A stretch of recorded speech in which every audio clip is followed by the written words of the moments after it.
Independence Day celebration of Nigeria. So I say to all Nigerians at home and abroad, a very happy Independence Day to you. Make sure you say that to someone, call someone, reach out to the next person beside you and say Happy Independence Day.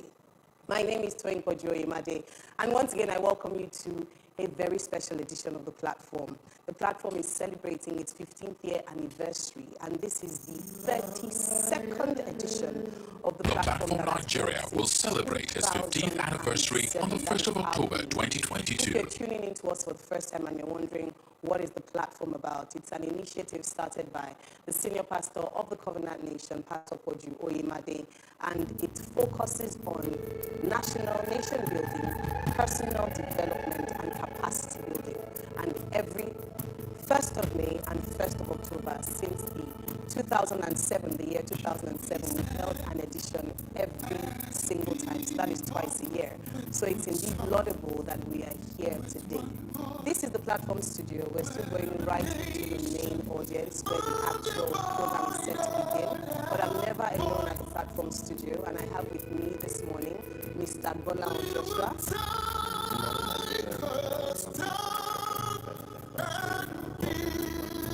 Thank you, sir. Welcome to the platform. How are you this morning? Excellent. And before we go into today's theme for the platform, which is powerful, and speakers are powerful, I want us to sort of go down memory lane. 15 years, 32 editions in what has happened.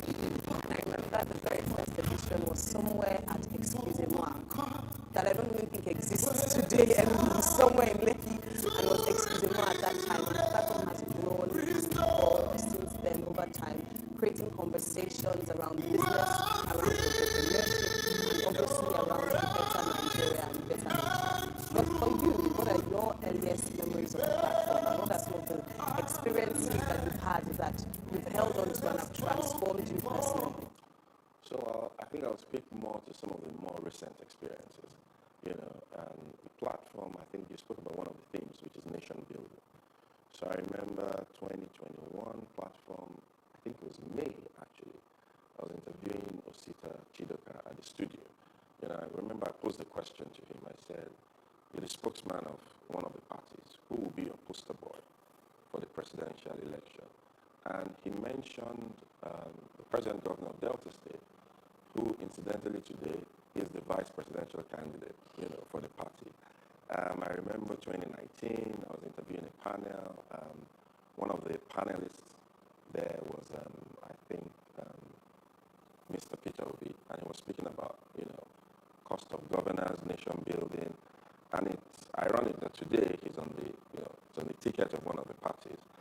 And and then I'll go to the speakers, a few of the speakers, someone like Kadaria, we've seen her interviewing presidential candidates, and then today she's going to be the one speaking to us. So it's been a very interesting journey on the platform. Excellent. And so let's bring it now to today's platform.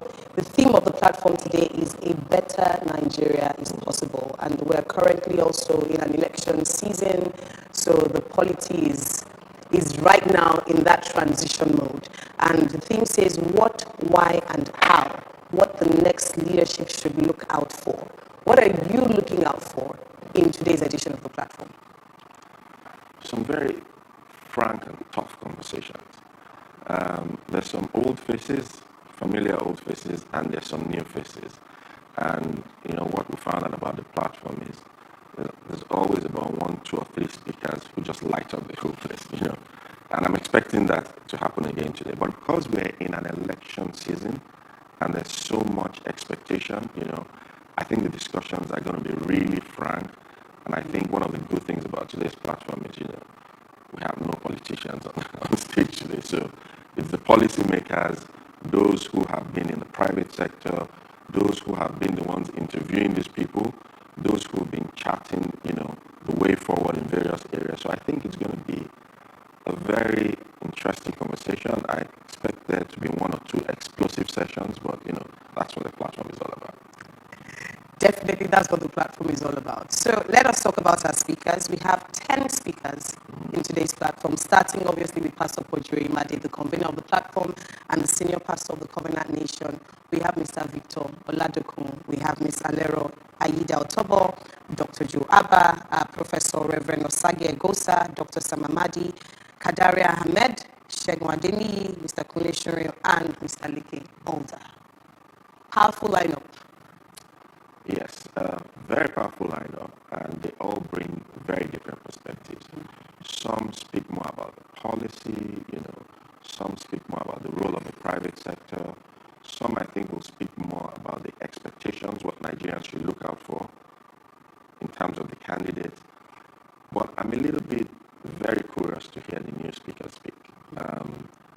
I've listened to some of them speak in some other fora, and I think it's going to be really explosive, what some of them are going to say. So open, very, very open heart, just waiting for the sessions to start, and then, from there, social media, everything gets lighted up as the conversations go on. So today's platform is primarily a media event. Most of the audience is watching from home. How would you expect or advise that everyone stays not distracted and is able to get the best out of listening, watching from anywhere that they're watching from? So I'll say just sit down, have an open mind. You might have your own, views about certain issues in Nigeria, but sit down, listen, hear the other person's perspective, hear the viewpoints, the way forward they're talking about, and then you can join the conversation online, put in your own comments, make comments, be civil when making the comments online, there will definitely be different opinions, but be polite and, just have a very open mind. That's what I tell people when you come to the platform, have an open mind. If you have an open mind, there'll always be something you'll pick up, I've picked up a lot from speakers, both personally and professionally. So I always tell people, just have an open mind. Thank you so much. And I love the fact that you said be civil, no violence. Give your opinion. Everybody has their opinion, and the world will be fine. And follow the conversation on Twitter at the platform NG. Join us right there. You can tell people, send this link. You can watch it on channels, on YouTube, on channels, also live on television. And you can also follow the different platform handles as well on YouTube and on Facebook. This is going to be a very enlightening, educative, and informative session. One word that I personally like to use for the platform is transformational. I know that is a word that it seems we use a lot, but if we really look at the impact even of the platform over 15 years in people's personal lives and even in Nigeria as a whole, what would you say to the power of the platform in transforming lives? I think, there's something about getting the conversations going. And, what I've seen the platform do, it's reawakening the consciousness of people. I remember there was a time, 𝐏𝐸 came to speak, and he spoke about, he said this economy is rigged, against the youth. And when he gave the examples, the way he marshaled the points, he sort of just brought it down to the basics. So I think what you get from the platform is it's thought-provoking. It leaves you thinking what else is possible. But second, it also leaves you thinking, don't give up. There are people pushing this frontier, so don't give up. Don't think any situation is hopeless, because there are people pushing the frontiers, and if you're keen, and you get involved, you just might find out that, you can make the changes that people felt were not possible. And if you look at where we are, today, even as a country, even from a political perspective, typically we'll have two candidates, two parties. Today we have a third force. So, and you see some of the people involved, some of them have been at the platform, some of them, so you just see the whole essence of nation building, getting the conversations going, getting people involved, and giving people hope that, guys, we can make these things work. It's not going to happen overnight, but let's start the conversations, and then finally let's put it into action. Amazing. And we're going right now to start the conversation. Remember, a better Nigeria is possible. What, why, and how. And there's also a special feature at today's edition of the platform. We're going to be having an interesting debate session on naming of family, friends, everyone home and abroad. All Nigerians need to tune in and watch this. Thank you for joining us. We're going right now to the main hall where the platform is set to begin.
Happy Independence Day, Nigeria. It is such an honor to be your guide on this historic day as we mark Nigeria's 62nd Independence Day and also the 32nd edition of the Platform Nigeria. Without further ado, I would invite all of you to, of course, a warm round of applause. Absolutely. Worth celebrating. It's worth celebrating. Thank you. I'll invite you all to rise as we take the national anthem. And I would invite Lara Akinbola to lead us.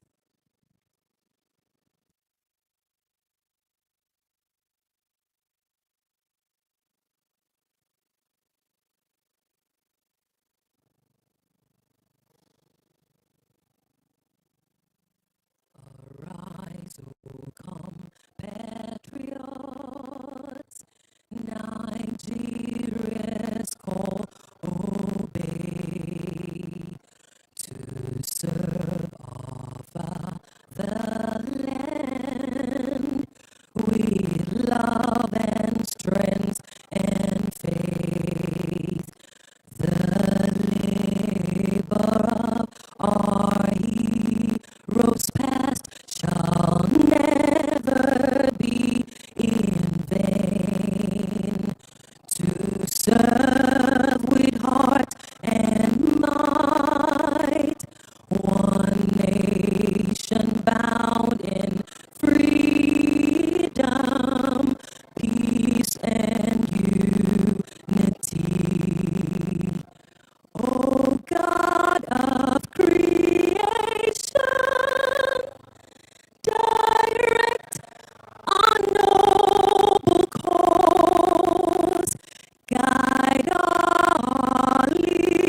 And it's an honor to be your anchor today as we celebrate this 15th edition of the platform. I think for those of us who have tuned in, those of us who are right here in the hall, we all deserve a round of applause, right? Because we absolutely believe in the possibility of a better Nigeria, and that's definitely worth celebrating. Just before we go ahead, I'd like to remind you all that the platform is a global media event, so please do us the honors of tweeting or using any of your favorite social media platforms to tell somebody, about what's going on here, using the hashtag #ThePlatformNG. So go ahead, all the beautiful pictures you took outside, go ahead and post them right now.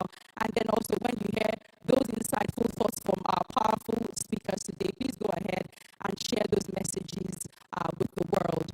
So without further ado, I will welcome the convener of the platform, the senior pastor of the Covenant Nation, Pastor 𝐏𝐨𝐬𝐬𝐢, for his opening remarks.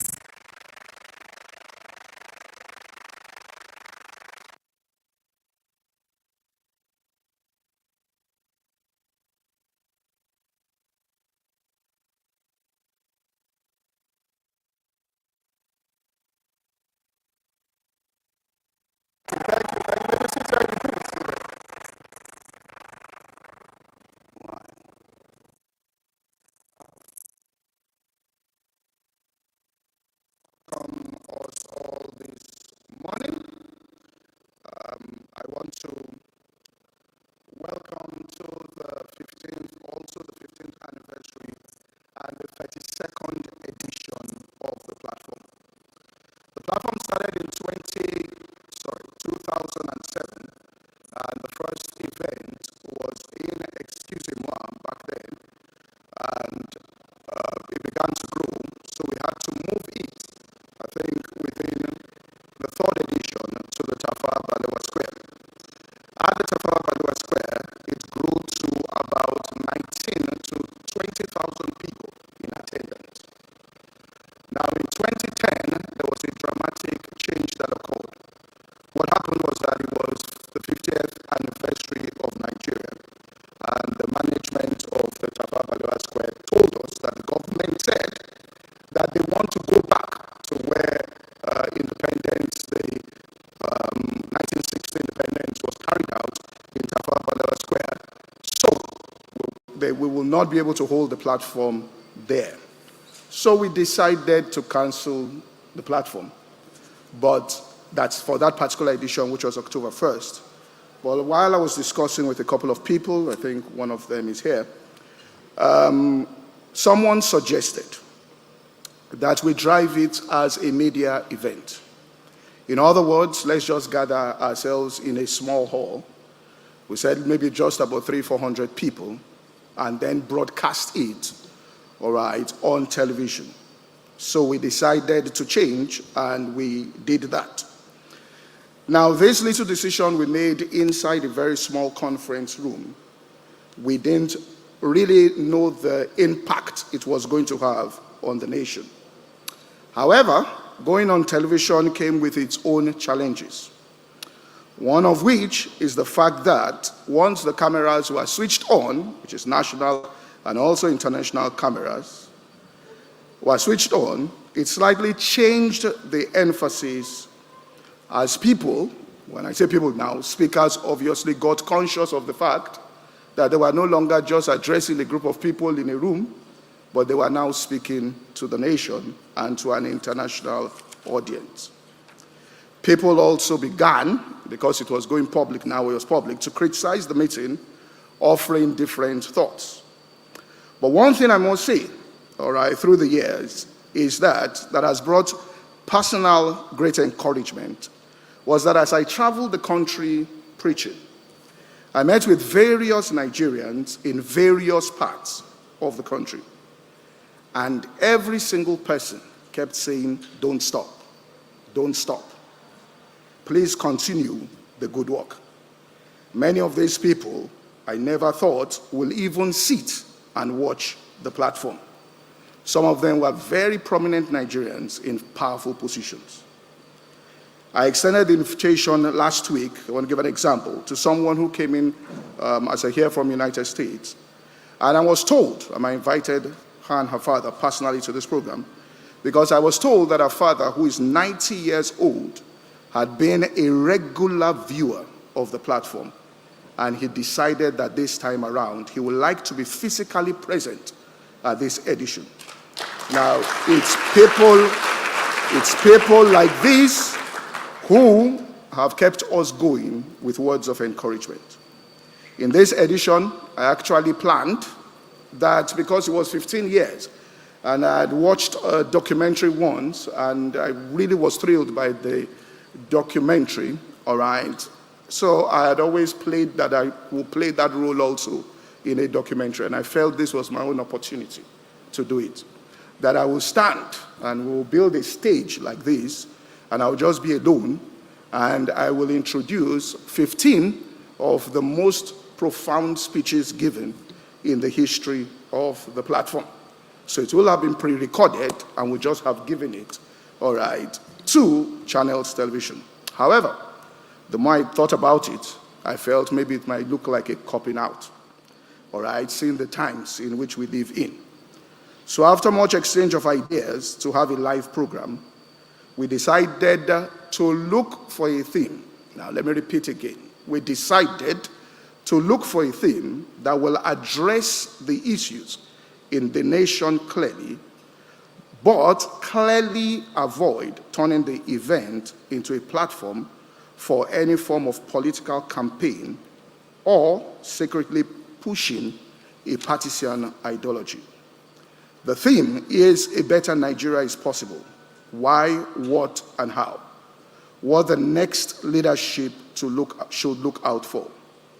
The vision is to present ideas and thoughts that will be useful to those pursuing political offices that they can run with and use in shaping policy. For me, there are three ways in which national issues can be approached in terms of response. You can either respond by renewal, respond by revolution, or respond through resignation. I'll start with the third, which is resignation. And resignation occurs when people believe that they no longer can change the outcomes of where they are and exit those places to where they feel their dreams and their aspirations will be realized. Now, we do know that there are a lot of people who have chosen this option in terms of resignation. The second is a revolution, and it's another response, and this can connote the use of force or violence. If recent history has taught us anything, it is that those who tried to use violence to have their countries, left their countries worse off and destroyed the infrastructure that had been built with labor, all right, without making any significant change. The Arab Spring is a clear example. Those nations that have emerged and have grown in the last 50 years have not resorted to this method. Now, personally, I grew up, and there's a bias here, all right, from a place where I understood the power of persuasion and diplomacy. The Bible says, train a child in the way that he should go, and when he grows up, he shall not depart from it. So what was formed in your childhood will obviously affect you in your adulthood. Now, I've said this before. I was born as the third child to my parents. The first was a lady, all right?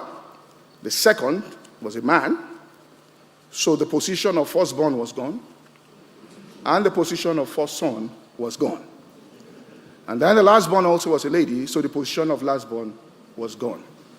A lastborn can cry and as the baby of the family and get things done. The firstborn can be authoritative, and you have to listen. The first boy too has authority. But when you are in the middle, there is no authority. If you shout, nobody listens to you. If you cry, they say you are being childish. So I came to understand very early that the way to get things done was to create a win-win situation for everyone. If you wanted to get your agenda through and you want the authorities to respond to you, you have to start building bridges, alliances among people, become the best friend of every child inside the family, so that when you want to push your agenda, you have the support. We must understand that if people resort to extra-legal means, it causes problems. And those of us, let's remember this, who consider ourselves to be elites, I said this last year, who have visas on our passports, will be the first to exit, leaving those who have no means to bear the brunt. These people who have no means are actually the masses. And the way democracy is designed, they will determine who gets elected next year. The last option, therefore, is a renewal, which is really the way reformation does happen. And this is when the leadership, and I repeat again, the leadership, because from my interaction with people, the leadership of this country watches this program. The leadership makes a conscious decision, knowing that their own failure will throw up either of those two options. Renewal, therefore, is the responsibility of leadership. And it's a process that empowers the people in a nation to work together, to create a common vision about the nation's purpose and how to achieve success. Now, because in this we are presenting thoughts that the next leadership can look at, I will, in closing this, just propose 5 things that I think can help. Number 1, whoever gets elected on February 25th must paint a clear-cut vision for the country that can be sold to the citizenry about how Nigeria will look clearly in years to come and the position she will occupy among the Committee of Nations. A very clear and precise vision that is understandable to all. Number 2, whoever wins should form a government of national unity. What I mean is to go beyond the confines of your political party to select talents that will send an all-inclusive message to everyone. Now, I'm not naive, and I know that in politics, it can seem that if you want to do that, then it becomes monkey they walk, baboon one chop. A friend of mine wrote this, a church member, and put it on Twitter, a tweet many years ago. He said, many people say technocrats should come into government. He said, I will tell you who the technocrat is. He said, when I was in Ife, one time we were cooking, me and my roommate, and a friend of ours came in as we cooked, and we shared a meal with him. But surprisingly, this friend of ours always showed up anytime we were cooking. He knew when we were making the food, and he would come in and sit. He said, my friend was a technocrat. In other words, the politicians have gathered it, campaigned, and labored. And then somebody comes in. So I understand. I'm saying this to say that I understand how it is in politics, and that people have invested their time and resources and believe that they should be rewarded.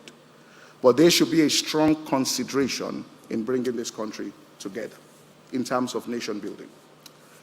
Number 3, restore the greater confidence, restore greater confidence between those who are governed and the political leadership by giving specific time frames in which certain things will be done, be it within the first 3 months, within the first 6 months, and within a year. Things you can be held accountable for, even if they are low-hanging fruits. Achieving goals, no matter how small it is, will build confidence and trust between the citizens and the leadership. I say this, that Colombian national team, I can't remember, in the World Cup, were 3 goals down, just to show how powerful small steps are. And they went into the World Cup that year. People thought that they were going to at least become semi-finalists with the kind and quality of team they had. They had lost every match, and this was the final match. They were going home. They were 3 goals down in the first half. The match ended, all right, in a draw, 3-3. And when the coach was interviewed, they said, "How did you do it?" He said, "When I went in, all right, during the break, I did not give them the vision of winning the match because I knew it would be difficult for them to believe." He said, "I told them, let us score a goal and let's score it in 10 minutes. He said, "We went in, within 10 minutes, the first goal came in. Then I signaled to them, let's score just one more in 10 minutes. He said, "We scored in 10 minutes. The dynamics of the entire match changed. Those who were leading looked like they were losing, and he developed momentum. Within 10 minutes, he said, "Give me another goal." They gave it. He said, "Let's go and win the match." We didn't end up winning the match. But when you take one baby step, it builds confidence in people, and people want to participate in it. Fourth is bringing the youth into governance in visible positions. Understanding, like I said, the way politics works, they don't have the financial might to make the contributions that might earn them a seat at the table. But this must be consciously done to restore confidence into people. And then lastly, I can't speak too much about this, but the legislative arm is probably the most important arm of government in a democratic institution. And we need them, therefore, to drive the constitutional reforms without which the executive arm is hamstrung. Once again, I want to thank all the speakers for accepting to speak at this time. You have all been consciously chosen to speak to the nation at this time. Some of you are speaking for the first time, but I want you to know that I have been thinking about you speaking at the platform for at least 2 years. I have never asked for the content of any speaker before our event, nor interfered with anyone's thoughts. So when people come here to speak, they come to speak freely according to their conviction. However, because of the way the nation is, I want to strongly appeal that we keep the discourse, and I know these are balanced people, clean, based on ideas about the future of our country. This is not a time to further aggravate our fault lines. What we all seek is progress, and we are all Nigerians. Lastly, I must thank all the volunteers over the years. Some of them may not even no longer be with us. That's in covenant. It has been, all right, years of sacrifice and labor. And all those folks who are also around, people do things. I mean, I left here, I came back here maybe at about 1 a.m. All right, then came back here again at about 6 a.m. And I saw somebody here already putting, by 1 a.m. everything was set.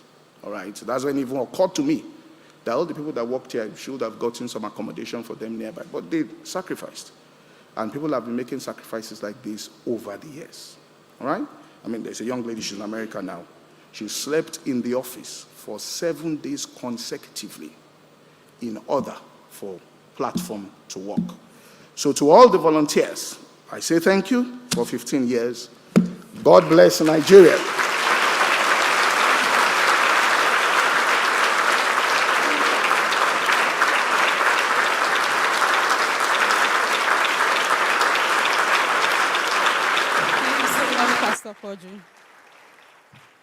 Thank you. You may all be seated, please. Thank you for setting the tone. That was powerful. Before I carry on, let me just acknowledge how wonderful we all look. Please, a round of applause for yourselves. If someone beside you has made the effort and wants something white or green, just say you tried. You tried. You tried. And if they did not wear anything, no green, no white, tell them you did not try. We all look amazing. Everybody looks absolutely gorgeously dressed. You know, Pastor has really done a good job about building the anticipation for this edition. Who agrees? Who agrees? Honestly, and I thought to myself, someone close to me was ordering like a green pair of shoes, and I was like, this is serious. So I decided to wear, this headgear, and did not think about how to insert my glasses. Pastor Pajo has a gift of introductions. I don't share that gift, and I have to read, so God help me. Our very first speaker for today is no one else but Professor 𝐏𝐨𝐬𝐬𝐢𝐠𝐞. He is a professor of comparative politics and the serving vice chancellor of. Before taking up his appointment in Nigerian University, he was the leader of the program on ethnic and federal studies founded by the Ford Foundation. He has also worked as the Director, Center for Peace and Conflict Studies and the chair of the Senate Curriculum Committee at the University of Ibadan. Between 1994 and 1998, he was professor and head of the Department of Political Studies at the University of 𝐁𝐞𝐭, South Africa. He has also been a visiting professor, fellow, and distinguished senior scholar to numerous institutions, including Yale University, Northwestern University, University of Cambridge, and University of Cape Town, South Africa. Professor 𝐏𝐨𝐬𝐬𝐢𝐠𝐞 has published extensively on ethnicity, federalism, governance, and state politics in books and journals. Amongst his publications are The Crippled Giant, Nigeria Since Independence, The Management of the National Question in Nigeria, Researching Conflict in Africa, Insights and Experiences, a co-edited book published by the United Nations University Press. He is currently the Director General of the Nigerian Institute of Internal Affairs. Please join me as we welcome once again to the platform Professor 𝐏𝐨𝐬𝐬𝐢𝐠𝐞.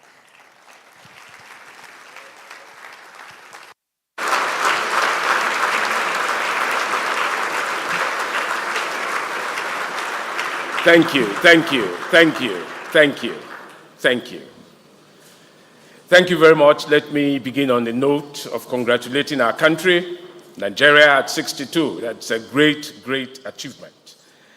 Let me also congratulate the platform at 15, and this is the 32nd edition. The platform has become a veritable instrument for reminiscing on things and for reviewing our national standing and coming to new foundations and new beginnings. And I think that today's event falls in line with that mandate that the platform set for itself so long ago. Now today we are saying a better Nigeria is possible. A better Nigeria is possible. What are the whys, what are the whats, and what are the hows? Now, of course, there has to be some structure to our presentation today. When you say something better is possible, you are being normative. To be normative is to talk about what ought to be and a little less on what is the situation. But everyone knows that the logic of that presentation would mean that you first have to know what is before you can move on to what ought to be. If you don't know what is, and therefore what is not exactly satisfactory, you cannot identify the things that would make a satisfactory future possible. And so the first thing to say is that even though this is normative, it is very positivist, meaning that we are moving from where we are, which is not so good, not so desirable, to where we ought to be, which is the desirable point. So join me in this journey of moving from where we are to where we ought to be. The second thing is that this is a possibility, and possibilities are driven by key levers and platforms, including this one. And what that means is that we have to address issues that will take us out of where we are and take us steadily to where we want to be with great confidence. And I want to suggest to us today that what we are doing would involve a reconceptualization of the country that we're in, meaning that we have to have new narratives and counter-narratives, if you like. We have to have a reimagined Nigeria. We have to have a new dream. We have to have a new future, a more assured future, but a better future that all of us can be part of. What will the levers be? The first, of course, is the counter-narrative itself. The second is the action set, which is yourselves. I'm happy all the time when I see young people gathered looking with expectation to the kinds of things that would make our country better. I assure you that today would be that day that you've had this pact with Nigeria. I'm particularly excited because since coming into this place, I've heard people say to each other, happy independence. It's been such a long time that people said to themselves, happy independence. It means that there's a new dawn in our country. There's a new realization, and people, are rearing to go. Now, it's in line with that lever that I also say that leadership becomes an essential driver of the new Nigeria that we are thinking about. But let me do my presentation on the basis of 3 real-life stories. The first is, a long time ago, I had an occasion to meet an important global citizen who asked me a very critical question. He said to me, "You're a Nigerian." He was not a Nigerian. I said, "Yes, thank God I'm a Nigerian." And he said, "I have one very important question for you." And I said, "Go ahead." He says, "Have you come across any Nigerian, small, big, male, female, young, old, who has the interest of the country at heart?" What a question. So I said, he says, no, I don't want you to answer the question now. Go reflect on it and get back to me. So later, he re-engaged me and he said to me, "Let me tell you why I'm asking the question. I've been in Nigeria not for so long, and every place I have been, I've come across people who are ready to sell the country. Not one person seems to have the interest of this country at heart. Everyone is ready to make a profit, on the basis of that belongingness. So in other words, being a Nigerian has become a commodity, and a commodity that you exchange for the several things that you want to do. Now, I want to suggest to us that we need to counter that narrative. We need to remind ourselves that we are not bound together only by what we can get from our country. We cannot instrumentalize our membership of this country and insist only that we can be good Nigerians only when we have something to get from the country. We have to counter that narrative by saying we have to come by common good, a common good that makes all of us contributors to the common good. Second story.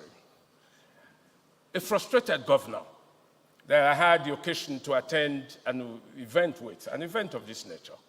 And I was sitting with him on what you call the high table.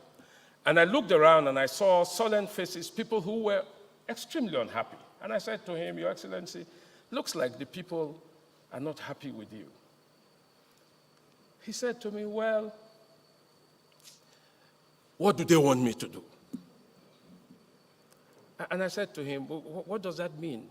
He says, "But you have been around town. You have seen the monumental changes in our city. The city has become very modern, and this is the whole thing that we're doing. What do they want?" And I said to him, "Have you asked them, what they want?" Then he made the very profoundest of statements. "We know what they want. And that's why we stood for election. We must direct them." He reminded me of the political philosopher who had said, if people don't know that freedom is in their interest, you force them to be free. So was this a philosopher king wanting to force people to be free without consulting them, without even finding out who they are? How more contemptuous can we be of those that we lead? if we are saying what do they want without asking them. Now, the third point is the story of the drunkard. Now, I'm sure that when you say that, it's time to lighten the mood. You know, drunkards also give us comic relief, don't they? So, this one drunkard had spent the whole night drinking, and then stumbling on his way back home the following morning, he lost money.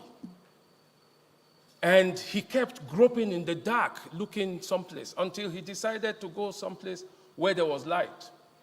And his friend came to him to say, what might the problem be? He says, he lost his money. And he says, you lost your money? He says, yes. Where did you lose your money? He says, that side. That side. He says, yes. So why are you searching for the money here? He says, there's no light that side. The light is here. So this is what leadership represents. You know, that people can see light, you know, as they perceive of their leaders, and the leaders talk to them. And the leaders ask them, what do you want? And the people can have some kind of contract, a soul-to-soul contract with their leaders. Let me start with the first narrative of who we are and how our greatest problem comes from the fractured foundation of our country. The fact that we have found it difficult to arrive at a common good for all of us.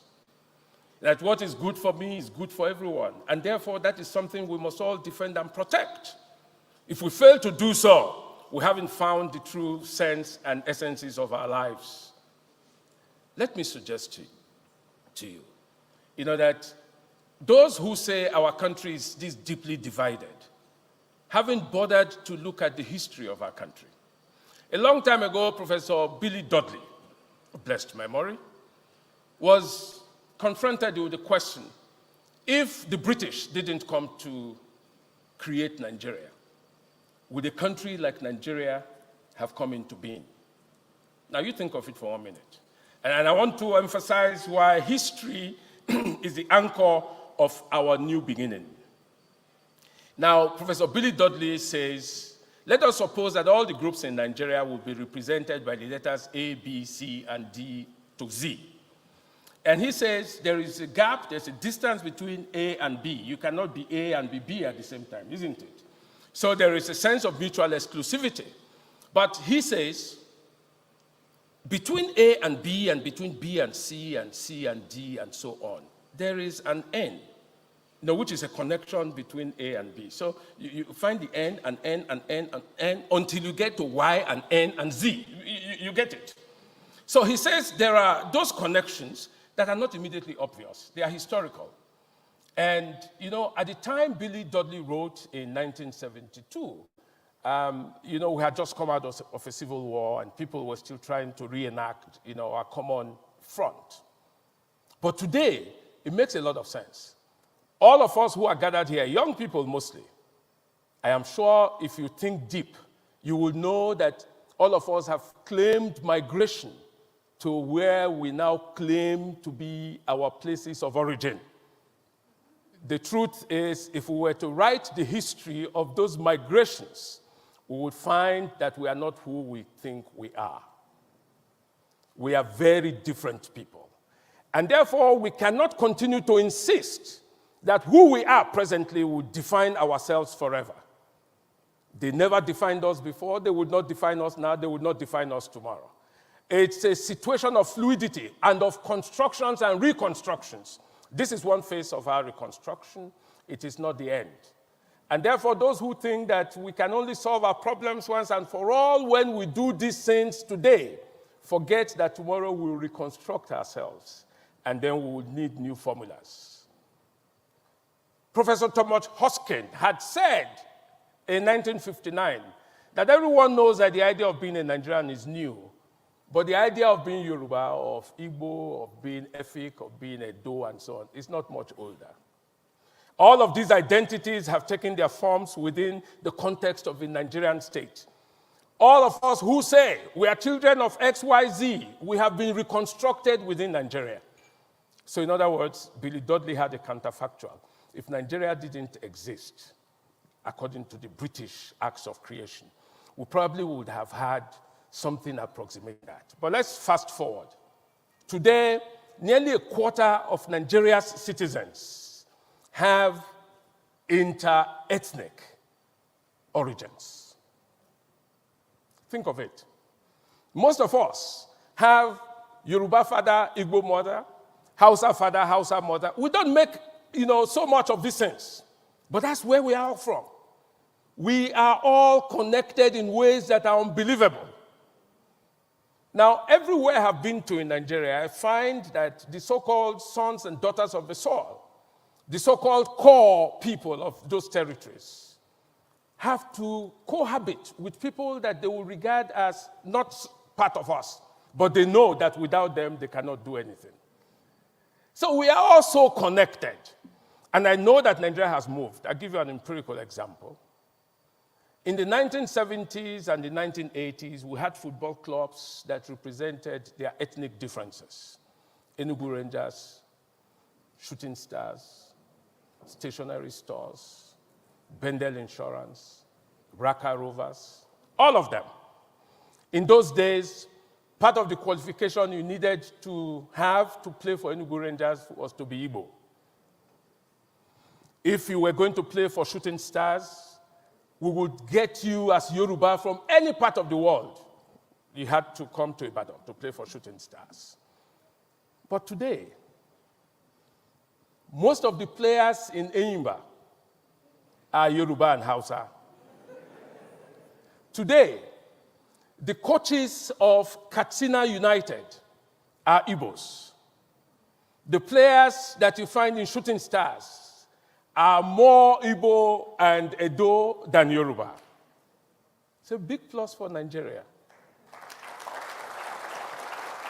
It means that finally, the ends that were between the A's and the B's are tying up. This is the reality of our country. We are not as divided as we always thought we were. Okay? The second thing is we are a people who have a very special political economy because of how we see ourselves. We see ourselves as people who are driven only by opportunities and crass opportunism. People who don't condemn corruption because it is wrong, but because we don't have the opportunity to get what those people in corrupt places are getting.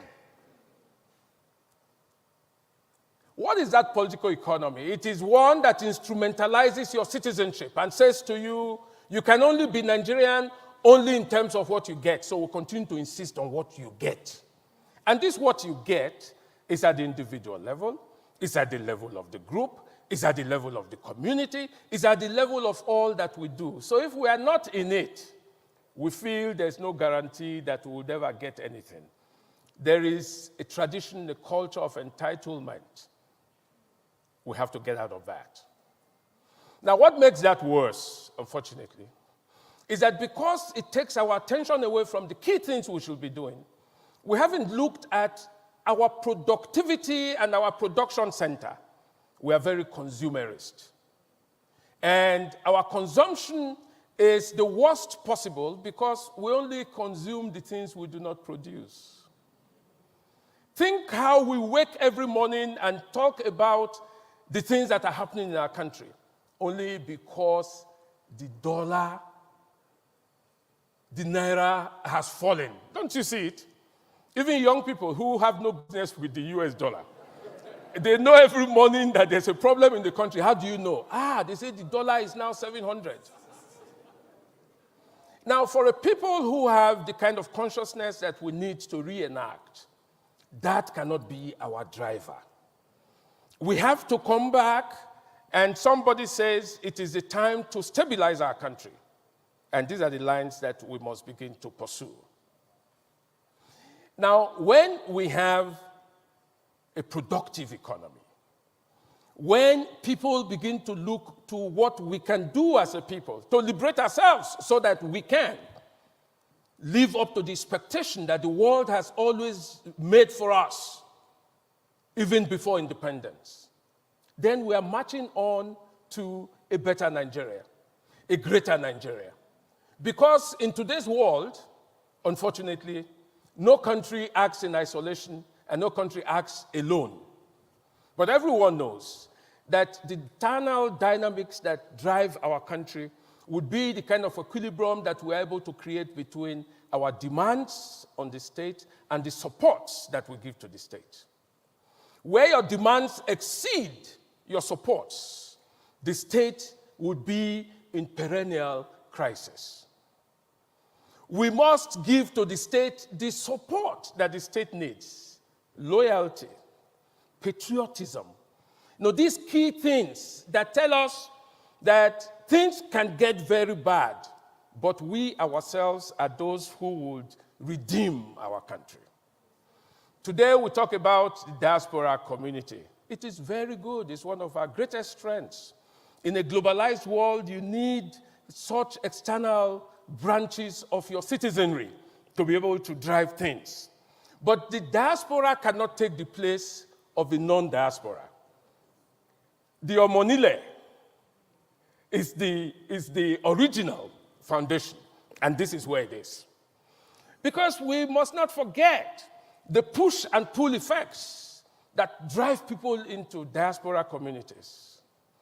It is because our country has not been able to make the most effective use of the globalization opportunities that have come our way that we have unbridled migrations, brain drain. And in terms of opportunity cost, the country is worse for it. Because the capacities to even do things internally are waning. Today, we are assailed by forces of globalization that are threatening the very foundations of our country. Whether it is terrorism, whether it is drug, whether it is human trafficking, whatever it is. And people are saying we're not in a situation where we are able to resist these things and properly respond to them. Why? Because you have heard it said there are frameworks that suggest that there are fragile states. There are states that have failed, and that our country is creeping into those kinds of frameworks. But I'd like to suggest to you that states do not fail. When states have failed, they cease to exist. You can talk about state fragility, it can go on. We are fragile, but we'll reenact ourselves. We'll find our feet again. And it is by going back to history, by going back to the things that make us who we are, the things that strengthen us and give us what the world has always known about the Nigerian energy. Young people today talk about energy. I like energy because energy gives form, it activates, it mobilizes, and most of all, it helps in the process of consolidating. Let me move to the drunkard very quickly. So this drunkard has seen all of the things that we have had to talk about. And then he sees light, and he comes to light, even though what he lost is in the dark spot. We see light. Would our leaders come to us again and say, we don't know what you want? It's no longer likely. Because today, there's a new consciousness. There's a new reimagination of our country. The young people are saying, we can, in several ways. Only yesterday, we were having a symposium on the digital economy.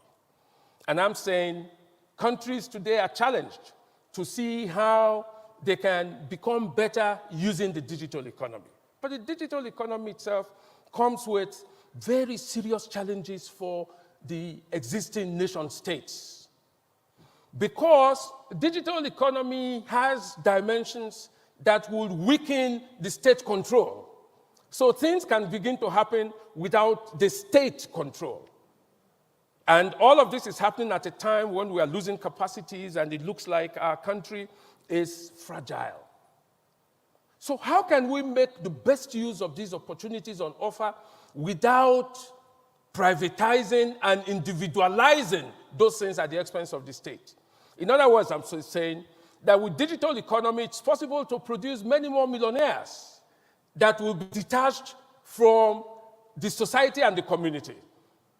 Now, I confess that one of the most difficult subjects I've been trying to grapple with, like I did with mathematics in the secondary school days, is cryptocurrency. I have never been able to understand it.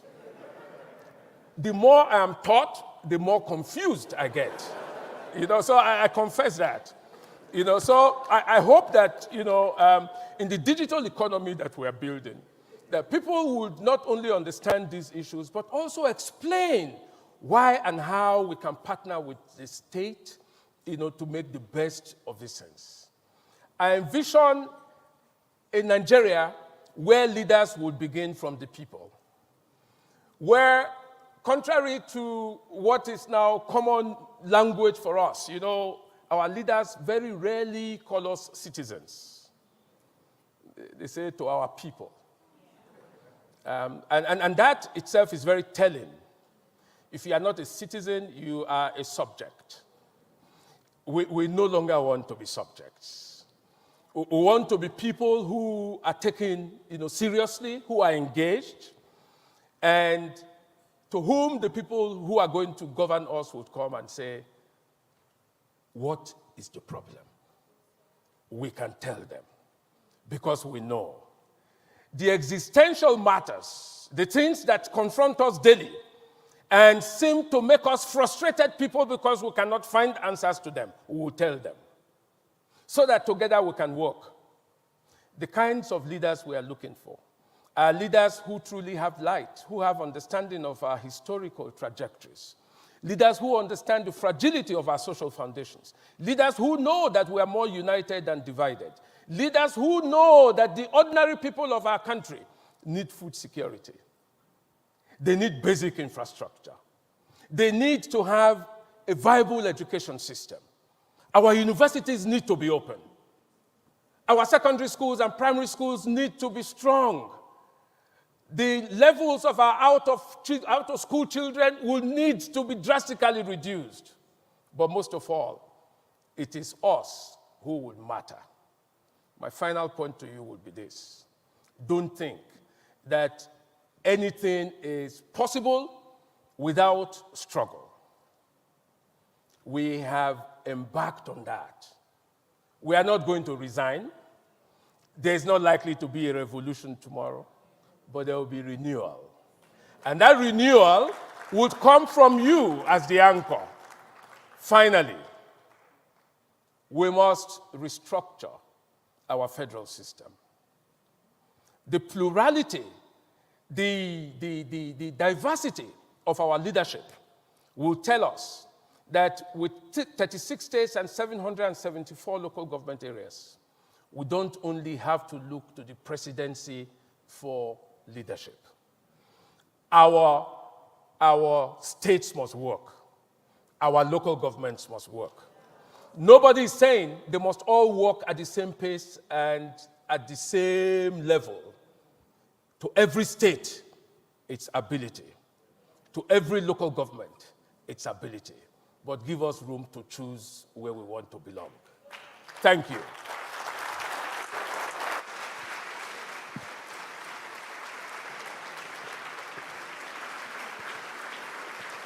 A well-deserving round of applause, please. Thank you so much. Thank you so much, sir. Professor Iosa is the Director General of the Nigerian Institute of International Affairs. Thank you so much for that very thought-provoking speech. I really liked when he said we are not as divided as we thought we were. My name is 𝐏𝐨𝐬𝐬𝐢𝐚. Nigeria's unity, faith, peace, and progress is personal. I cannot divide myself. We have to work. Our next speaker is Dr. Joe Abba. Dr. Joe, thank you. Dr. Joe is the country director of DAI an international development company that works with governments, donor agencies, private corporations, and philanthropies in over 100 countries. Before joining DAI in September 2017, Dr. Abba was the Director General of the Bureau of Public Service Reforms in Nigeria, where he emphasized the need for public sector reforms to focus on tangible improvements in the lives of citizens and not just administrative reforms. He led improvements in the processing of driver's licenses, international passports, tax clearance certificates, and national identity management. He also led the institutional reform of dozens of agencies and parastatals. Prior to returning to Nigeria in 2003, he worked in various public sector organizations in the UK, including the Prime Minister's Office of Public Sector Reforms. Dr. Joe is an internationally recognized expert in governance and institutional reforms, political economy analysis, and change management. Joe is a barrister and solicitor of the Supreme Court of Nigeria and the solicitor of the Supreme Court of England and Wales. He holds a PhD in governance and public policy analysis from Maastricht University in the Netherlands, where he teaches part-time. Please welcome, for his first experience at the platform, Dr. Joe Abba.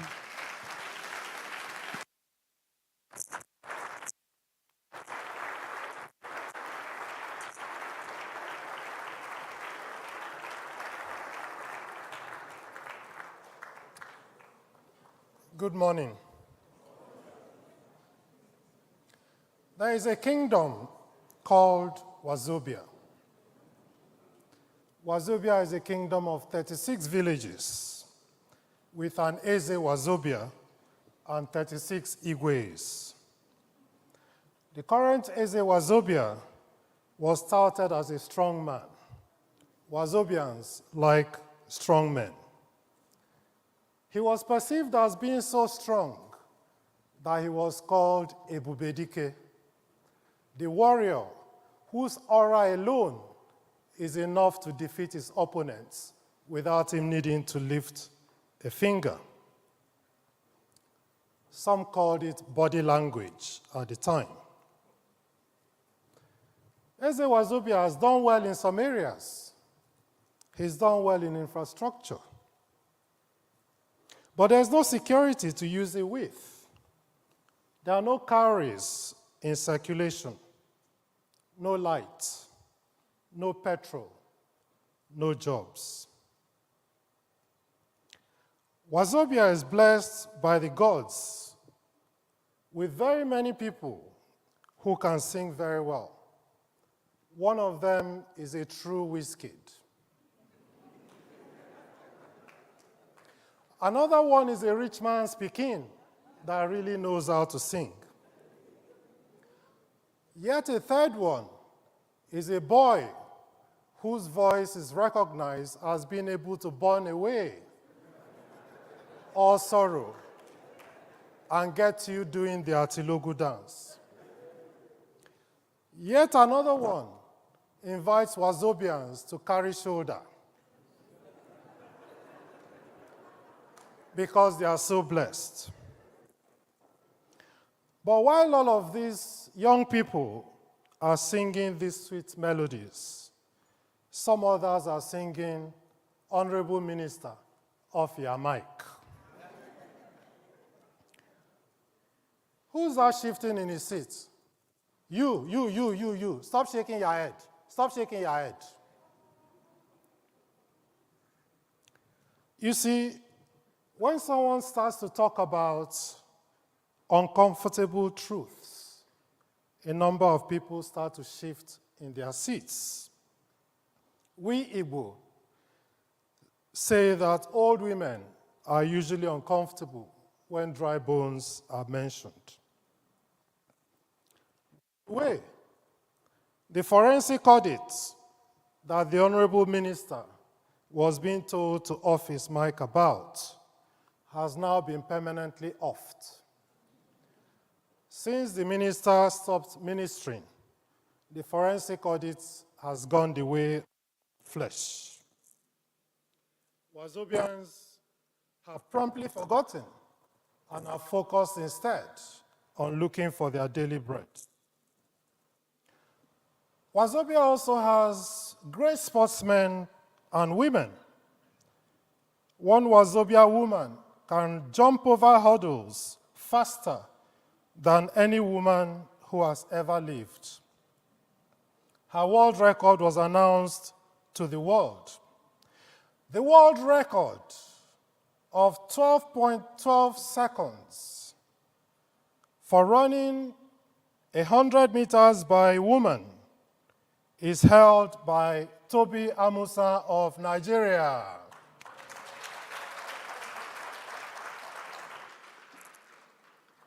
But as that announcement was being made, you can also hear another announcement in your head. The world record for constantly collapsing goes to the Nigerian national grid. I noticed you didn't clap for that one. On October 20, 2020, the youth of Wazobia said, enough is enough. But 𝐏𝐨𝐬𝐬𝐢𝐠 sent Godo to show them who is 𝐏𝐨𝐬𝐬. Since then, there's been an uneasy calm. However, as our people say, the fact that the water is calm doesn't mean there are no crocodiles swimming underneath. There's a group in the Wazobia kingdom known as 𝐁𝐞𝐭𝐭𝐞𝐫. They are the ones that make all the laws. They are so powerful that they decide who gets any cowries. Even the 𝐏𝐶 cannot get any cowries until they say so. Every year, they share money to any group they like. Every day, they create new agencies to take even more money from Wazobia. Whenever it gets near to the time when a new 𝐏𝐶 is to be selected, they will usually put up a show where they will invite a number of the agencies that they themselves have created and start to ask them why they were not remitting money to the country.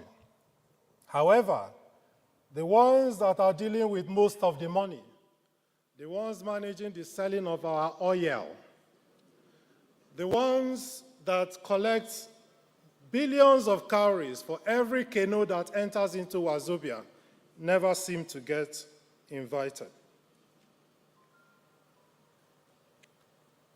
The economy of Wazobia is very bad. The Wazobian cowrie has lost 95% of its value in the last 5 years. But there's somebody who's responsible for making the cowries valuable. His job is to govern the central barn where all of Wazobia's yams are kept. But instead of focusing on his job, it was reported that he too wanted to be 𝐏𝐶𝐬𝐬𝐬.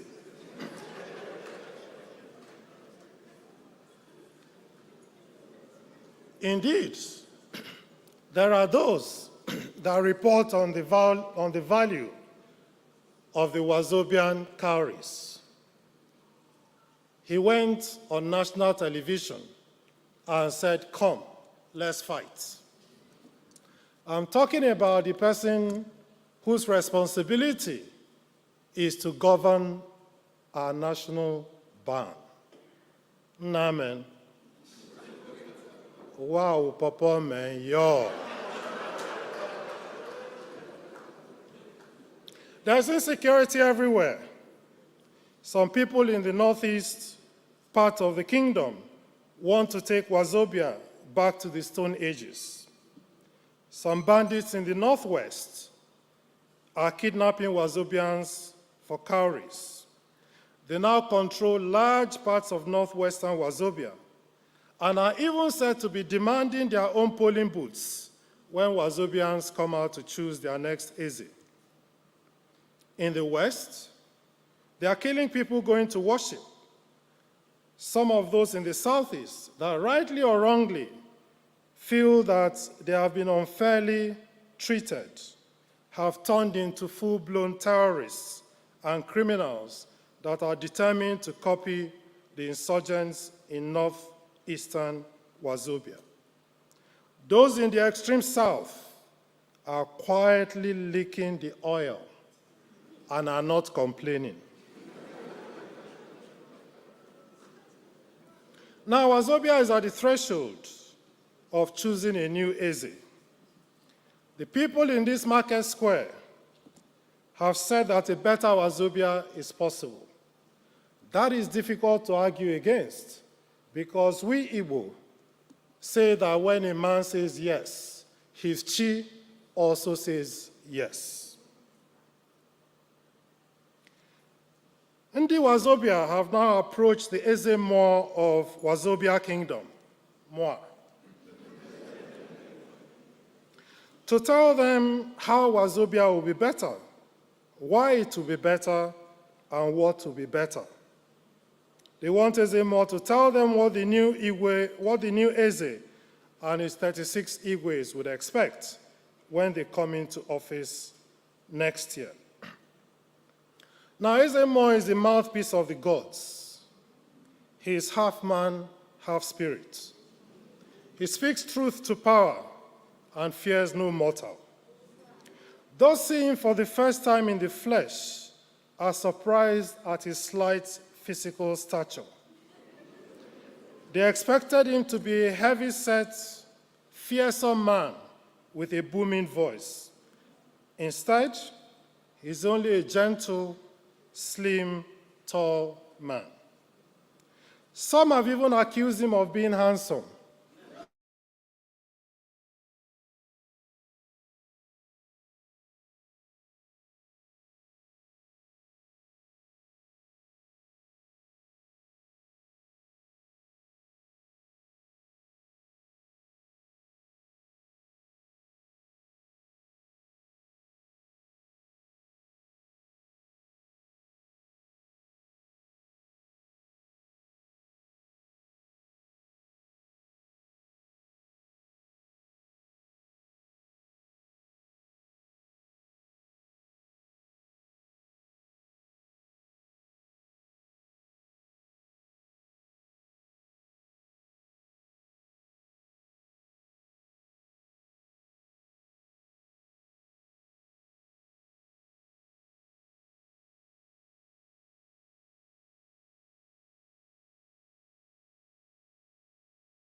by what my ancestor, 𝐁𝐞𝐭𝐭𝐞𝐫 called the challenge of personal example. And that includes using the local hospital next door to this venue rather than going to other kingdoms that have solved their own problems.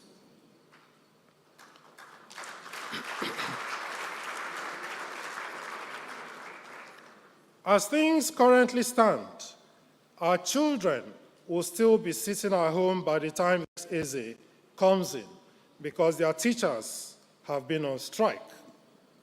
Nobody seems to care anymore except the poor students. Those in government are still collecting their salaries. Their teachers are doing their consultancy assignments and getting paid. Only the children have nothing doing.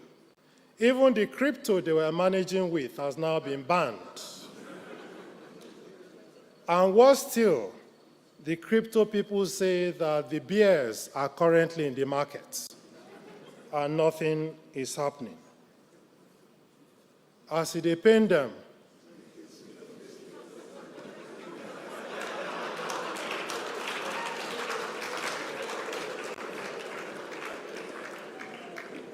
but as they pain us, it is sweet them. The new 𝐏𝐨𝐬𝐬 must bite the bullet and put a permanent end to this 30-year-old nonsense of annual strikes. He must press the reset button and start afresh. The new 𝐏𝐨𝐬𝐬 must stop subsidizing petrol for the urban dwellers. And I say that this subsidy is for the urban dwellers because the rural dwellers have been paying the full price forever.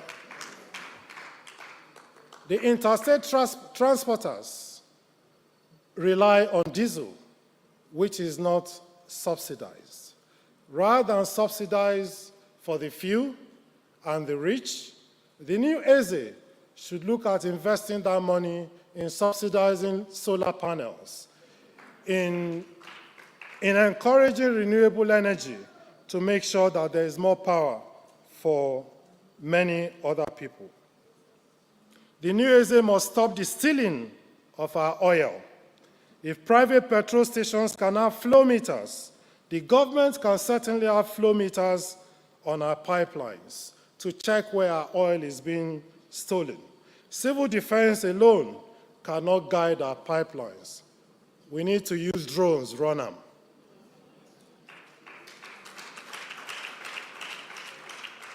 Despite all the doom and gloom, Wazobia has some of the brightest and most resilient people on earth. Our young people are leading the world in making it easy to pay for things. They call it fintech.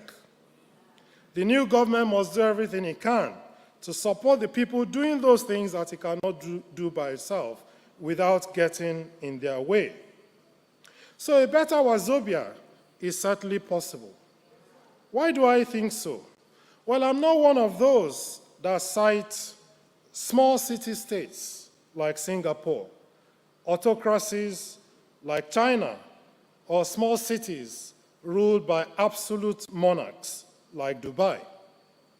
I will instead cite the example of the Kingdom of Bangladesh. Bangladesh is a poor, populous country just like Wazobia. They have 165 million people. According to the Financial Times, around 1990, 44% of Bangladeshis lived in extreme poverty. The figure for Nigeria today is about 33%. The per capita income of Bangladesh in the 1990s was less than $500, a quarter of Wazobia's current per capita income. Bangladeshi women had an average of 5 children per woman. Today, despite all its problems, the country has been transformed. GDP per capita has increased 8 times. Women now have an average of 2 children each, meaning that more money can be spent on education and that banks have more money to recycle to industry. The proportion of people living in absolute poverty has more than halved. Bangladesh is still poor, still struggles with political unrest, environmental risks, and high levels of corruption, just like Wazobia. But if you look at it in the long term, Wazobians are now, if you look at it in the long term, Bangladesh has embarked on the development journey. It seems to me that Wazobians are wiser now and are no longer expecting a messiah that will come and work a miracle. They just want someone that will start Wazobia on that journey of development. Charlie Robertson, an economist, attributes Bangladesh's development success to 3 factors, and he says they are literacy, electricity, and fertility. He argues that one of the prerequisites for an industrial start is an adult literacy of more than 70%, an electricity supply of more than 300 kilowatts per hour per person, and a fertility rate of less than 3 children. Bangladesh has passed all of these tests. Wazobia is currently failing all of these tests. Wazobia has an adult literacy rate of only 62%. Electricity per capita is reported to be only 150. Fertility rate in Wazobia is 5.32 per woman, which is above the recommended rate. Today, Bangladesh is making progress. However, Mr. Robertson's theory is not infallible.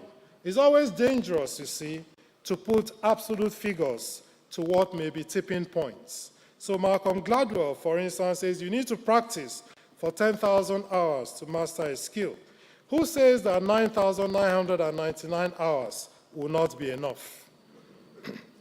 However, it is clear that we can make progress if we invest more in education, if we increase our power supply, if we reduce our fertility rates. It can be done if we can find the will. And looking at reducing our fertility rate is a difficult one. There are, of course, drastic ways in which you can do that. But a better way to do that would be through education, through making people see the difference between multiple births and poverty. Hold on. The gods are speaking to 𝐏𝐶𝐬𝐬𝐢𝐻𝐻.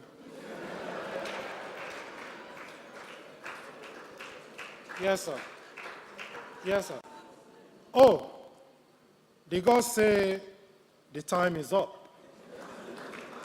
And 𝐏𝐶𝐬𝐬𝐢 must return to the bush now.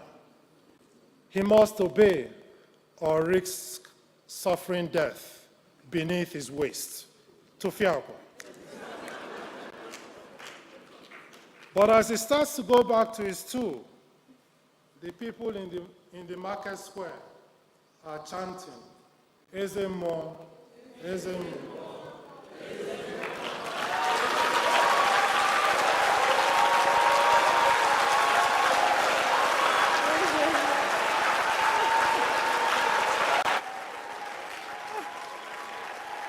Wow.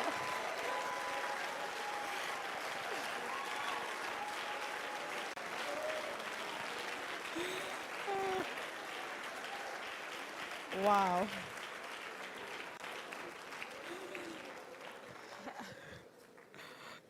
Wow.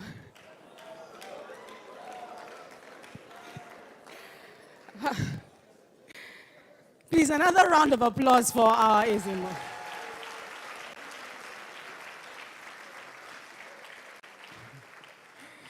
Like they say, what is understood need not be explained. Although it's the kind of speech that you listen to again and you're like, oh, that's what he meant. So he has encoded and we shall decode. And as you decode, please tweet. Please. Using the hashtag, the platform NG 2022, please. It's absolutely important that those of us who are not here get this message. So please go ahead, whenever you post a message about the platform today, please use the platform NG 2022. Our next speaker is 𝐏𝐨𝐬𝐬𝐢𝐚. 𝐏𝐨𝐬𝐬𝐢𝐚 is a leading Nigerian journalist, yes, and media entrepreneur. She sits on the Nigerian Board of Trustees of the International Press Institute and has been recognized as one of the 5 most influential people in the Nigerian media landscape. 𝐏𝐨𝐬𝐬𝐢𝐚 is a recipient of grants in support of her work in accountability journalism from leading donor agencies, including the Ford Foundation and the MacArthur Foundation. She is the executive director of Daria Media, a company whose focus is on public service journalism. She is also the managing director of Radio Now 95.3, which broadcasts out of Lagos. Radio Now exists to provide factual, unbiased, and Nigeria-focused media products that empower citizens to hold power accountable, build social consciousness, and promote nation building. 𝐏𝐨𝐬𝐬𝐢𝐚's passion for public service journalism is driven by a creed to confront inequality, injustice, and the pitfalls of identity politics. As a result, she has created and produced and anchored programs through which she has set the agenda for national conversations on significant issues and at times influenced policy. She has written extensively and has published in national and international newspapers, including the Daily Trust, the Guardian, Premium Times, to mention a few. She is a member of the Nigerian Guild of Editors and the Nigerian Institute of Directors. She started her career at the BBC in London, and 𝐏𝐨𝐬𝐬𝐢𝐚 has an MA in television from Goldsmiths, University of London, and a bachelor's degree from the University of Bayero University, Kano. She is a Chevening scholar. Please welcome warmly, 𝐏𝐨𝐬𝐬𝐢𝐚.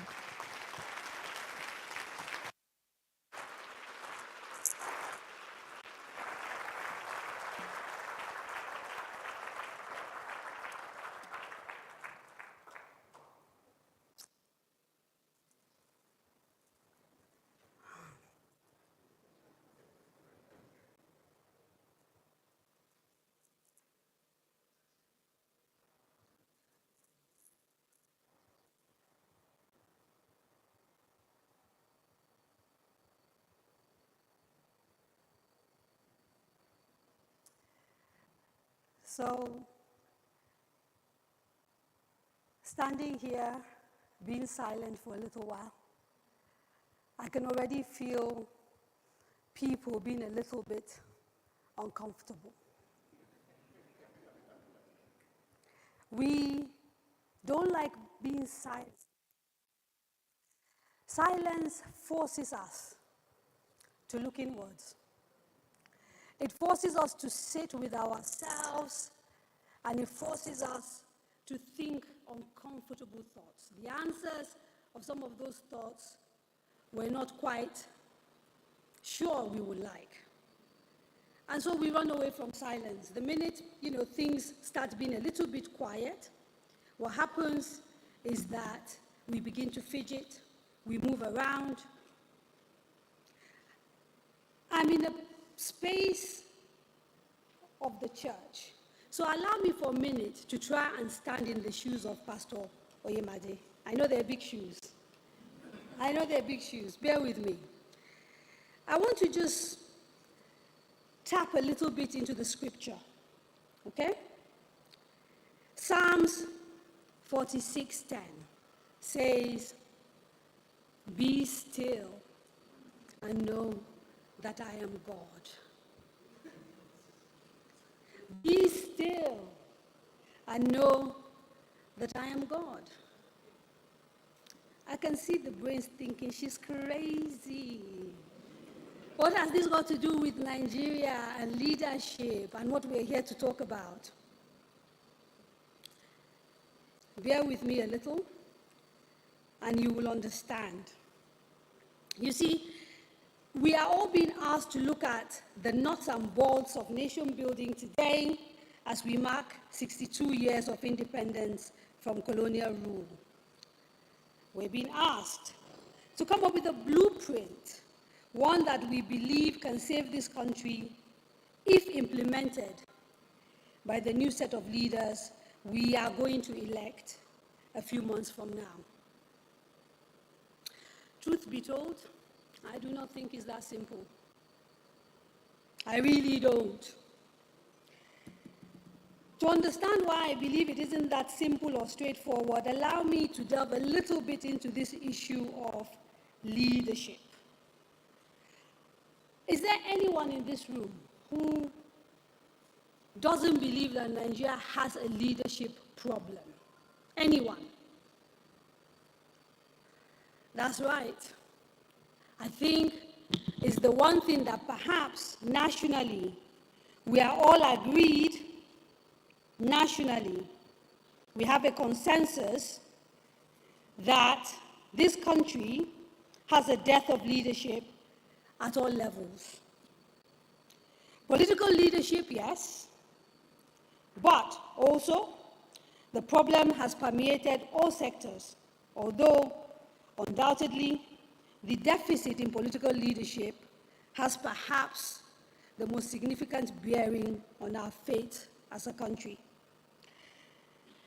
Our political and electoral systems appear to always throw up candidates without the requisite skills and the required character to provide quality leadership in national, state, and local government. And this with very serious consequences for the country.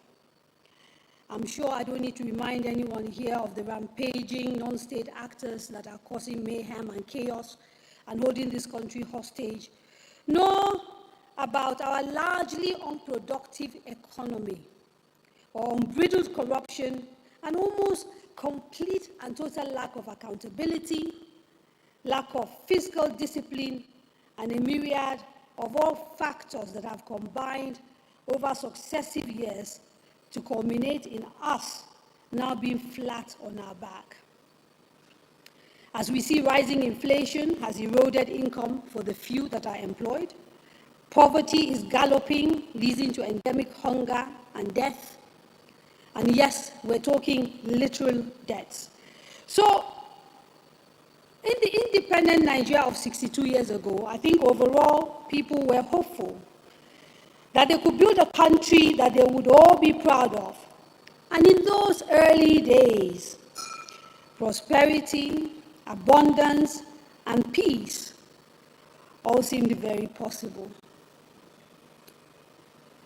Today, Nigeria's promise of affluence and a better future has been realized.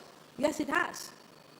But only for a handful who have made tremendous gains living in affluence and luxury, a number of them making this money from the Commonwealth at the expense of ordinary people. For the majority, Nigeria today is simply not working. The most basic of things that are taken for granted in other places have eluded us. Our children die from drinking bad water. They die from a lack of basic health care. They are not given an education or any sort of skill to navigate a fast-changing, knowledge-based world. But worst of all, none of us here can be guaranteed even basic security. I need you to pause for a minute and think about what that does to the national psyche. When every time you go out, you're terrified. And this happens even in the most affluent of places like Lagos. You're worried about your car being smashed and things being grabbed. For those of us in places like Zamfara, the fear is much worse than that, because we could literally go out and never be found again.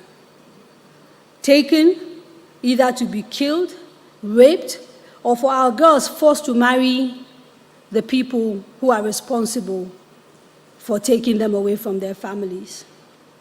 It is pretty horrific, the life of a lot of Nigerians in this country today. So how did we get here? And I don't want to hear President Muhammadu Buhari. The reason I say that is because that then begets another question. How did we end up with him?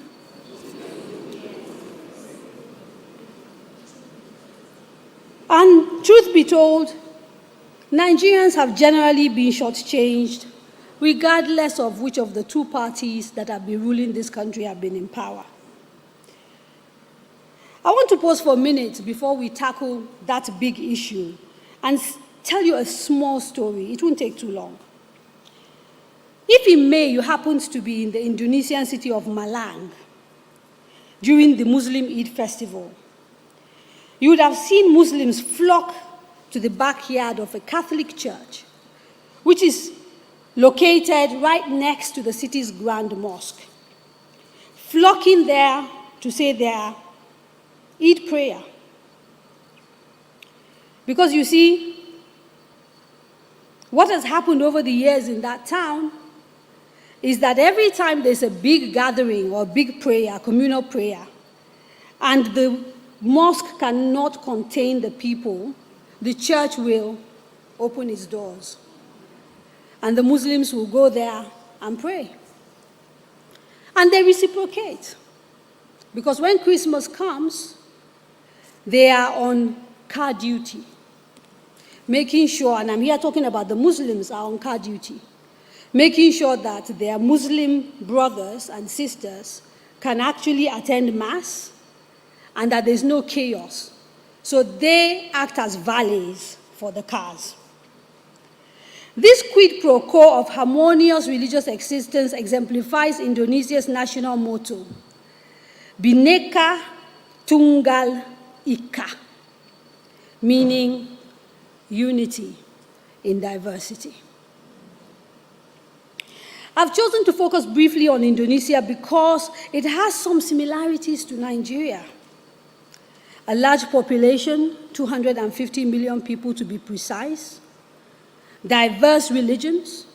There are Indonesian Muslims, Indonesian Christians, Indonesian Buddhists, and Hindus, and other smaller sects.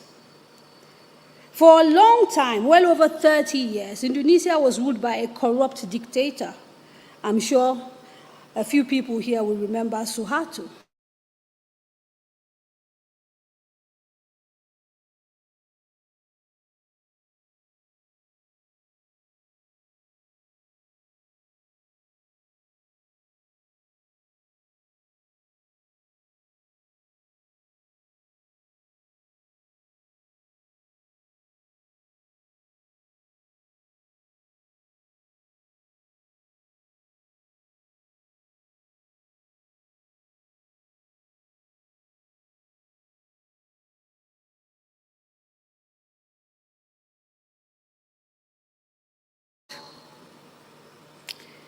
And it is a big but.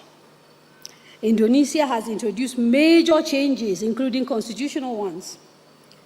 It has decentralized power and given the regions greater autonomy, while watering down the power of the president at the center. Something that I know you all agree we desperately need to do in this country. It has pursued relatively successful policies on fighting religious extremism and continues to deepen tolerance among its many tribes and religions, remaining true to its national motto. By focusing on manufacturing and services to ensure it does not remain dependent on commodities, which were the mainstay of its economy, which is now the 18th largest economy in the world, Indonesia has moved its people out of poverty. Their growth is being driven not by anything external, but by local consumption from a growing middle class. But you see, Indonesia has something we don't. They all pull in the same direction. They are clear that they want a country that works for all. And so, their diversity is not taking the place of their unity. Instead, it complements it. I say this because I know that here in Nigeria today, unity has become a dirty word. When you talk about unity, people tell you it's because your place is poor and you're busy collecting oil from other people. And that is why you are thinking about unity. Forgetting that Nigeria does not belong to only the Igbos, Hausa, Fulanis, and Yorubas. And that we have a lot of minority tribes who, in reality, will function better in a larger, functional country. Justice is more likely for your minorities in a place that is big, diverse, but which is working. And I agree, Nigeria is not working now. So, in essence, what am I saying? That the ingredient that is missing in our journey is unity of purpose. Without agreeing on the basics, we are not getting anywhere. The road is not easy. No, it's full of obstacles. I can see them. Everybody can see them. But it is clear. What do I mean? If I stand here today and I see nation over there, I can get there. I know I can get there. But I have to do some serious work. If we battle and stay true to that road, the destination is nationhood. But you can't have a nation unless you all come together. Without unity, we cannot hold our elected officials and other public office holders accountable. They will keep playing us.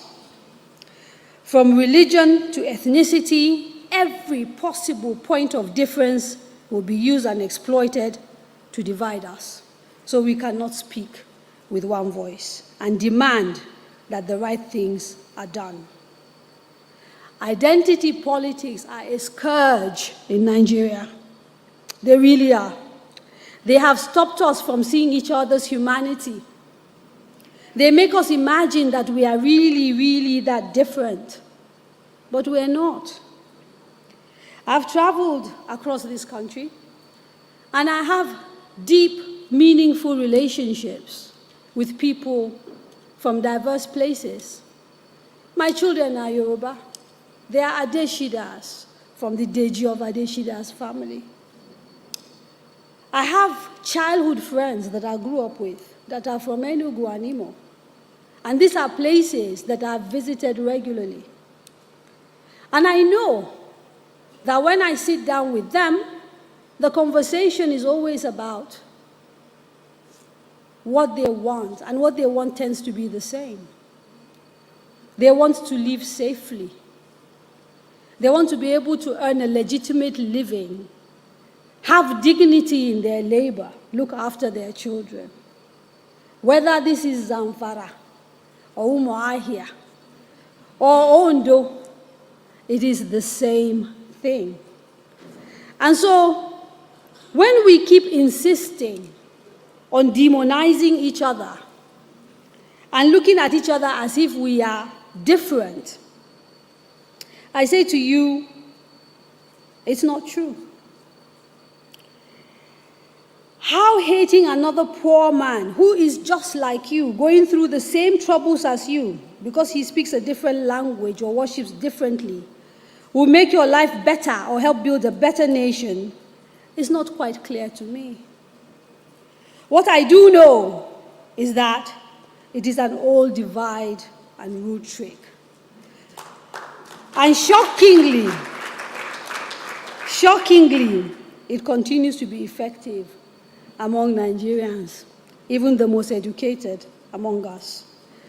Meanwhile, the issues we face as a country continue to damage each and every person, regardless of tribe or creed.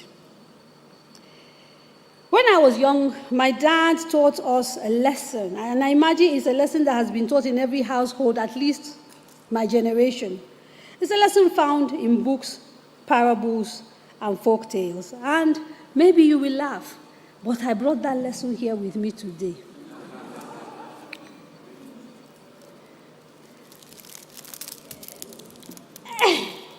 I cannot. And I think even if I call up the men and tell them to break this for me, they cannot. Oh yeah, 𝐏𝐶𝐞𝐭, come and break it. Come and break it. Right? But you take one, and it's easy. I know all of you have had that lesson taught to you at different times, even if it is to teach you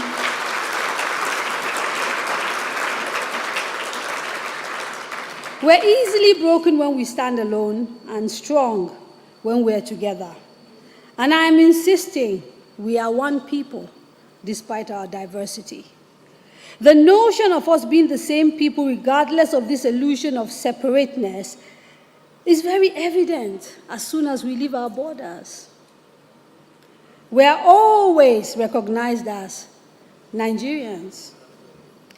And this becomes even more stark when we move outside the continent because we become black people. We don't see it and accept it, and we pay a high price for that. But the world sees us as one, and more importantly, will continue to treat us as one. We are a conquered people who are refusing to now use the opportunities to rise and take our rightful place among respected people of this earth. We somehow think we can do well, while others among us are doing badly. Perish that thought. Until we all do well, we're all going to continue doing badly. And those of you who travel, who mix with people from other places, know exactly what I'm talking about. But beyond even the optics, we pay a high price for constantly putting our diversity ahead of our unity. History is a good teacher. The warring tribes of Europe didn't begin to enjoy long-term peace and prosperity on an unprecedented scale until they recognized that essentially they were subcultures within a larger dominant culture. We must come together if we're ever going to be a nation. Nigeria cannot and will not fulfill its promise until we are all one and traveling together. We're in a leaky boat that is threatening to capsize and kill all of us. And if we do not work together to plug the holes to enable us reach shore where perhaps we can build a new boat, then we are all doomed. And listen, I'm not talking about holding hands and singing kumbaya, okay? I'm talking about a common acceptance of the rule of law, justice for all, fairness and equity, equal opportunity and discipline, values from which we can forge a common future that give us all and those coming after the chance at a better life. A life of affluence and respect, of accomplishment and fulfillment. I've traveled across Nigeria, like I said, and I know that all of us in the end want the same thing. And yes, within the borders of Nigeria, all this is possible. But I'm also saying, you must give up some personal comfort for the benefit of the whole. Understanding that that tanker of stolen oil, which has enabled your family to travel the world, is contributing to destabilizing this same country and jeopardizing the life of generations unborn. Knowing that every time a terrorist is caught and you start your whataboutism, you are driving a nail into the coffin of rule of law and prompting impunity. Remembering that every kobo stolen that is meant for IDPs means death from malnutrition and hunger for an innocent child. Many of us, especially among the political class, the elites, have gotten comfortable with rottenness. We have become part of the decay, even if we don't realize it. We partake in storytelling that is untrue, but which provides us with comfort because, well, the truth sometimes is too hard to face. We blame Kano's drug problem on the beleaguered people in Anambra, and the lack of drinking water in Abia on the poverty-stricken people of Zamfara. A few years ago, we managed to convince ourselves that Boko Haram terrorists are a problem only for the Northeast and have nothing to do with Abuja and Ondo. I am saying it is time to be still. It is time to pause, to think, to reflect and retrospect, and to be totally honest with ourselves. It will mean difficult conversations. It will mean working hard to heal divisions and wounds, and not just from the civil war, although that would be a good starting point, but also the many wars that have since followed. It will mean making commitment to building a nation. It will mean sacrifice. It will be hard work because, well, nation building requires deliberate, intentional work, and that doesn't come easy. To do this, we require a quality leader. For me, our next president cannot, should not, and must not pay lip service to this question of unity. Thank you.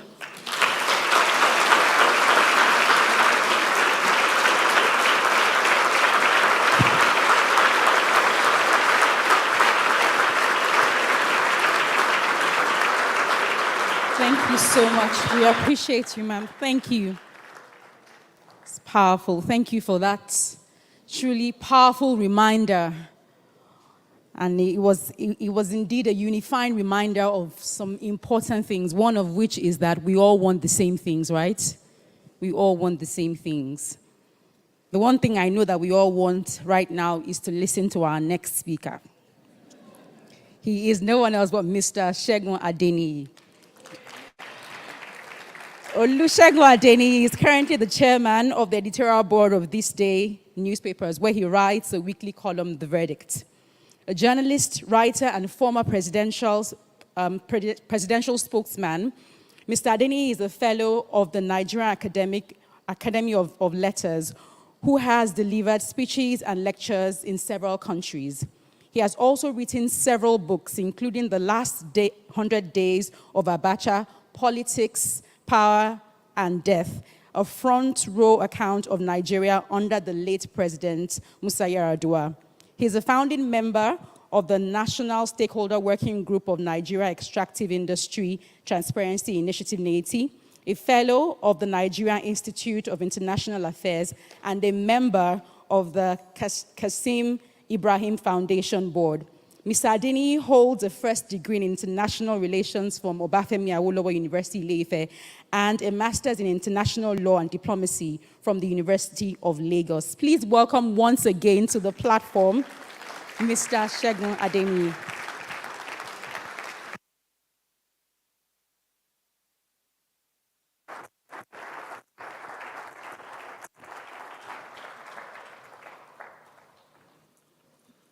Thank you very much. You know, ordinarily I sleep very easy, but last night I just couldn't sleep.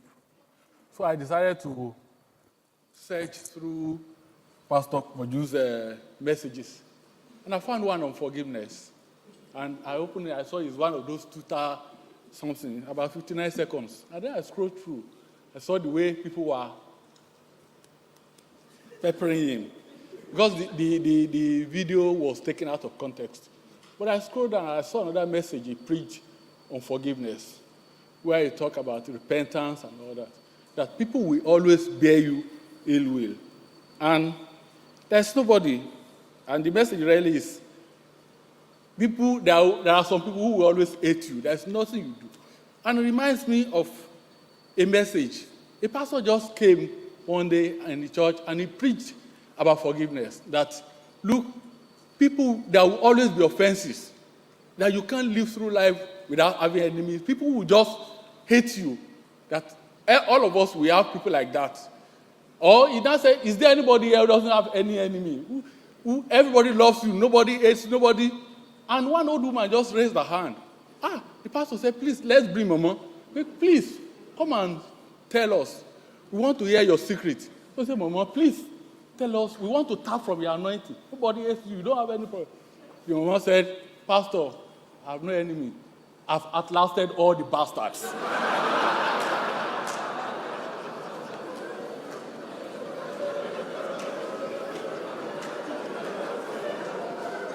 Distinguished ladies and gentlemen, I want to begin by expressing my profound appreciation to the entire leadership of Covenant Nation for considering me worthy to be invited for this program again. It is an honor and privilege that beginning from 1st October 2012, exactly a decade ago today, this is the 8th time I will be speaking on Platform Nigeria.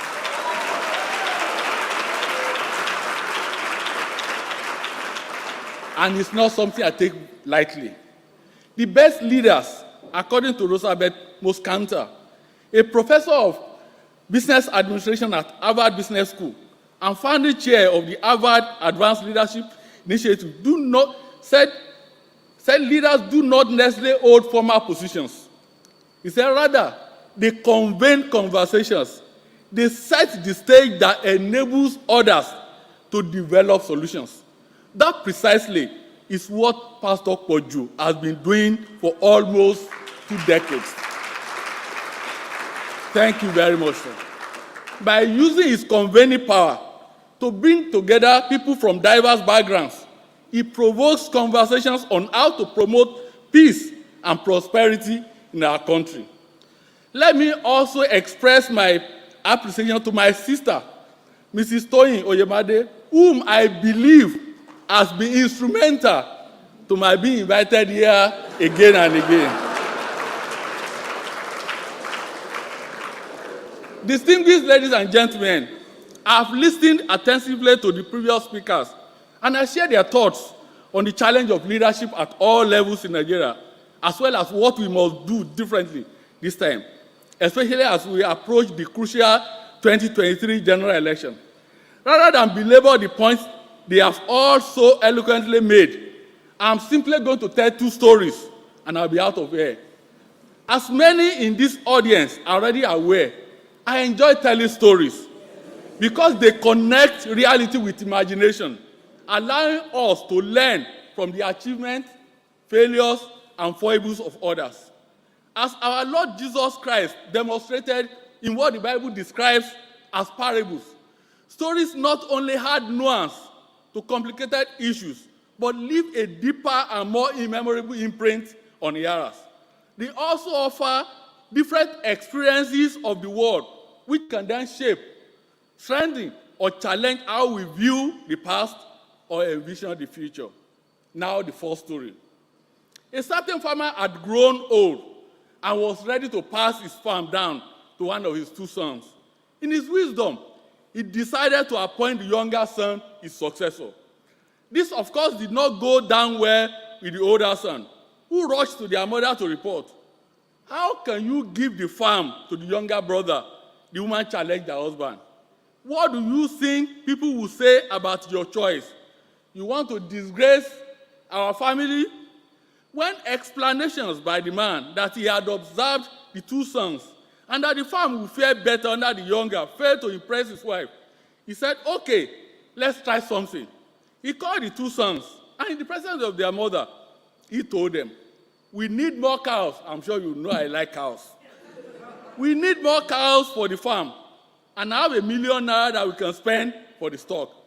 I understand there's a place in Ilorin, the Kwara State capital, that's the best state in Nigeria, I hope you know, where they sell cows right now. I want both of you to travel separately go to the farm and negotiate for us to buy cows from there. A few days later, the elder son returned. The man invited their mother to bear witness. Father, the farm indeed has cows for sale, and the price of each is 200,000 naira. So if you give me the 1 million naira, I can get us more cows. I can get us 5 more cows. The father thanked him and he left. Not long after, the younger son also returned.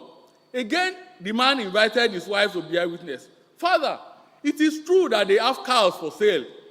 Each cow will cost 200,000 naira, and they are not willing to bend on that. But I negotiated with the farm manager, and he agreed that if we deposit 1 million naira, he is willing to give us 10 cows so that we can pay the balance of 1 million naira within another week. Meanwhile, when I went through the farm, I noticed a special cow that was bigger and healthier. The manager told me that was Sokoto Gudali, which is not in stock right now. But he also told me that they are taking delivery of the cows from the state next week, and that if we are not in a hurry, it may be good to wait. After the younger son left, the man turned to his wife and said, that's why he's getting the farm. Distinguished ladies and gentlemen, I will come to the moral of this story, but I want to tell the second one before I do. I'm sure the Senate listeners already get the point. The campaign for the 2023 general election officially kicked off across the country 4 days ago, and we have entered a period we will be examining those who seek to be president, governors, senators, members of the House of Representatives, and members of the State House of Assembly. As voters, we are placed in the position of that farmer. We have a choice to make, and it is about our future. Should our decision be based on sentiment by placing our inheritance in the hands of those we know will not manage it well? That is the question Pastor Koju has invited us to deliberate upon at this session with the theme, A Better Nigeria is Possible. Why, what, how, what the next leadership should look out for. Let's begin from the issue of what the next leadership should look out for. Whichever direction one looks today in Nigeria, the statistics are frightening. 2 weeks ago, the National Bureau of Statistics disclosed that the Consumer Price Index that measures the rate of change in prices of goods and services rose to 20.52%, a figure regarded as the highest in 17 years. The projection is that it could climb to as much as 23% next year if the current trajectory remains the same. That sadly does not even tell the whole story of the hole we now find ourselves as a nation, and we have not stopped digging. Apart from inflation, several other micro and macroeconomic indicators have also worsened. For instance, the fiscal deficit of the federal government hit 3.09 trillion in the first quarter of 2022. According to a forthcoming report by Agora Policy, a think tank spearheaded by my friend, the former Nigerian Executive Secretary Waziri Adio, Nigeria's total debt stock increased by 439% from December 2011 to December 2021, while the domestic debt component increased by 242%, according to the report produced with support from MacArthur Foundation. The foreign component increased by 1,689%, up from 885 billion naira to 15.8 trillion naira, just within a period of a decade. Within the same period, federal government borrowing from the CBN through ways and means increased by over 7,000% to 17.4 trillion. From January to April this year, debt service exceeded revenue by 308 billion naira, and it was the largest component of expenditure. Against the background that approximately 70% of the population are under the age of 30, while 42% are under the age of 15, the rise in youth unemployment from 8.04% in 2011 to 42.49% in 2020, going by the Agora Policy report, is really telling on our precarious situation. with the research conducted by a team of experts drawn from academia, the private sector, military and civil society, other reports by the think tank on national security, social inclusion, and the state of transparency and accountability in Nigeria, which I have also been privileged to read and no less grim. Distinguished ladies and gentlemen, I don't want to belabor the issue of the mismanagement of the oil and gas industry, especially the downstream sector, and Dr. Joaba has spoken about that. The federal government admission that it subsidized petroleum consumption by 2.57 trillion in the first 8 months of this year is enough for us to understand the enormity of the leakages within the system at a time of dwindling resources. Meanwhile, the Minister of Finance, Budget and National Planning, Zainab Ahmed, has already informed us that out of the 19.76 trillion budget proposed for next year, we are going to spend 6.7 trillion naira on subsidy of petroleum. Even when I have a problem with the ideological fixation of ASU leadership on how to fund tertiary education in Nigeria, the amount of money we propose to spend as subsidy on a single consumption item next year is still more than 6 times the 1.1 trillion naira being demanded by ASU to call off their strike. For those of us who are still counting, today marks the 229th day since the campuses of our federal universities were closed in February this year. What I find particularly disturbing is that even when we are all agreed that Nigeria has reached a difficult intersection in practically all areas of our national life, there is no serious discussion about the future or why things must be done differently. Instead of marshalling arguments on how to tackle the deteriorating security situation, the overwhelming youth unemployment, and the economic crisis that plagued the nation, most of our presidential and gubernatorial candidates have outsourced their campaigns to supporters whose rhetoric, especially on social media, is anchored on the same old politics of bitterness, rancor, and mudslinging. This then brings me to my second story. For 80 years, 4 soldiers had been guarding a concrete slab in front of an army barracks at all times. I first shared the story in a column I wrote in January 2017, but it has a significant meaning at this moment. And I want to use it to illustrate my point on the kind of leaders we should elect or not elect in 2023. As the story goes, new commanders were at different times posted to the barracks, and the tradition of 4 soldiers changing shifts to guard the slab remained. But the day came when a new commander sought to know why he must continue to keep troops committed to passivity. Nobody could provide a rational explanation beyond stating that their previous commanders instructing them to continue guarding the slab. So the new commander went to the archives to look for answers. In the process, he came across an old document that offered the explanation. Almost a century before, the commander of the barracks at the time wanted to build a platform where events could be performed. He put a team together and they laid the concrete slab. But that night, wild animals walked over the slab before it could dry, thus messing up their work. When the soldiers fixed it the next morning, the same thing happened at night. To solve the problem, the commander ordered that 4 soldiers should guard the slab for 3 weeks to allow it to dry. But a week after giving the instruction, it was transferred elsewhere. Meanwhile, a new commander brought to replace him at the barracks found the routine of guarding the slab by 4 soldiers, and without reading the handover notes left by his predecessor or asking questions, he continued to enforce the order. And every other commander that came after him did the same thing. That was how, for 80 years, there were still 4 soldiers guarding the concrete slab. No society can progress when you have such commanders at the helm of affairs, and that, many will argue, is the story of Nigeria. Distinguished ladies and gentlemen, If we critically examine the two stories, that of the older brother who felt it was his right to inherit their father's farm, and the commanders who for decades deployed troops on a needed assignment, there is nothing to suggest they were bad people.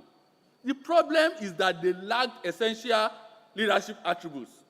Nigeria did not degenerate to its current abysmal level overnight.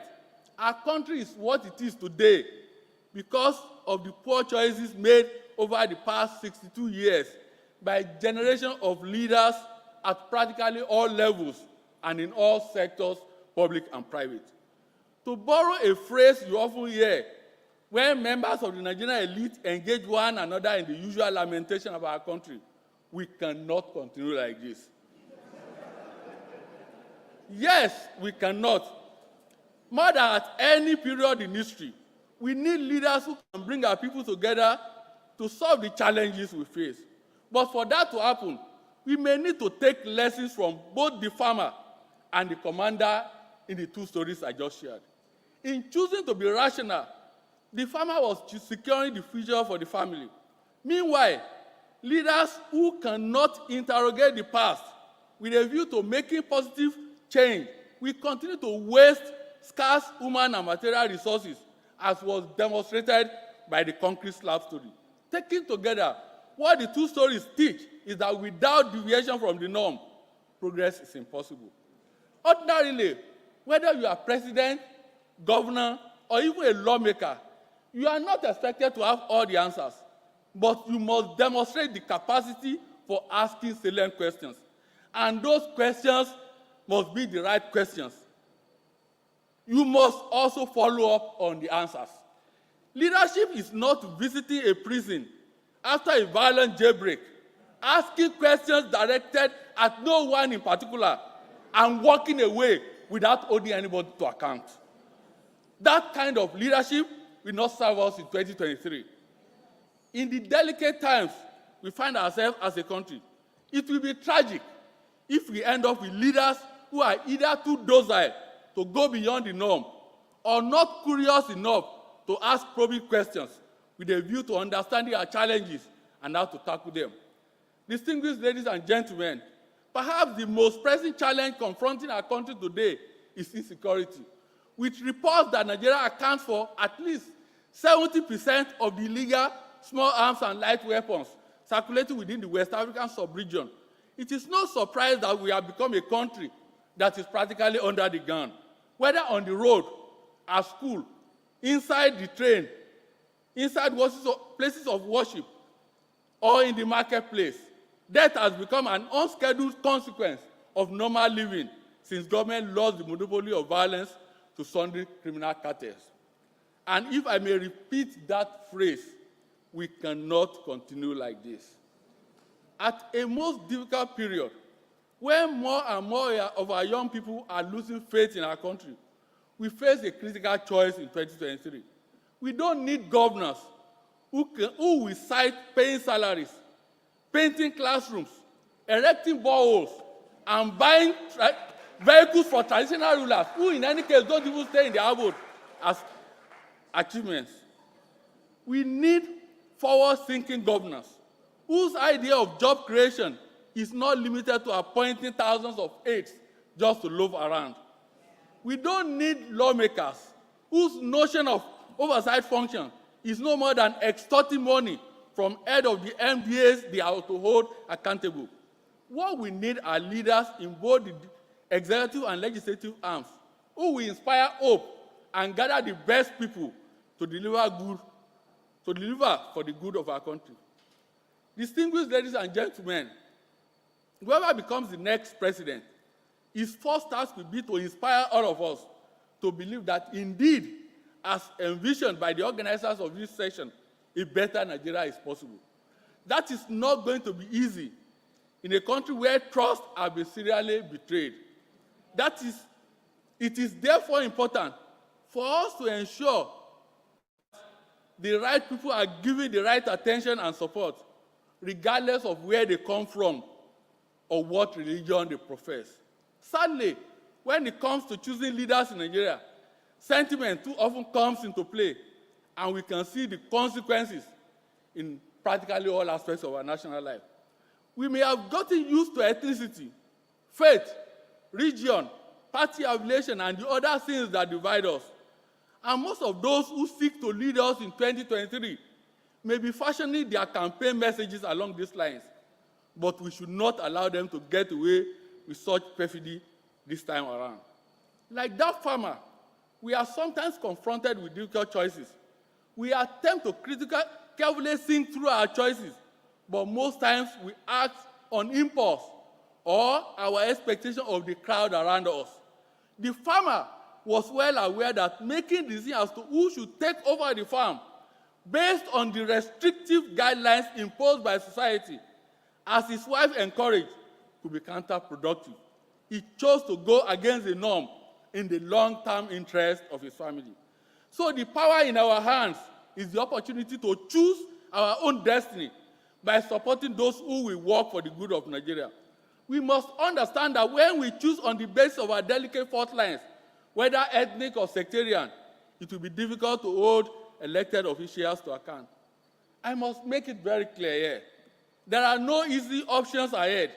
In 2017, on this same platform, as many may remember, I illustrated my point about the situation in Nigeria with the anecdote of an industrious one-legged cow that was being cannibalized alive based on the conclusion by an unreflective owner that a cow like that, you don't eat it all at once. The unfortunate cow, as I also explained, had a great deal in common with our country, with an inclination to sharing the national cake that no one ever bothered to bake. We have all been behaving like that poor farmer who, for fleeting pleasure, chose to mortgage the future. Like the man in my 2017 anecdote who started the bite from the cow leg, we must dispense with the proclivity for eating whatever is available today so that we can secure tomorrow. Distinguished ladies and gentlemen, before I take my seat, let me also warn the social media titans who believe that by denigrating people on the basis of artificial differences, they are helping their candidates. No, they are not. It is good that our young men and women are involved in the electoral process, but they must resist being converted into pawns in the latest version of an old game. As President Barack Obama reminded us in his last address to the UN General Assembly on 17 September 2016, and I quote him, "Our identities do not have to be defined by putting someone else down, but it can be enhanced by lifting somebody else up." I'm sure many of us have read literature that suggests Nigeria is a lost cause, that nothing will change, but I do not subscribe to such pessimism. In fact, yesterday, my friend 𝐏𝐶𝐞𝐭 described me as an incurable optimist. When it comes to Nigeria, a tag I gladly hold. I bet being an Arsenal fan also comes with that kind of advantage. The choice of topic for this session also demonstrates Pastor Koju's conviction that a better Nigeria is indeed possible. And the fact that many are gathered here today is testimony to the fact that we all share that optimism. Notwithstanding the challenges we face, if we make the right choices in 2023, Nigeria can, and indeed will, ultimately fulfill its destiny. We have the human and material resources to make our country better than it is at the moment. We are simply waiting for the right leaders to stand up and be counted. That is why how we vote in 2023 matters. Pastor Koju, distinguished ladies and gentlemen, Nigeria is at a crossroads. This is no time to choose our leaders on the basis of sentiment. The problems that the people want urgently solved know no divisions. Youth unemployment is neither northern nor southern. Poverty is neither Christian nor Muslim. Insecurity speaks no ethnic language. The price of Gari is the same for those who carry tribal marks and those who don't. Kidnappers and bandits don't care about the religion or of their victims or where they are from. When the national grid collapses to 0 megawatts, the darkness that follows does not discriminate. We all feel it, whether in Sokoto, Enugu, Port Harcourt, or Lagos. In a perverse way, the majority of Nigerians have never been more united than now as to what plagues us all. Whether we are Christian or Muslim, northerner or southerner, male or female, young or old, we are united by adversity, joined by clear and present dangers, and threatened by an overwhelming sense of uncertainty about our future. In the coming 2023 general election, we have a choice to make. We may vote for someone because the person speaks the same language as us, or they profess the same faith. Fair enough. But we must also remember that the consequences of those choices can reverberate for years or even decades. That precisely is why it is so important that we understand that when we go to the polls in February 2023, we are setting the stage for what our tomorrow will be. Thank you very much for listening.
Right, so leadership, what kind of leadership do we have now? What do we need?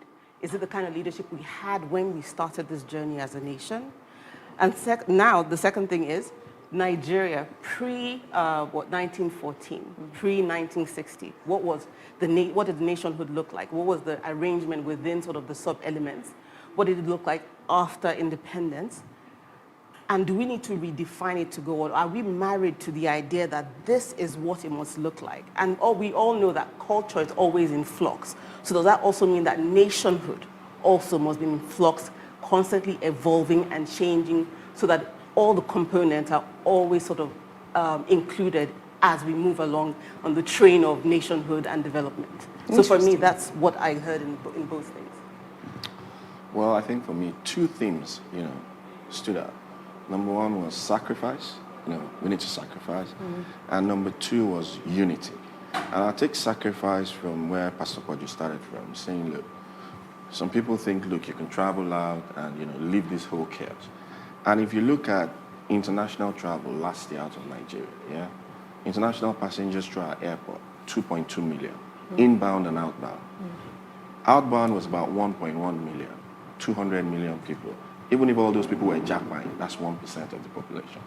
So there's still 99% left here.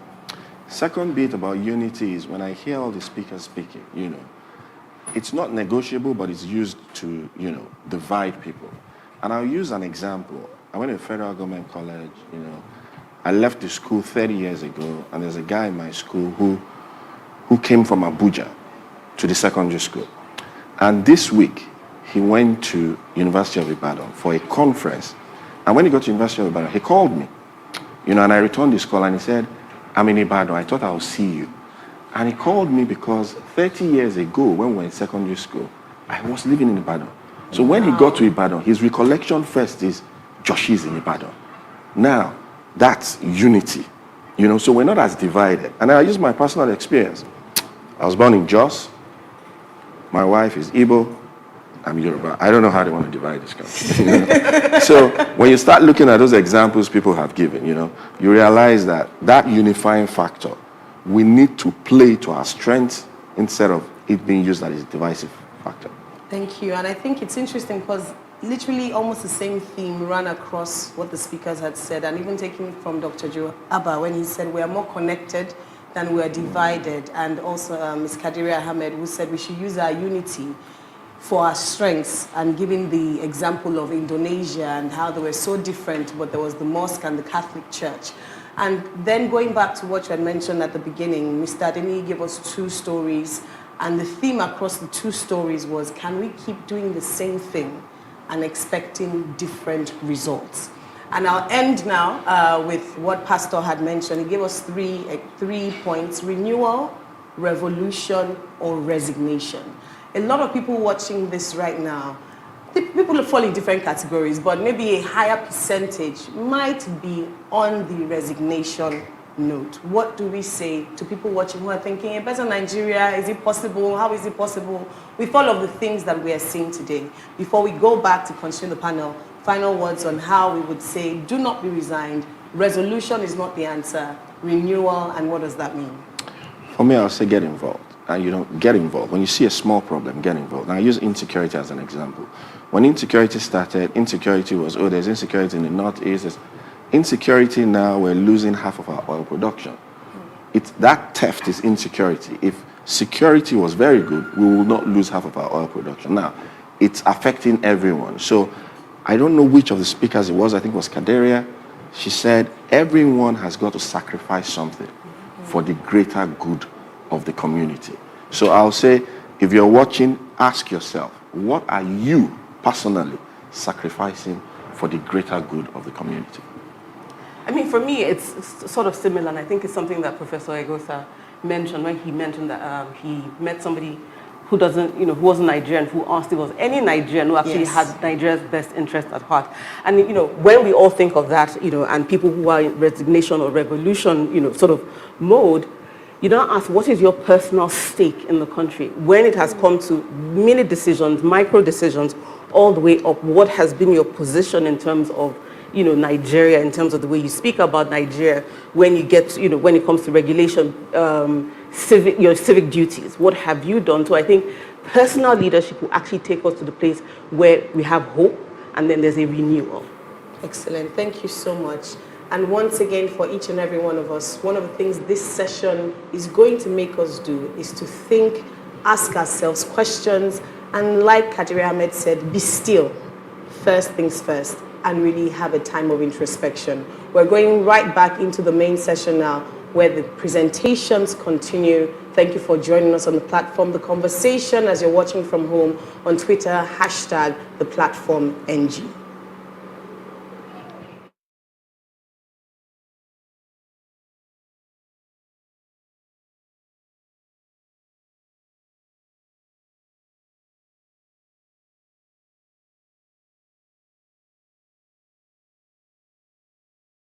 Is Dr. Victor Oladokun. Let's appreciate him. Dr. Victor Oladokun is an internationally recognized media and communications professional. He is the creative force behind cutting-edge TV programs that he has presented hundreds of episodes of leading international news and magazine programs such as CBN World News and Turning Point International. Dr. Victor Oladokun has held several senior and executive-level positions in PR and broadcasting with a wide range of corporate and non-profit organizations located in Africa and the United States. Additionally, he has served as an adjunct professor of leadership and as a pastor of one of the largest Assemblies of God churches in North America. He is the chief executive of 3D Global Leadership, a media consultancy and strategic leadership development company. He's an intrepid international traveler with a curiosity about cultures and an unapologetic lifelong supporter of Everton Football Club. Please join me as we welcome Dr. Victor to the platform.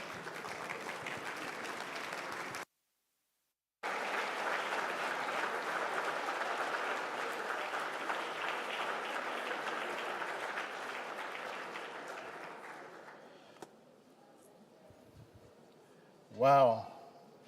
I didn't know you were going to put me on blast, but I have to explain the Everton side of things for a moment. I'm a long-suffering Everton fan. I can't remember when we last won a competition or the league, but I grew up in Liverpool in the 1960s, and there were two teams, Liverpool and Everton, but the true Liverpudlians supported Everton. So the game has changed these days. Liverpool has become a little bit more of a global entity, but I hold faith that one day, soon, we'll make it. Ladies and gentlemen, it's a wonderful privilege being back with you on the platform. What a wonderful joy it is. I just want to congratulate first the conveners of Platform NG, Pastor Boju and Toyin Oyemade, your leadership team, and the wonderful volunteers who make this happen. You come to an event like this, it's easy to speak or it's easy to visit and sit down looking wonderful. But tremendous amount of hours go into what you see. You've been a tremendous blessing to Nigeria, and I want to thank you for all that you do. The ideas that are proffered here on this platform make a huge difference in our nation. So thank you very, very much.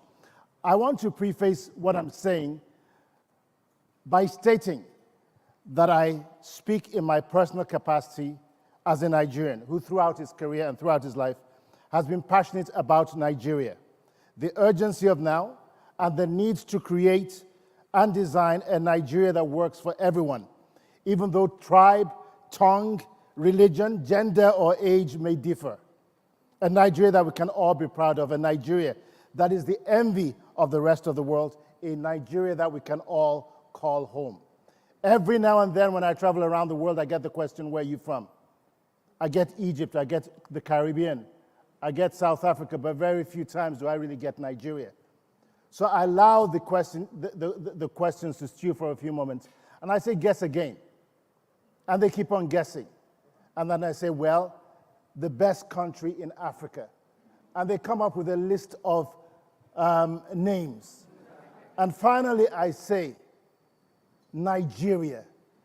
Sometimes I get a little bit of a laugh, and many times I get a grudging acknowledgement that there's something special about Nigeria and Nigerians. So for me, one of the greatest privileges I have is to be a Nigerian.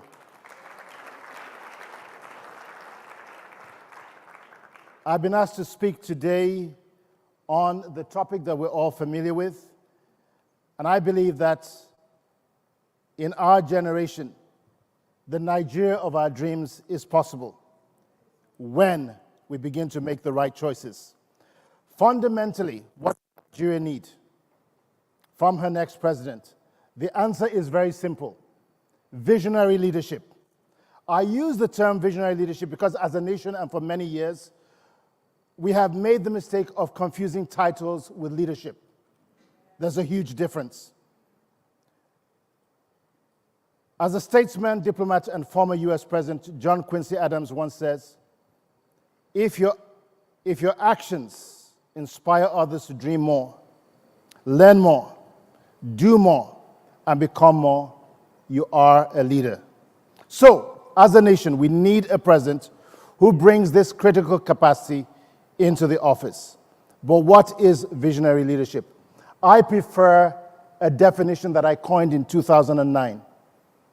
It says visionary leadership is the capacity to see a desirable future long before it arrives, and the ability to bring it into the present by influencing, inspiring, and using the gifts and talents of others. I repeat, visionary leadership is the capacity to see a desirable future long before it arrives, and the ability to bring it into the present by influencing, inspiring, and using the gifts and talents of others. In essence, visionary leaders know where they're going, they know what they're doing, and how they intend to get where they're going, and who they intend to go with. Look, if Dubai, Singapore, South Korea, Vietnam, or Rwanda can experience radical transformation and growth in a single generation, then why not Nigeria? I strongly believe that it is possible. While my dear brother and friend, Dr. Joe Abba, earlier said he prefers not to use Dubai as an example, and I understand the reason why, I believe that there are lessons we can take away from this city-state. 22 years ago, I visited Dubai for the very first time. And most of what you see right now in Dubai did not exist. It only existed in the minds of the architects and the rulers of the city. That was 22 years ago. I was told at the time of my first visit by city officials that their motto was pushing boundaries. In other words, they believed that whatever has not been done anywhere else in the world, it is possible to pull it off in Dubai. They absolutely believed it, and that they believed that if you can conceive it in your mind, you can achieve it. And have they done so? That belief system did not come about by happenstance or by accident. It was nurtured by a leader and instilled in the public consciousness. Fast forward to 2022. What was once a vision has become a reality. The rumor is that many of our leaders actually visit Dubai quite often. Some of them own very impressive real estate portfolios in this futuristic city, and some live there for extended periods of time. Today, Dubai is home to the Burj Khalifa, the tallest building in the world, an engineering and architectural marvel. The Burj Al Arab, the only 7-star hotel in the world. The Palm Jumeirah Islands that have increased Dubai's coastline by 520 kilometers. 30-plus free trade zones, each representing different industries.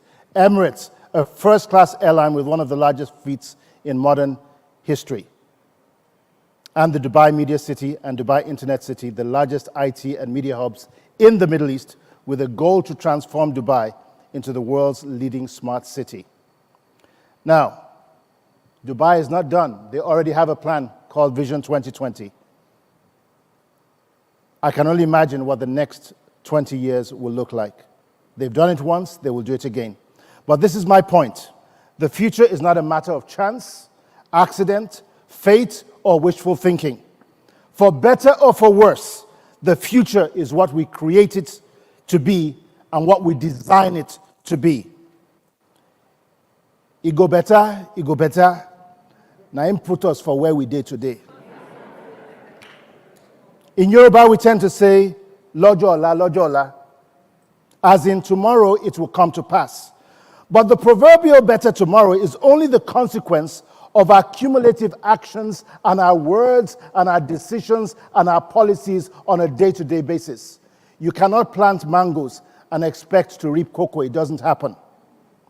So, to the next president of Nigeria, Mr. President, the billion naira questions are as follows. What future do you have in mind for Nigeria? Do you have a clear vision and a roadmap for where Nigeria will and should be in 20 years? Is your vision grounded in reality? A reality that most Nigerians can be excited about and buy into? Do you have an idea of the composition of your government? Have you identified now and not after being sworn into office who are the best and the brightest Nigerians, men and women, young and old, at home and in the diaspora, that you intend to bring into your government? Will you go about the business of fixing the problems of Nigeria for which you were elected, or will you spend, as some of our speakers have said prior to now, the next 4 or 8 years blaming the previous administration or party? Will you have the mental, emotional, psychological, and physical stamina needed to steer this complex and diverse nation towards a future we can all believe in, aspire to, and be proud of? Will you be able to withstand the centrifugal forces that have a tendency to keep us bound in ethno-religious quagmires? For the next president of Nigeria, the stakes are too high, but the choice will be in your hands. That choice ought to have begun long before you receive the nomination of your party, and not when you're being sworn in in Eagle Square in Abuja next year. Distinguished ladies and gentlemen, the future was yesterday, and we're already late. So the question, once again, is what does Nigeria need from the next president in 2023? I am sure there are 1,000,001 things. However, there are 3 basic things.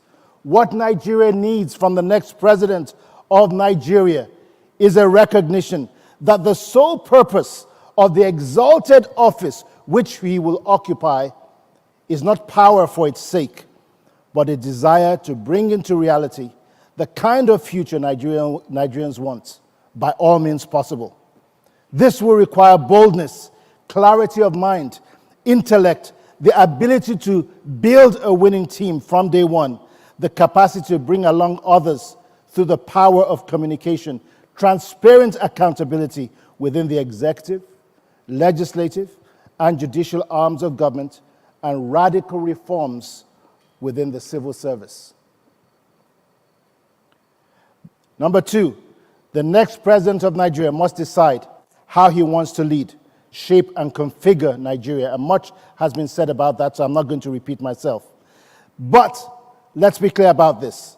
The vision statements, national policies, systems, strategies, staff, and structures that the president and other elected nominated leaders put in place, including governors of states, because many times we tend to speak about the villa as if the governors lived in Mars. No, they control 50% of the assets of this country. So we need to pay as much attention to who is elected at the superstructure as well as the substructures at a state level. We cannot let them off the hook. So you will not have to wait long to find out what it is that they're planning for this nation. You will discern very, very quickly the direction in which the country is going pretty soon. And number 3, what Nigeria needs from the next president is the willingness and the steely resolve and the political will to make a choice, a deliberate choice about the future he wants. But he can only make one choice. There are 4 possible scenarios available. Of the 4 possible scenarios, consciously or unconsciously, he can only create one scenario or outcome, just one, whether he likes it or not. So let me break it down just a bit. I beg, una no go vex so. Make I explain the title for Pidgin and English, make me understand the matter well. As mentioned, his actions, his inactions, his choices, his policies, his strategies, and his visions and his words will determine the future of Nigeria over the next 4 or 8 years. Choice number 1, or choice A, the first future scenario is status quo. Make it be as it be. In this scenario, Nigeria remains pretty much the same with all of its perennial challenges and problems. We stay where we are. We just stay there. No forward motion on all development indices. And as a nation, if we continue to do things the same old way while expecting different results, that is what we're going to get. Make it be as it be. It is a choice. Choice B, the second potential future scenario outcome for Nigeria is regression, or as my Wafi brothers and sisters tend to say, reverse back. In this scenario, on every level of social and economic development, in terms of the quality of our infrastructure, healthcare, education, transportation, seaports, security, power and energy, agriculture, food security, water and sanitation, digital infrastructure, urban decongestion, rural development, instead of staying the same, Nigeria actually begins to decline. With measurable proof, such a situation is possible if our next president fails to take up the challenge. The world is not waiting, and no one is coming to save us except ourselves. If we refuse to innovate in the face of rapid global change, this is what we will get. It is a choice. Choice number 3, or C, the third potential scenario, or outcome for Nigeria is, and God forbid, total chaos, or everything pafuka, or as some tend to say, kasala go bust anyhow. In this scenario, the hydra-headed challenges that we have faced for decades could mushroom and pull this nation apart.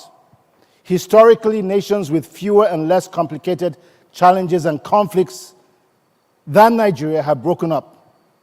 What is there to suggest that Nigeria can dodge the proverbial bullet if we continue along this trajectory? It is a collective prayer, I believe, that the next president of Nigeria will make wise and just decisions that will cement our collective unity. To do so or to not do so is a choice. Choice D, the fourth and final future scenario for Nigeria, based on the vision and leadership of the next elected president of this federal republic, is what I refer to as the Nigeria of our dreams, or Nigeria where everything settled well, where everybody go to jolly. That's a choice. For the avoidance of any doubt, let me state very categorically and emphatically that I believe strongly in one Nigeria, a beautiful, diverse, and endowed nation with abundant natural resources and fertile land with 218 million, 18 million creative, talented, and dynamic people. A nation and a people where even our very own worst critics often pause and admit that there is something truly exceptional about Nigeria and Nigerians. I believe that the Nigeria of our collective dreams is possible. It will require the next elected president of Nigeria to have strong political will, accountability, good governance, integrity, and everything else that the previous speakers have talked about.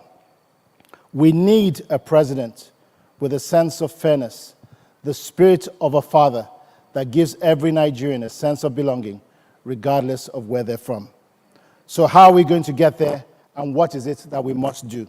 I'm just going to quickly touch on 7 things very, very quickly. First of all, we must recognize that Nigeria is a system. The federal government, the state governments, the local governments, the private sector, these are all subsystems.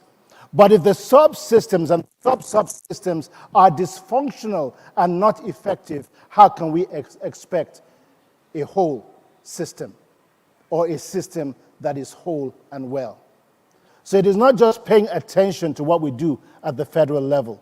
Competence and excellence must permeate everything that we do as a nation. Number 2, we must give power to the people. By this I mean electricity. On the first day,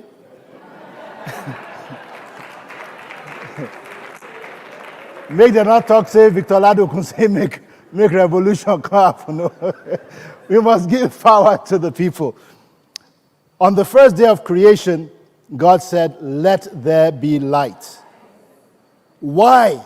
Because light, energy, or power was fundamental to the remaining tasks of creation. Without it, nothing else could be created. It is likewise the case that without energy or electricity, it is impossible to power or build anything else, and without energy, there can be no development. I don't want to talk about our installed capacity or our distributed capacity. Everyone who lives in Nigeria knows that we have a challenge and we have a problem. But let me just give you something to think about. South Africa's installed capacity is 4 times larger than Nigeria. And South Africa only has 60 million people. We have 218 million. But right now, if you visit South Africa long enough, you'll realize that blackouts and brownouts are a problem in South Africa. What is my point? My point is this. Even if we increase our capacity 3 or 4 times with a population of 218 million people, we still cannot meet all of our domestic and industrial needs. So, to the next president of Nigeria, let us give power to the people. We must move at the speed of light. Number 3, we must develop environmentally sustainable communities in the face of climate change and its devastating effects. Keep in mind that by 2030, 60% of the world's population will live in cities. I grew up in this city, in Lagos, at a time when there were only 1.5 million people. If you went past Palm Grove, you were on the outskirts of Lagos. You could lie down at Bar Beach till 2 or 3 in the morning without any fear to your life or to your property. But times have changed. By 2030, Lagos will have a population of 21 million people. Where are the mass transit systems? Where are the schools? Where are the healthcare infrastructure?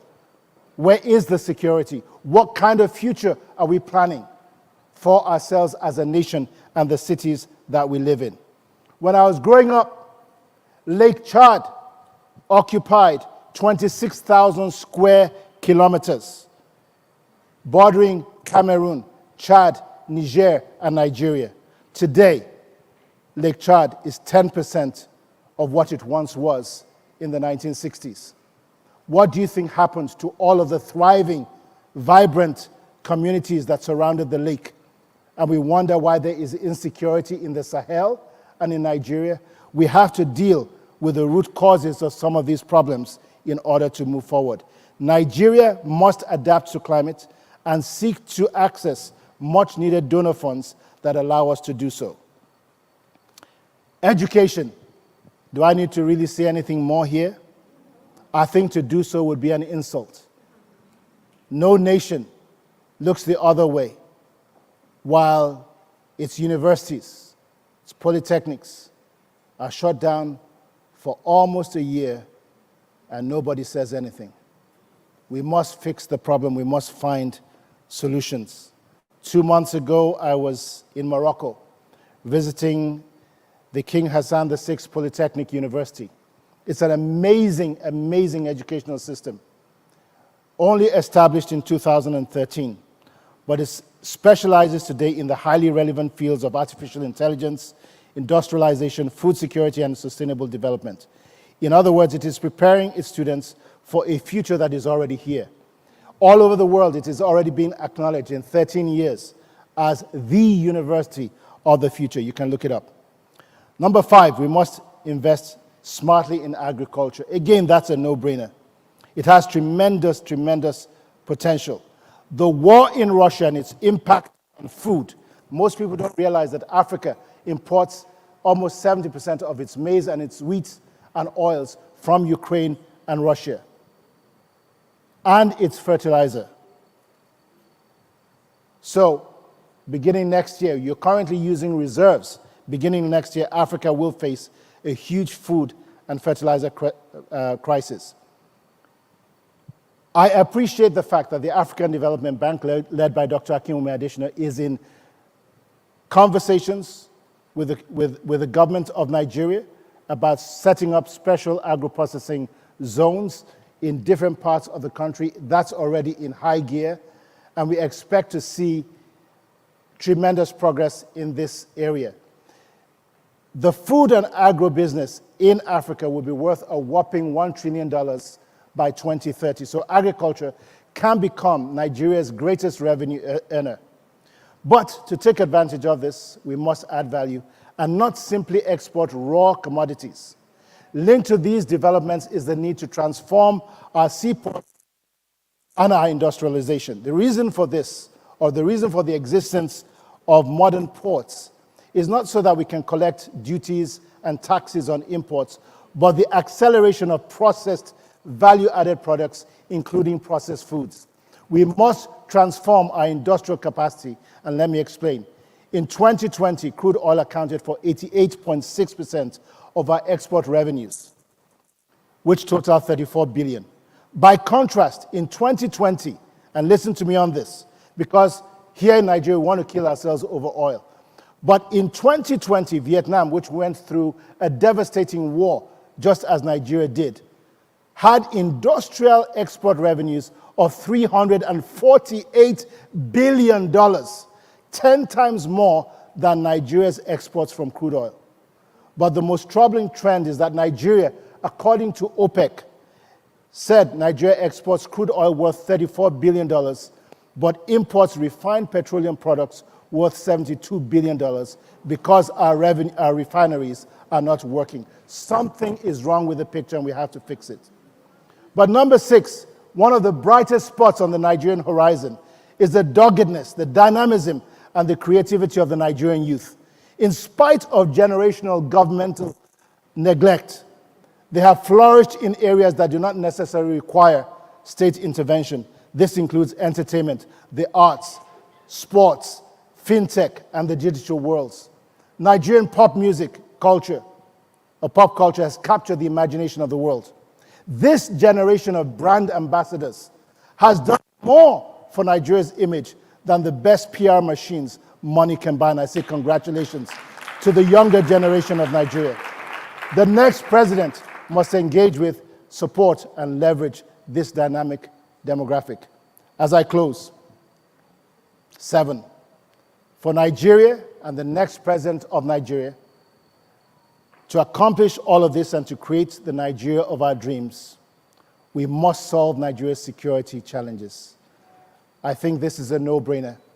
Everybody knows the devastating impact that security has on social and economic development. Today, you may not know it.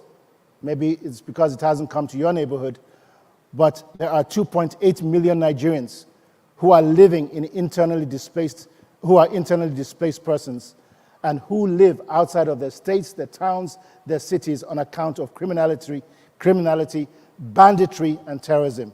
Again, no comment is required about the devastating impacts that this phenomena has on the lives of innocent men, women, and children, as well as on agriculture, the economy, and the reputational damage that this has caused Nigeria as an investment destination. Ultimately, ladies and gentlemen, investments and finance only stay where it is made comfortable.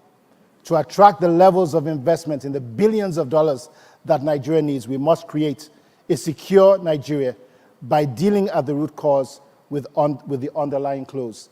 Distinguished ladies and gentlemen, the future is knocking at the door. It is saying, let me come in. The Nigeria of our dreams is a choice. It must be designed consciously and strategically. For the next elected president of Nigeria, what future scenario will it be? Status quo, make it be as it be, regression or reverse back, total chaos, aka Kasala go burst anyhow, or the Nigeria of our dreams, we set well. It's a matter of choice. May God give the next president of the Federal Republic of Nigeria the vision, the wisdom, and the boldness to make the right choices. Permit me to mention that the Nigeria of our dreams will require more than one Oga at the top. It will take you. It will take me. It is said that you're known by the company you keep, along with all the brilliant speakers who have preceded me and the ones who will follow. Let me just say this. It's been an awesome privilege to be in your collective company today.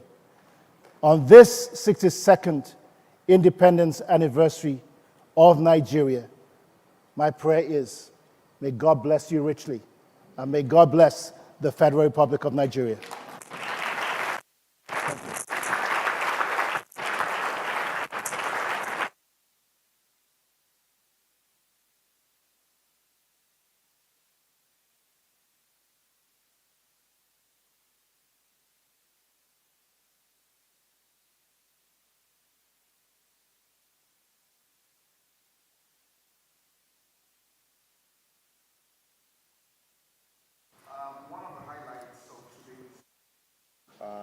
Is a youth debate that is going to be held here.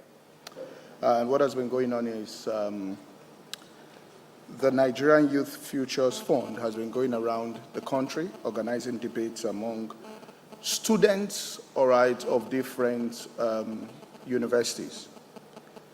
And the finalists are 2 universities, Ahmadu Bello University versus the University of Ilorin. All right? You say, what happened to my own or your own university? They got defeated. All right.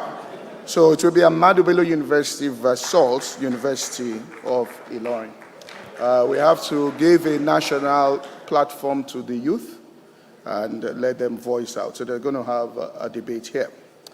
The competition is brought to you by the Nigerian Youth Futures Fund, and the debate, an initiative implemented by LEAP Africa and funded by MacArthur Foundation and Ford Foundation. All right? So that'll be happening immediately after. All right? There's another announcement I can't make on air, all right? But you will like the announcement. But I cannot make this on air because we will have a surge of people coming in. All right, the third announcement is that the platform will be hosting Lagos State gubernatorial debate. All right? Now, I have, from all the speakers in my arsenal, Nigeria is here in terms of debate strength.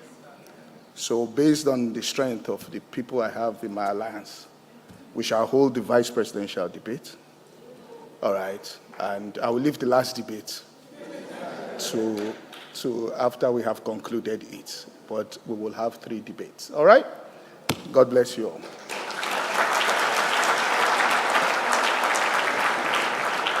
The Lagos State debate will be in January. Okay? All right.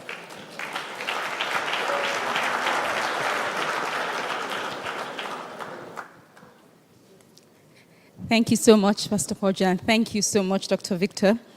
Our next speaker is someone I respect and love very much, and I think my smile shows. She is Mrs. Alera Aida Otobo. Yeah! Kindred spirits. Alera Aida Otobo is a transformation strategist with an invaluable understanding of public sector reforms in Nigeria. She is the founder of Incubator Africa, a development agency established in 2012 that mobilizes and equips reformers to collaborate and actively participate in strategic activities that transform sectors and systems. She is currently the Chief Executive Officer of the School of Politics, Policy and Governance, a critical arm of the Fixed Politics Initiative. She is also the co-founder of the Teach for Nigeria and the chair of Slum to School Africa, among other education and health initiatives that she champions. A graduate of Somerville College, University of Oxford, and Bartlett School of Architecture and Town Planning, University of London, and the London Business School, Alera's purpose is to create wealth in Africa through the development of human potential. She has worked in different sectors in Nigeria and Ghana and spoken at significant conferences in Uganda, Kenya, and Rwanda. Her mission is to build communities of reformers that step out of their comfort zones and take responsibility for their nations by executing nation-building initiatives. Please give a warm platform welcome to Mrs. Alera Aida Otobo.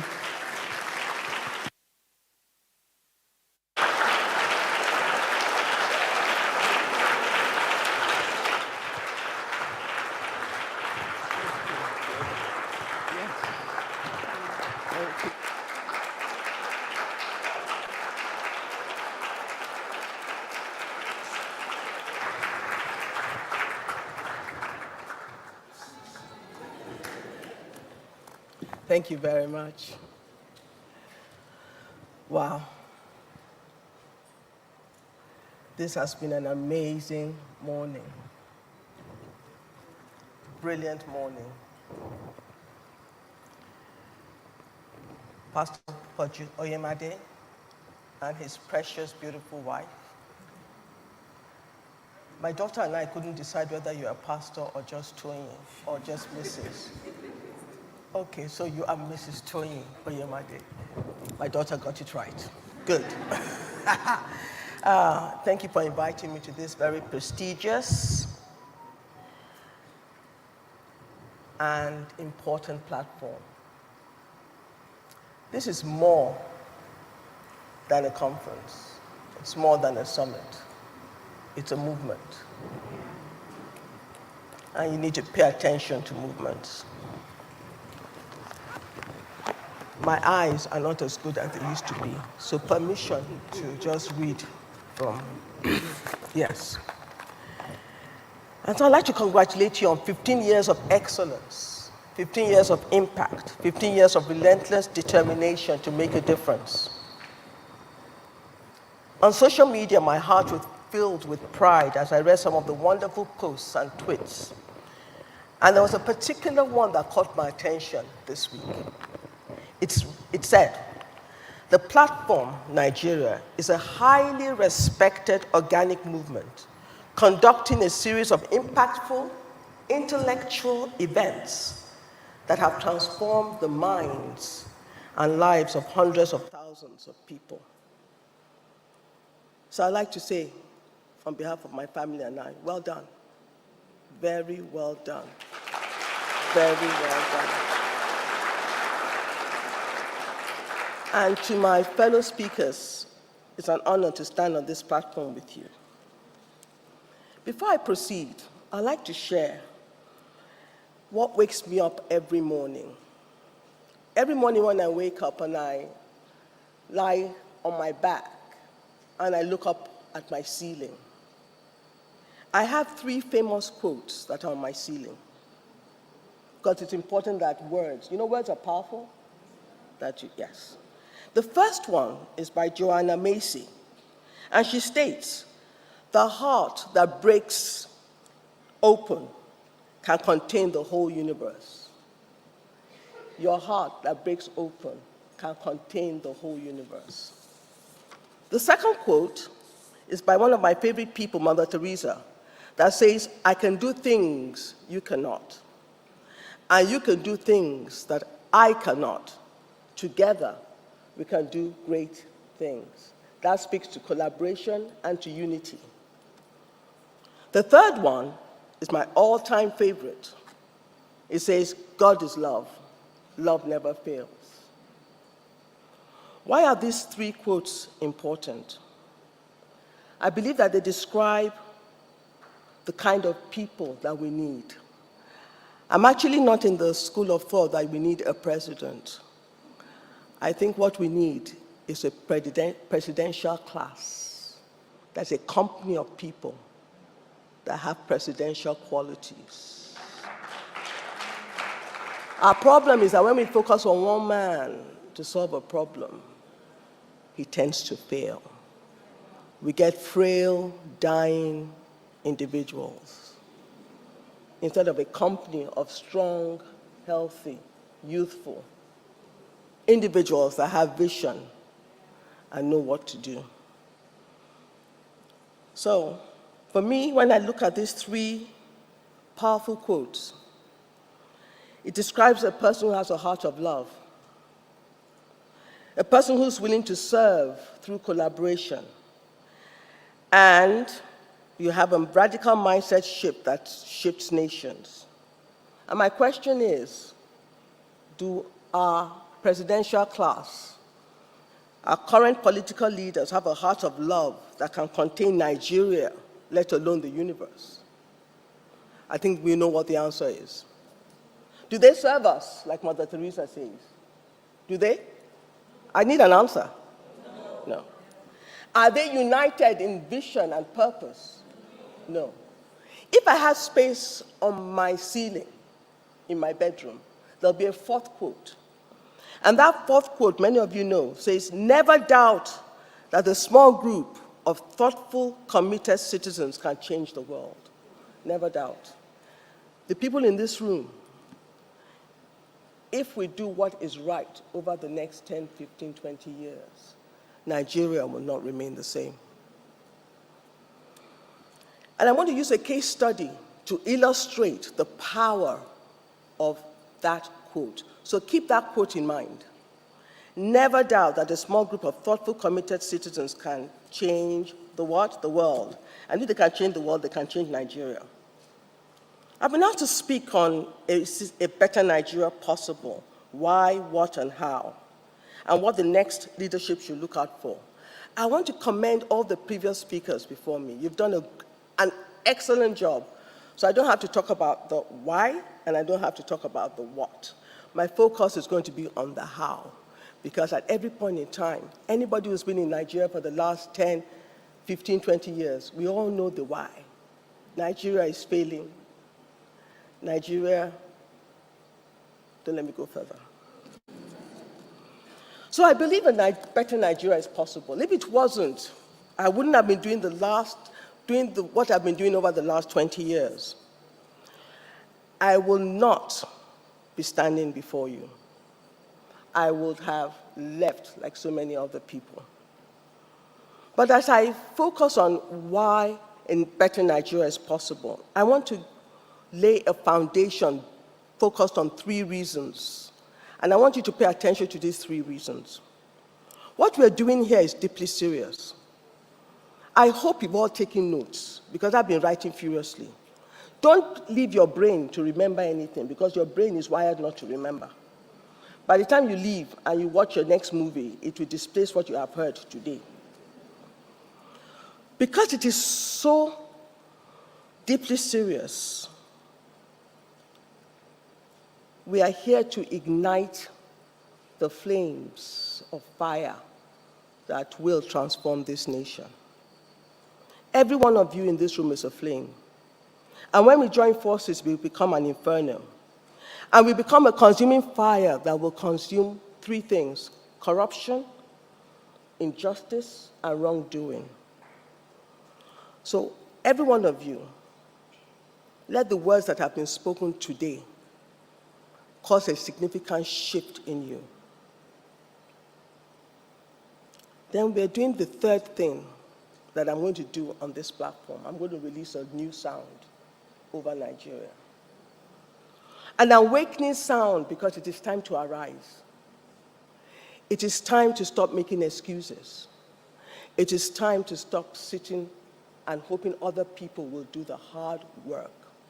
I'm part of several communities, and I find that many people were great at talking, but when it's time to roll up our sleeves and work, people keep excuses and say, I'm coming, just next month, I'm very busy. And they're usually busy on what is important to them, not what is important to the nation.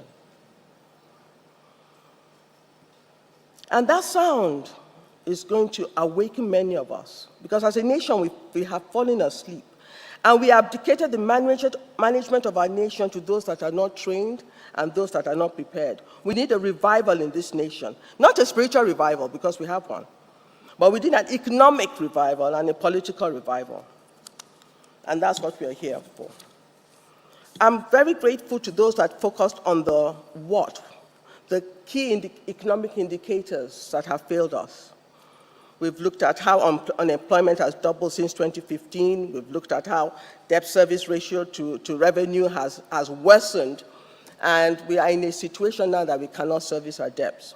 But like I said earlier on, the question that I want to answer is the how. And why is it important? Bishop Matthew Hassan Kukah, many of you know him. He says, no nation has ever taken a shortcut to success.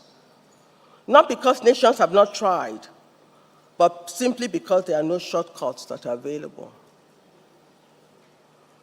Journeys to greatness require more than good people. They require more than just goodwill. They require more than just hope. The journeys have to be led by men and women with vision, men and women of tested character, prepared to mobilize the people to a vision and a goal that is attainable. Another quote that I'm going to, before I present a case study, because with the time that I have left, I would like to focus, like I said, on the how. And why it's important to focus on the how, because if each of you are not solving the problems that need to be solved, we'll be here 10 years to come, and we'll still be having this conversation.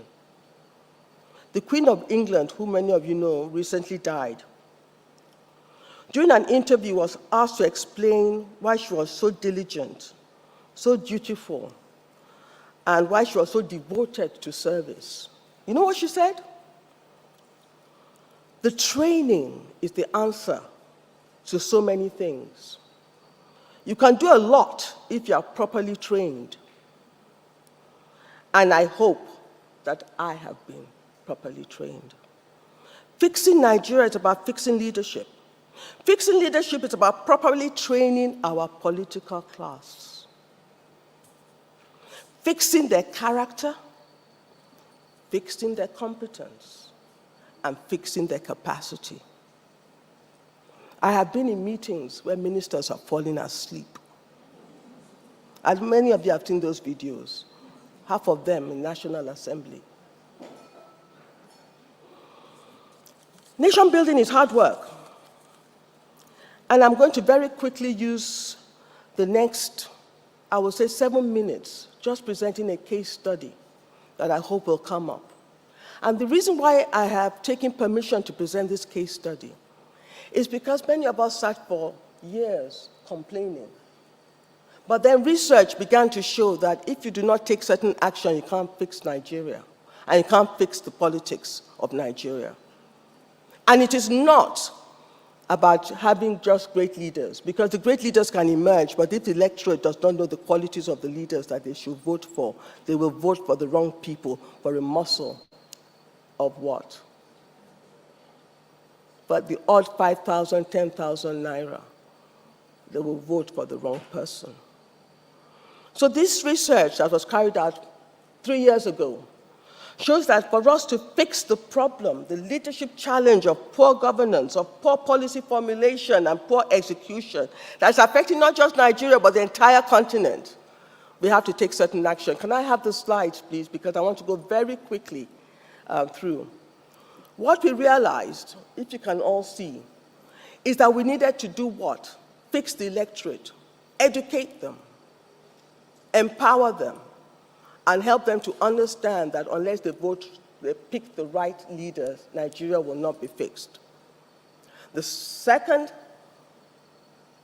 pillar, the second item that needs to be fixed is raising a new class of political leaders, and that's what the School of Politics, Policy, and Governance is about. Then the third one, and I'm happy, I think it was the speaker who talked about the changes that have taken place at constitutional reform, is fixing our constitution. You can have great leaders, you can have great electorate, but if you don't fix our constitution, we're still going to be where we are.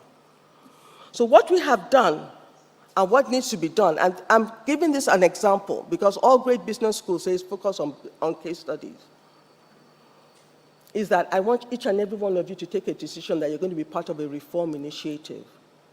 And if you're already part of a reform initiative, scale your reform initiative. So what we did over the last 3 years is that we stopped working in silos and we came together to build competent change communities. Are you involved in a change community? Then we started building models of excellence. Are you building models of excellence? Models of excellence that solve specific problems at its root cause, and then we scale. So very quickly, next slide. The School of Politics, Policy, and Governance is building a massive base and pipeline of new disruptive thinking political class. We cannot wish for new politicians if we do not, like what the Queen of England said, prepare them, groom them, and insist that they know how to solve the complex problems of development. In most countries in the United Kingdom, you can't wake up and say, I would like to run for office. No. Parliament will call you, and they will interview you, and they will grill you, and say, are you ready? Are you qualified? What's your track record? What have you achieved? We have to start placing a demand on track record and where were you trained, like the Queen of England said. Where were you trained? And until we start insisting, I'm going on this because in Nigeria, anyone can wake up and run for office. And I think we have to stop that. Enough is enough. So next slide. Our vision is to raise competent and responsible public leadership, and we want to educate present and future leaders. Now, there was a problem. We stepped out. there's a process, created a reform community. We have a 10-month program that has been designed that teaches everything that you need to know to solve the complex problems of an African nation. We have 90 faculty members over a 10-month period. Why am I saying this? It is a solution to a problem. The success that we have seen 55 of our students run for primaries, and 5 of them made it to the finish line. If they are voted for, they will solve the problem of their state, they will solve the problem of their community. The how. How are we solving the problem in education? Many states do teacher training, but do you know that teacher training doesn't solve your problem? How many of you know that? It's more deep-rooted. You have to not wait for them to get into the schools before you train them. You reform your colleges of education at source, and you turn your colleges of education into 21st century institutions.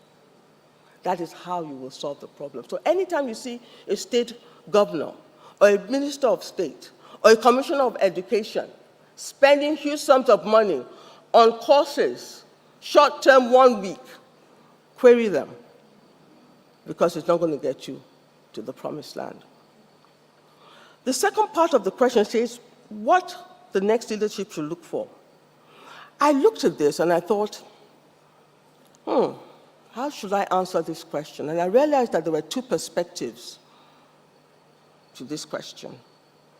Those who will occupy leadership from 2023, and most of the speakers have taken that angle. But I would like to highlight the second perspective. And the second perspective is your perspective. Those of you in this room,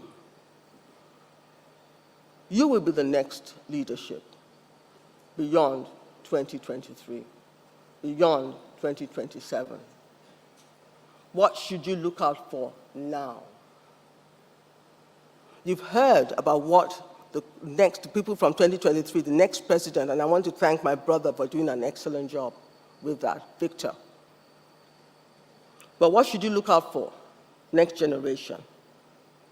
Apart from the 3 C's, character, competence, and capacity, there are 5 drives that I would like to leave with you. And the drives, each one is a letter, and it spells the word depth, D-E-P-T-H. The first drive that you need to look for in leadership, those of you in this room, to be driven by data. Anyone that is formulating policy that is not rooted in data, please don't vote for them. Be driven by data. Not sentiments, not emotions, not what you think, not what you would like. What does the data say? Be driven by excellence. Enough of, Madam, manage this. Let's manage. The bridge is lopsided. Let's manage it. The foundation is rotten. Let's manage it. Driven by excellence. The E, the P is driven by partnerships. Let's stop working solo, in silos. Let's come together and collaborate. And then T, I'm spelling depth. Refuse to work alone.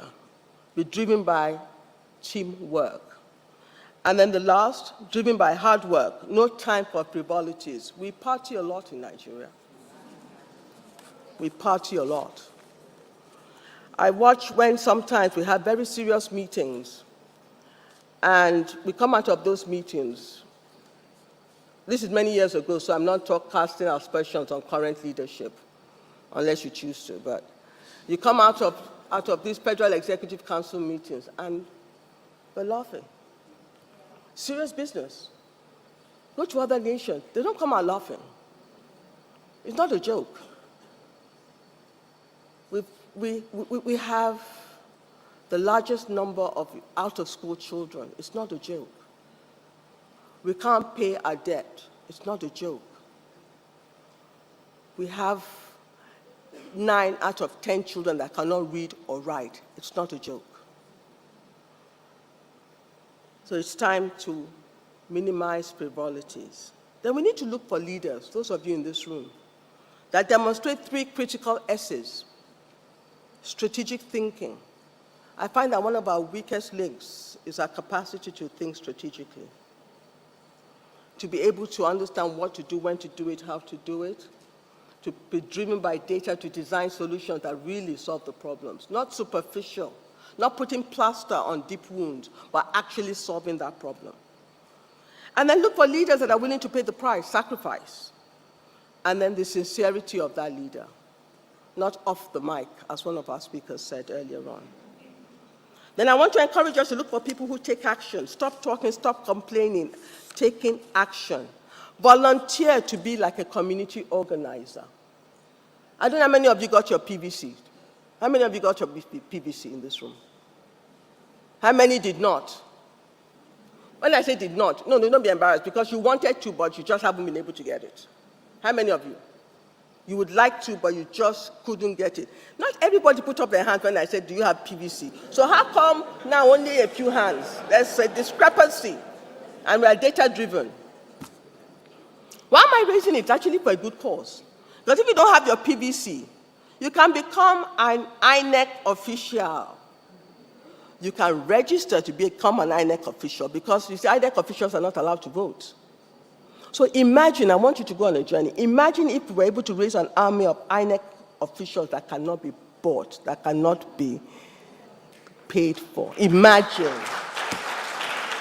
So I'm announcing it as a strategy. I say strategic thinking.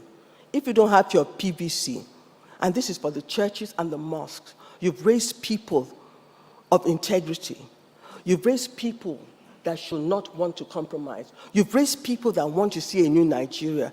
Get them to register. Practical steps. And become an INEC official that no one can pay for and will not buy. It is time for us to receive the mandate and the mantle of the office of the citizen.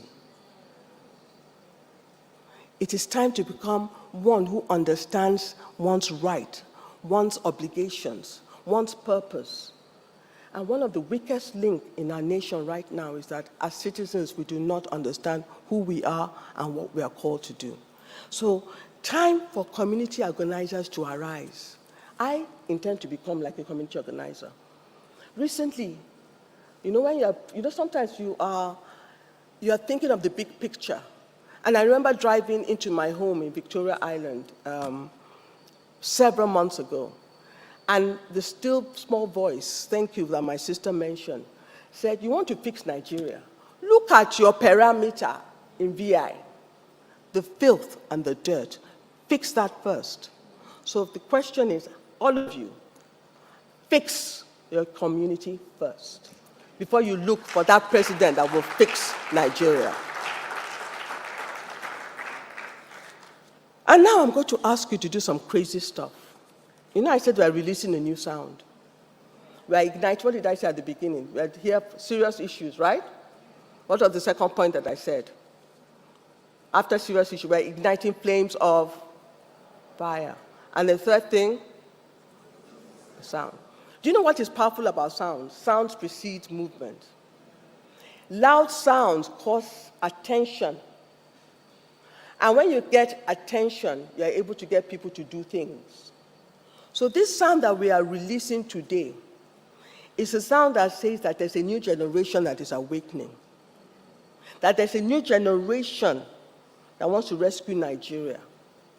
A new generation that is tired of status quo.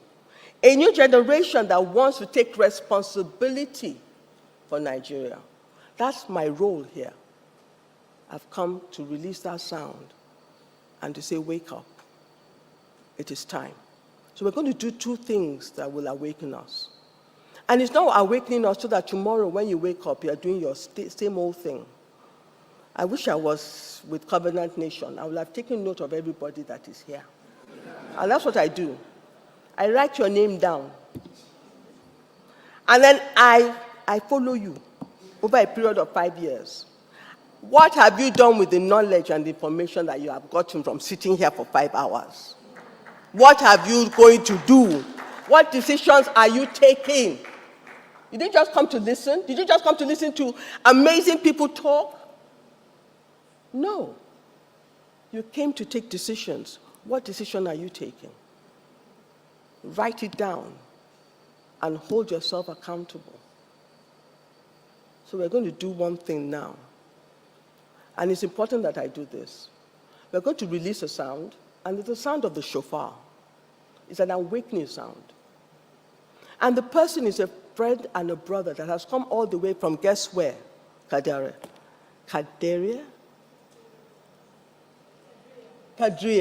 Beautiful name. Indonesia. He arrived from Indonesia this morning. So I see it, it's not a coincidence. And I'm going to invite him. Fidelis, please come. After he blows that shofar, we're going to release the roar of the lion. And that roar is going to tell the nation that the people have woken up. And we are going to rescue and save Nigeria. What are we going to do?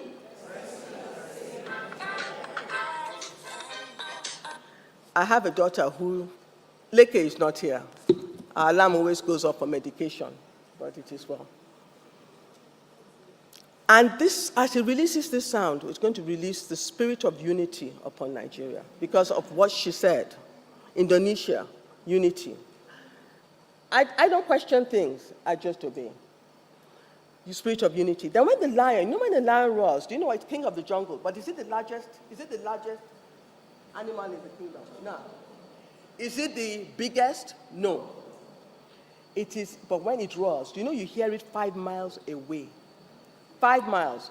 And what it's saying is that I am hungry, I want to consume my prey. So when we roar this afternoon after the shofar, what we are doing is that we are giving notice that we are going to consume corruption. We are going to consume violence. We are going to consume, what else? Insecurity. What else are we consuming? Corruption. What else? Injustice.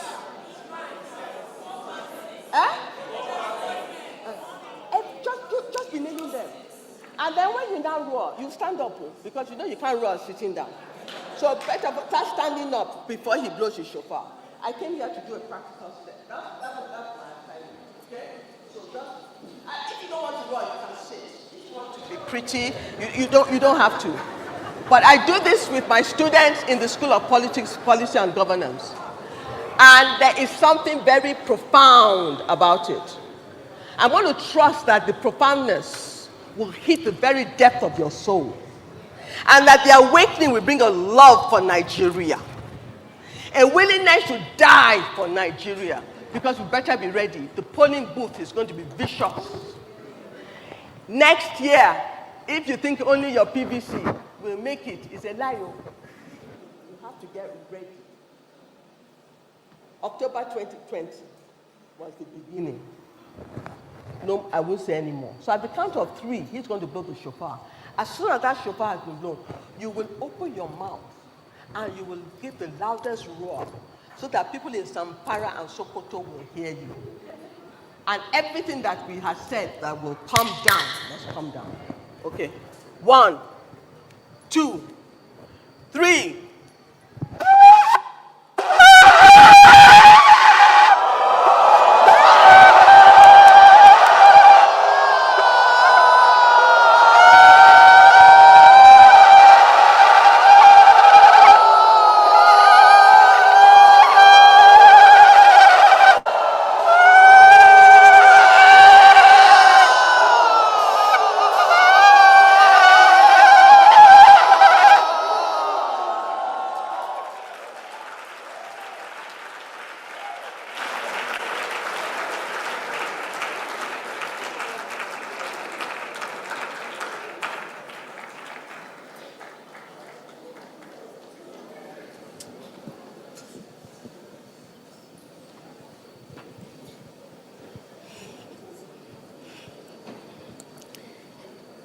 That's what you call an energy shift. Thank Thank you so much. You know, it's always such, you know, when every speaker comes up here, they give so much of themselves, and we just have to appreciate that, please. So it's not just a round of applause because it's the right thing to do. It's because there's so much that goes into doing something like this. And we want to say thank you so much to all of our speakers and those coming after. Thank you so much. From the depth of our hearts, thank you. Thank you.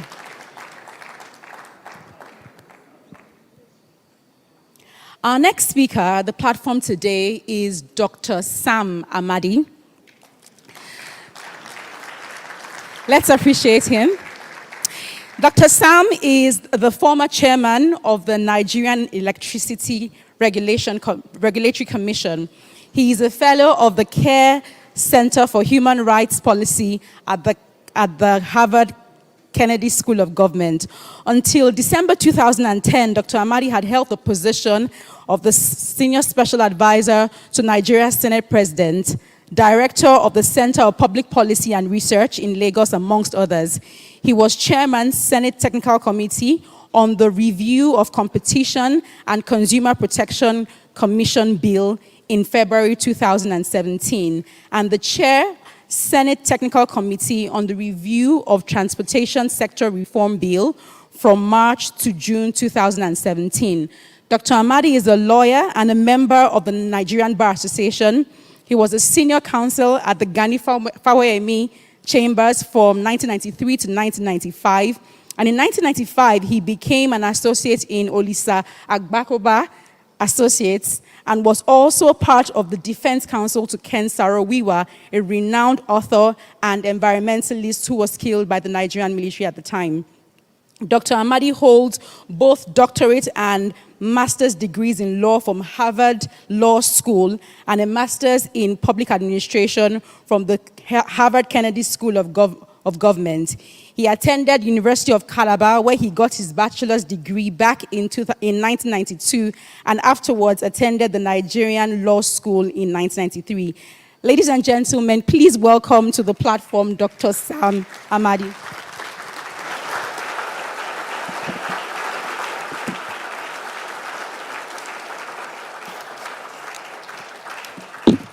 Thank you very much. Thank you.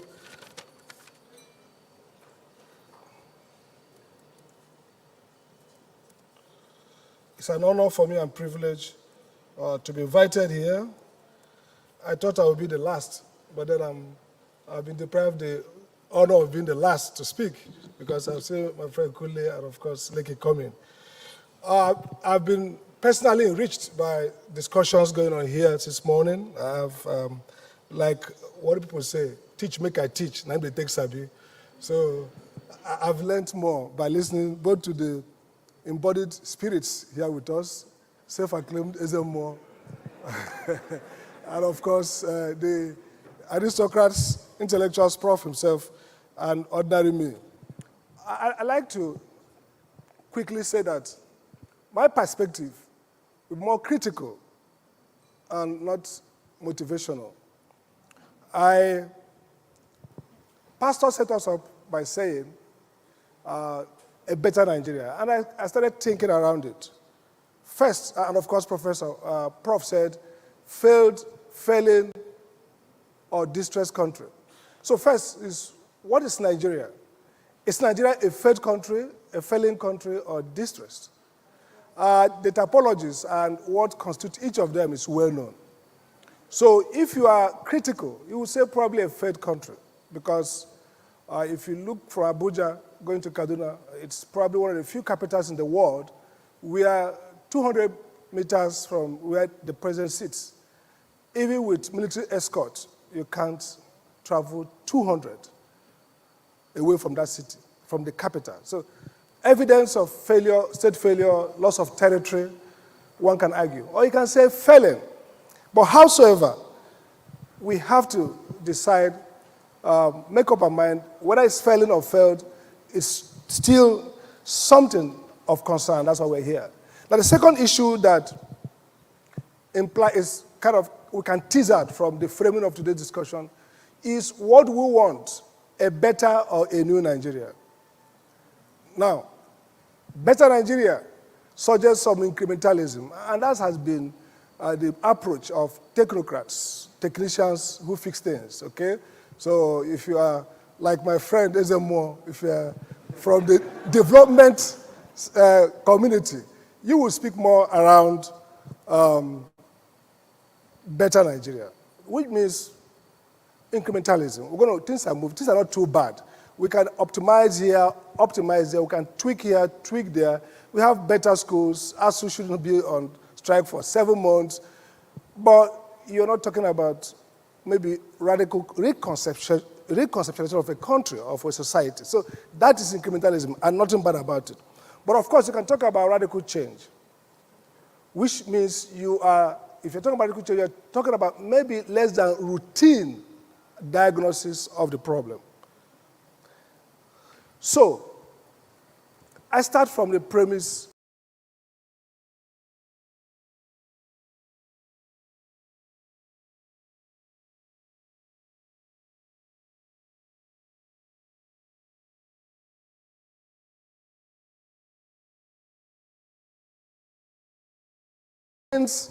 these failures.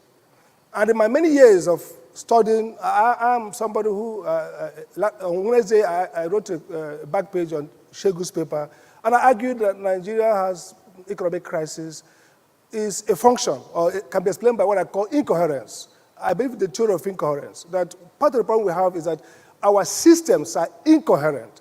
And I give a simple example. If you want to build a meritocratic society, and at the same time you provide more of patronage and prerogatives, that's incoherent. And what we see from history of countries is that it's difficult, and this is the truth, for any country to move from failure to success. And that's the reason why you can't point to 3 or 5 countries in the world in the 21st century that has exited underdevelopment. There's a part dependence to failure and to success. Because of the way institutions work, people are trapped. Institutions, they are sticky. And so if you look at, whether I look at Dubai, whether I look at Taiwan, you look at South Korea, China, Japan in the 21st century or 20th century, or look at England or America, you discover that 2 processes play out. One is part dependence. A society continues in a part, doing some minimal reforms here and there, but sticking to the same direction, which is, of course, what science tells us, that objects remain in motion until something acts on them. Then from part dependence, you get to adaptation. Events happen, upheaval, deep moments, and leaders and society have a conversation and they start adapting, they start variation. And so I give an example that's physical. If a plane takes off from here to London and makes a slight deviation from its route, in less than 30 minutes, it's probably going to move out of the stratosphere, maybe in the moon or so. So that deviation, if it continues, recreates a new form of society. Now, let's take a few examples quickly. I heard 𝐏𝐨𝐬𝐬𝐢 talk about China. People forget that China has had over 200, 300 years of robust conversation about its culture and economy. But we saw 2 moments that have been very distinctive. Chairman Mao created the Cultural Revolution, and then we saw Deng. Now, if you study China very well, there are radical changes that created what today looks for us as prosaic or routine. Societies are trapped. Nigeria is a trapped country. It needs disruption. But the question is, and this is very important, disruption does not necessarily give you the solution. Disruption creates that sense of disorder that if properly orchestrated and with craftsmen who understand how to rebuild, reconstruct, you enter into a new moment. For me then, therefore, I think that Nigeria's problem, and which a new leader, the new leadership, I don't want to talk about leadership, should grapple with, is diagnosing what I call 3 fundamental, or actually 4, depending on how you categorize them, 4 fundamental crises of Nigeria. The first is a crisis of nationality. Who are Nigerians? Now, it looks probably too archaic or academic. But what you see is, each time we talk about national unity, we underline that we seem to be struggling to create the idea of a Nigerian nation. The sage Awolowo spoke many years ago that Nigeria was a geographic expression. And we thought probably it's poetry, it's politics. But the point there is that, and there's no fait accompli about how nations are created. Nations come from different parts, from conquest, from assimilation, from happenstance. But what is clear is that when you become a nation state, hyphenated, there are two seemingly contradictory things you have to put together. One, nationality. Now, nations, the idea of nations suggests some kind of contiguity, of ancestry, of mythology, of genealogy, of custom. People like to be with their likes. State creates a civil order built around what today we call constitutional virtues. So we talk about freedom, liberty, efficiency, production. So to be a nation state, you must carefully bring together that seemingly ethnic dimension of identity. I'm an Igbo person. And the civic dimension of state. I'm a Nigerian. Citizenship. Couple them well. And that's why we have failed since 1960. So, for example, if you look at the Constitution, and that's the doctrine of incoherence, the Constitution in section 27 talks about Nigerian citizenship and predicated to ethnic groups. It says a Nigerian citizen is somebody whose parents or grandparents came from ethnic groups indigenous to Nigeria. So we construct our citizenship, even from constitutional point of view, from an identity of ethnicity. Many of us have dual citizenship. Some of you here are American citizens, are British citizens. They are constructed as American citizens not because your ethnic group is indigenous to the territory called America.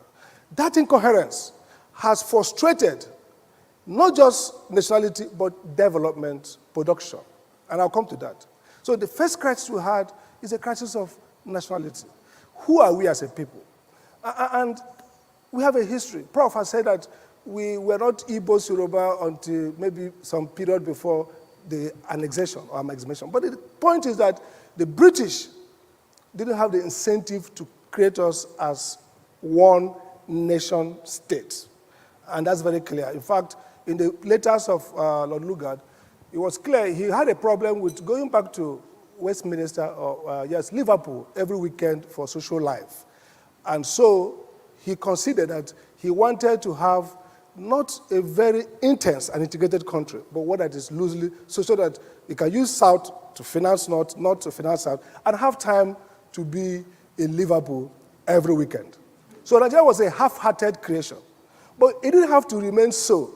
Nigerian leaders failed to now intensify that integration. That's the first crisis. The second crisis fundamental crisis of Nigerian state is issue of state and religion. I know you don't like this. Nigeria is plagued by a religious problem. It has nothing to do with the various faiths and their status. It has to do with creating a structural way to manage radical pluralism. And I give you an example.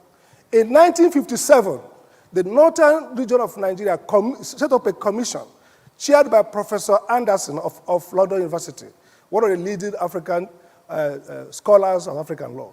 And that committee recommended that northern Nigeria should follow the example Indonesia has come in play here, of Indonesia, of Sudan and others, and not enact public Sharia. That was a commission. In fact, one of the members was the chief imam of Sudan.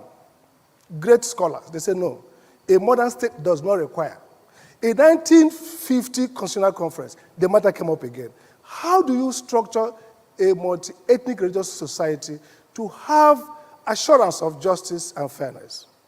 Nigeria stuck to what I call the accommodationist form. I said, okay, we're going to have private Sharia, but no public Sharia. The Constitution wrote it down. In 2000, that bargain, what I call the Nigerian bargain, was disrupted.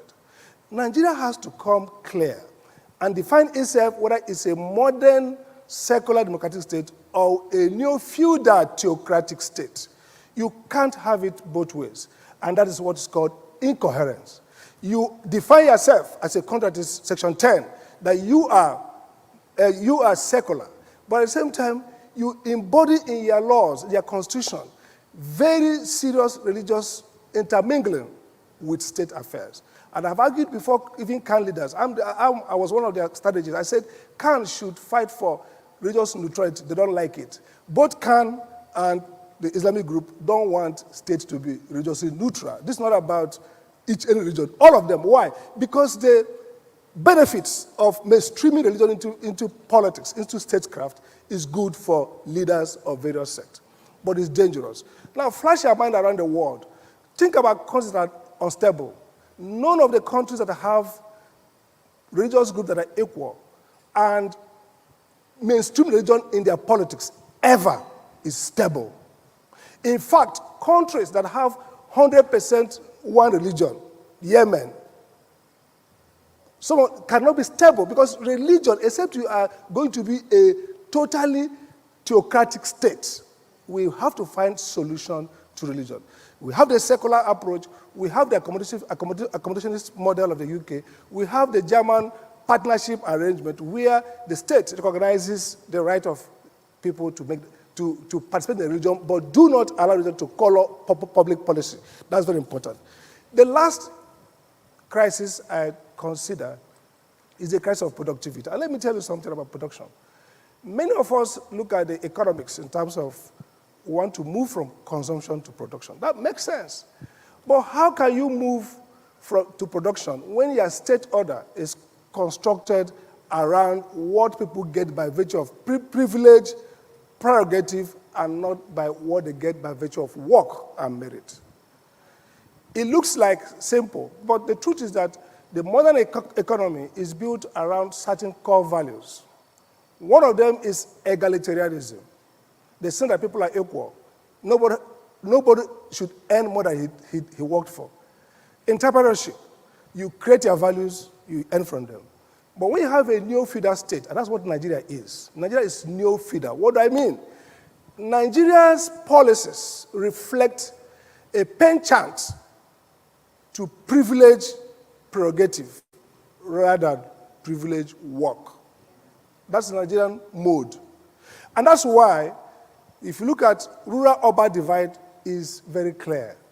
𝐏𝐨𝐬𝐬𝐢 talks in terms of disarticulation of the economy. Meaning, if you go to Nigeria, across all Nigerian states, you see that the urban area will have GRAs. Is that not correct? The GRAs are still maintained.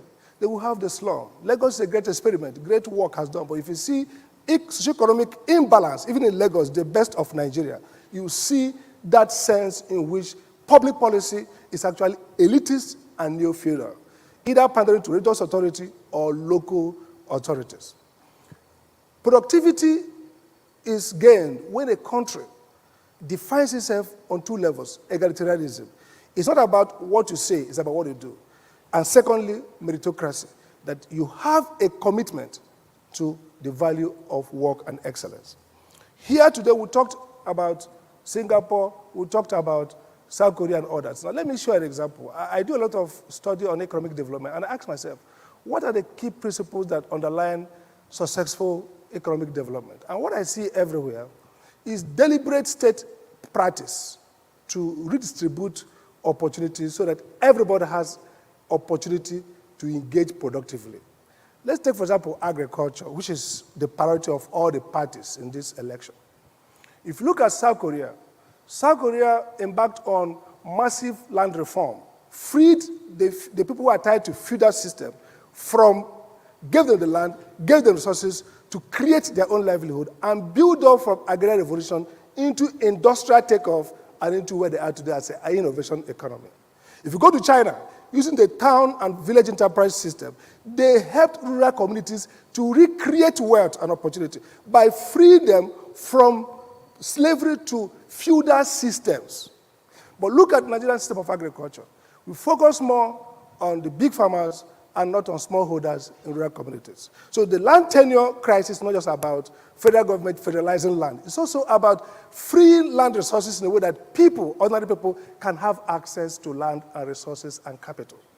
A bit of the work that financial gurus do with credits and transfers to poor people are the same Nigerian avoidance of radical change. We need to disrupt by recreating a society where people have a sense of ownership.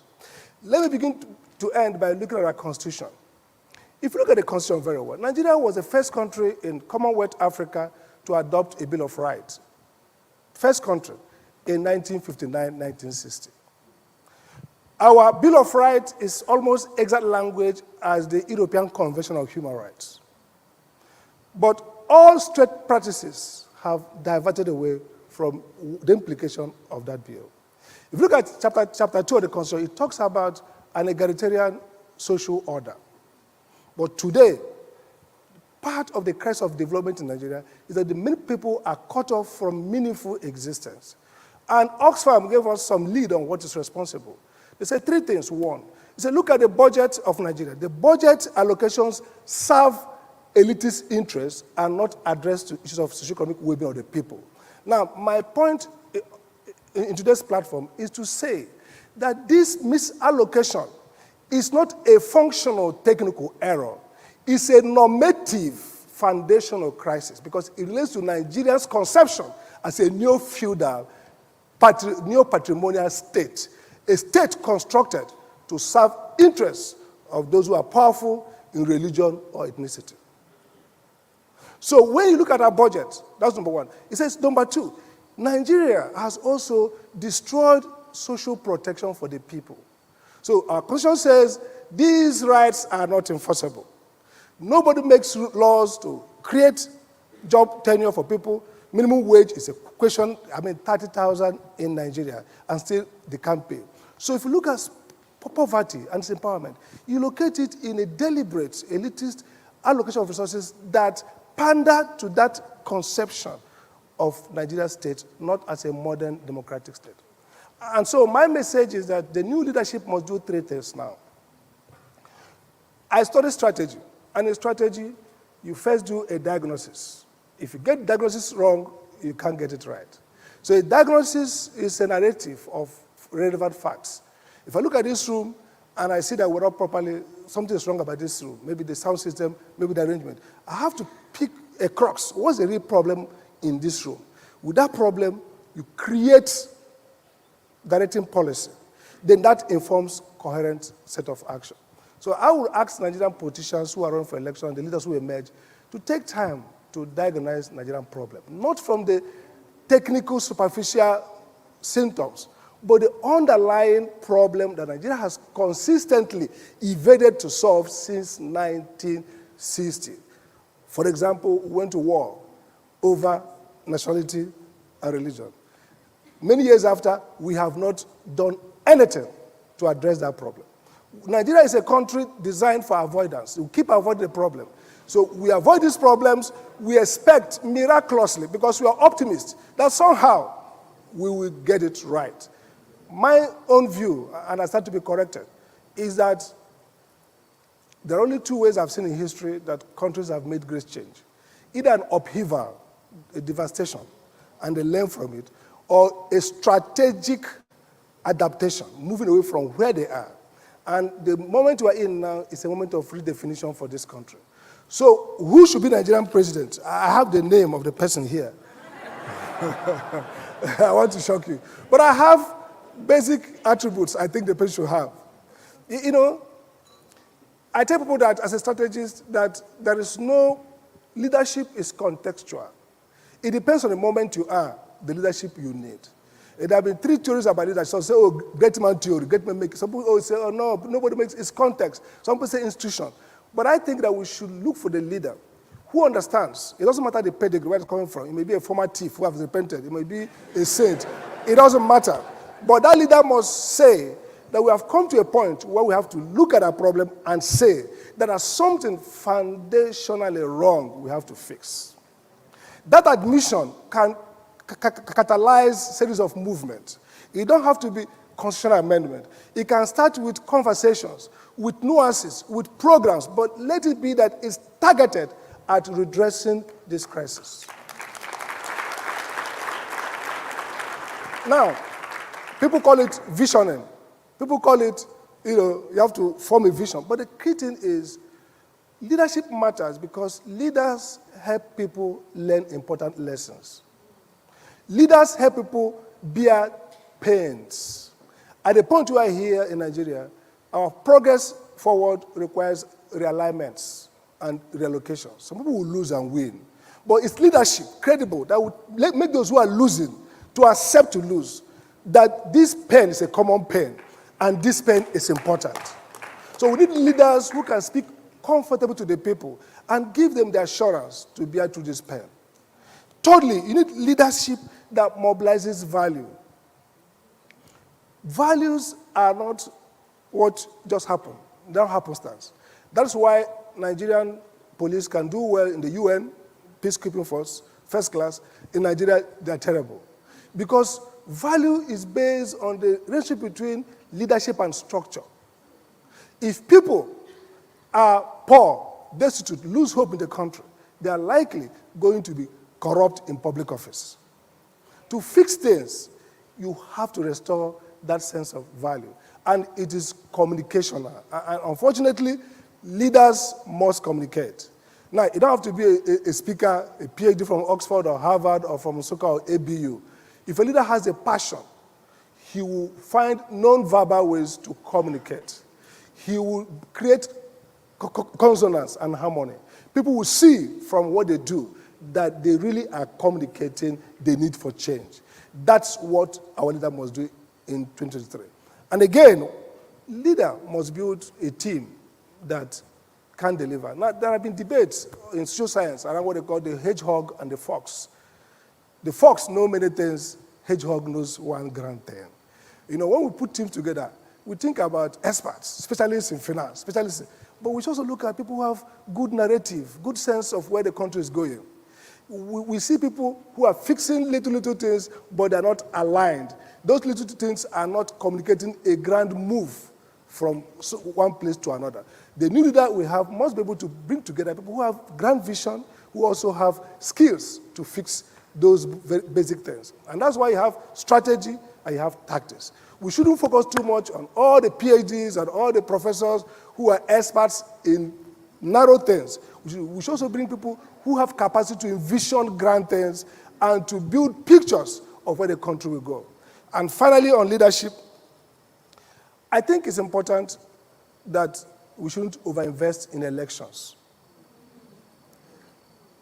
Political scientists tell you that elections, there are two views about elections. Oh, people say elections fix things. Others say, no, cynical view, and I support that. Elections' value is that it's a credible conflict avoidance and conflict resolution mechanism. When we elect leaders through a transparent, we have resolved the question of who should rule. That's all. The next work is how do we, as a leadership collective, all of us, help solve those problems. So 2023 will not be the Nigerian revolution. It can create a disruption, but after disruption, you must construct.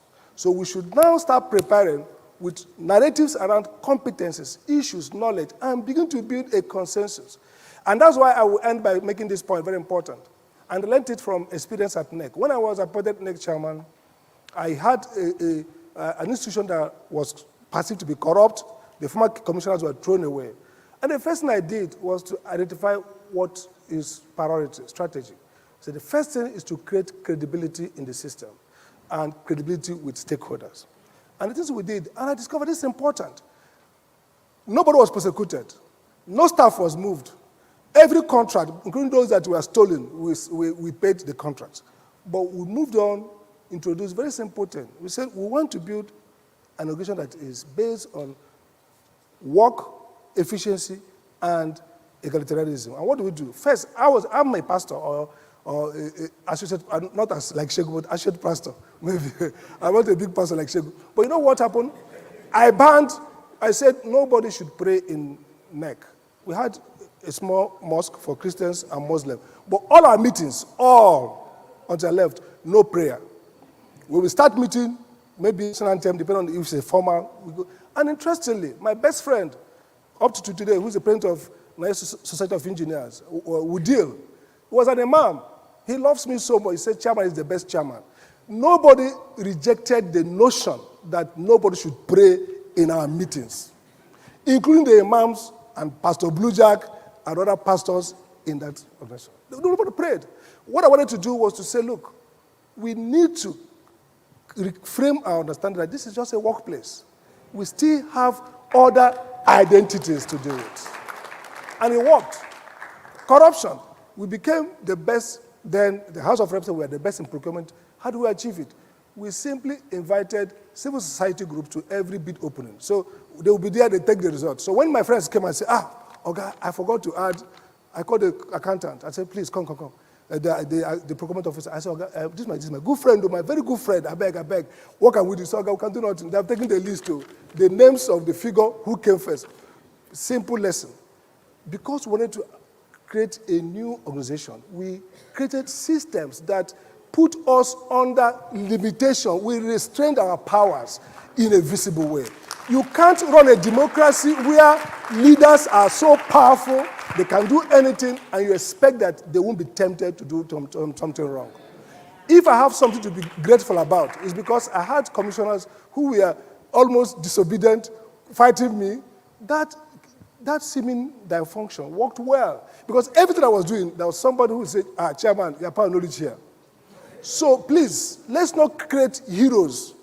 Heroism and hero worship.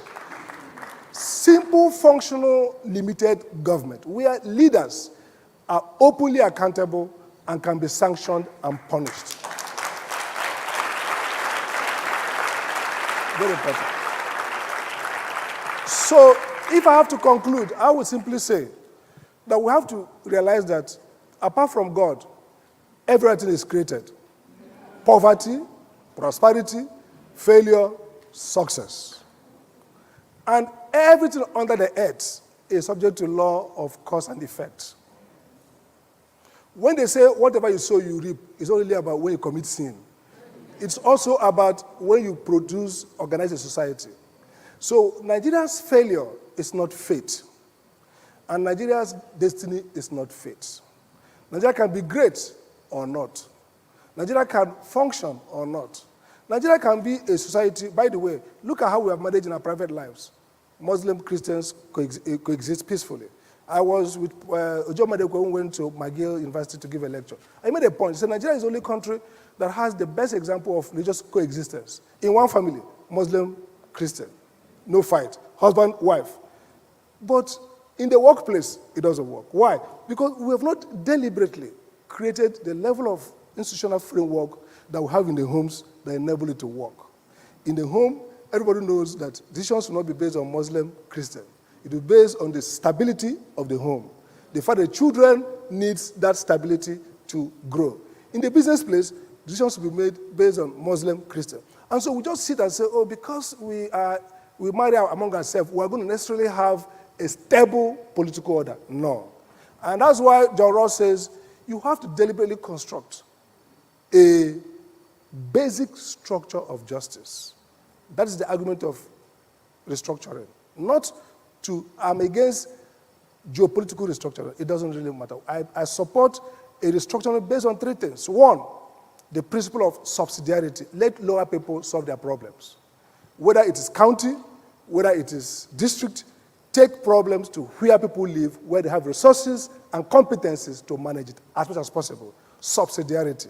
And that's the base of EU framework. The second I support is reconceive the Nigerian state to be a state that does not care so much about where you come from, but cares that once you're a citizen, follow the citizen. The third and most important and the last is what I call democratic citizenship. Deliberately structure economic, social activities to see people as citizens and address their needs as citizens. That's the idea of socio-economic well-being, a state that uses every resources to cater for its citizens. And that explains why you shouldn't have a massive urban area and a slum lying beside it that needs just 20 million to free the roads. But the skyscrapers in the other side receive all the allocation. So we can be a free society, a united society, equal society, if we accept to look deeper into a crisis and have the courage to solve it. So help us God.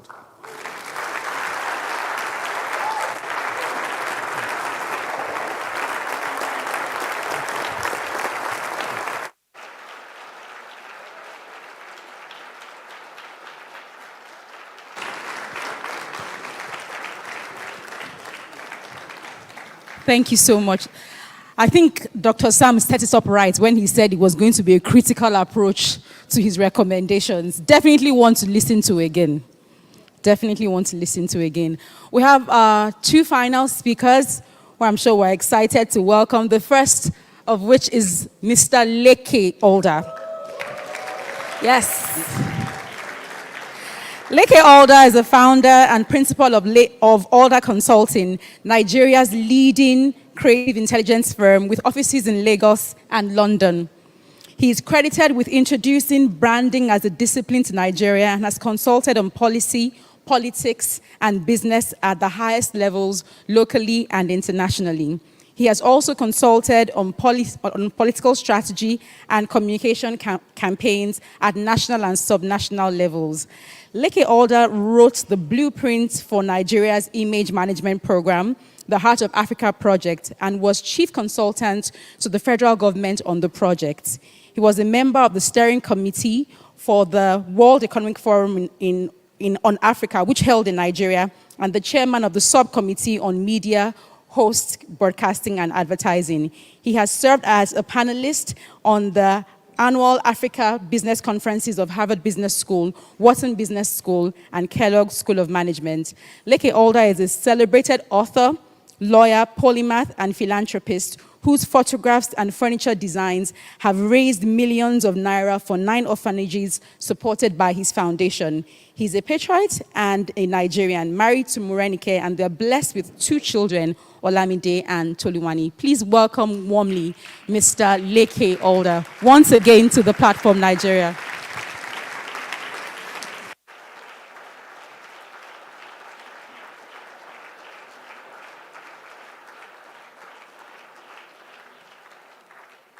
Please be seated.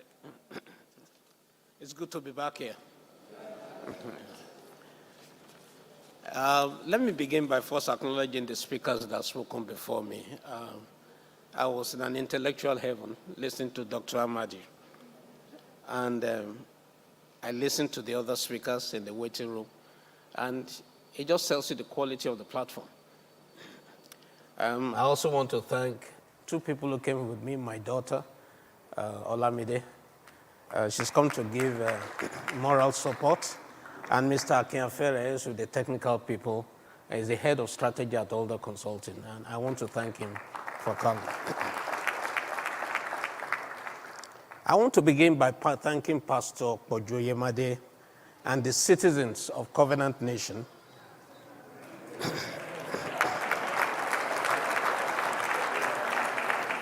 for inviting me once more to speak at the platform. There are 2 remarkable things about the platform. The first is the fact that the platform is organized by a religious institution. Religion in human understanding does not tolerate thinking, but the platform is about thinking. In the platform, therefore, we see the juxtaposition of faith and reason, the creation of a hybridization called thinking faith. To the extent that the Bible says that, come now, let's reason together, that form is Bible compliant.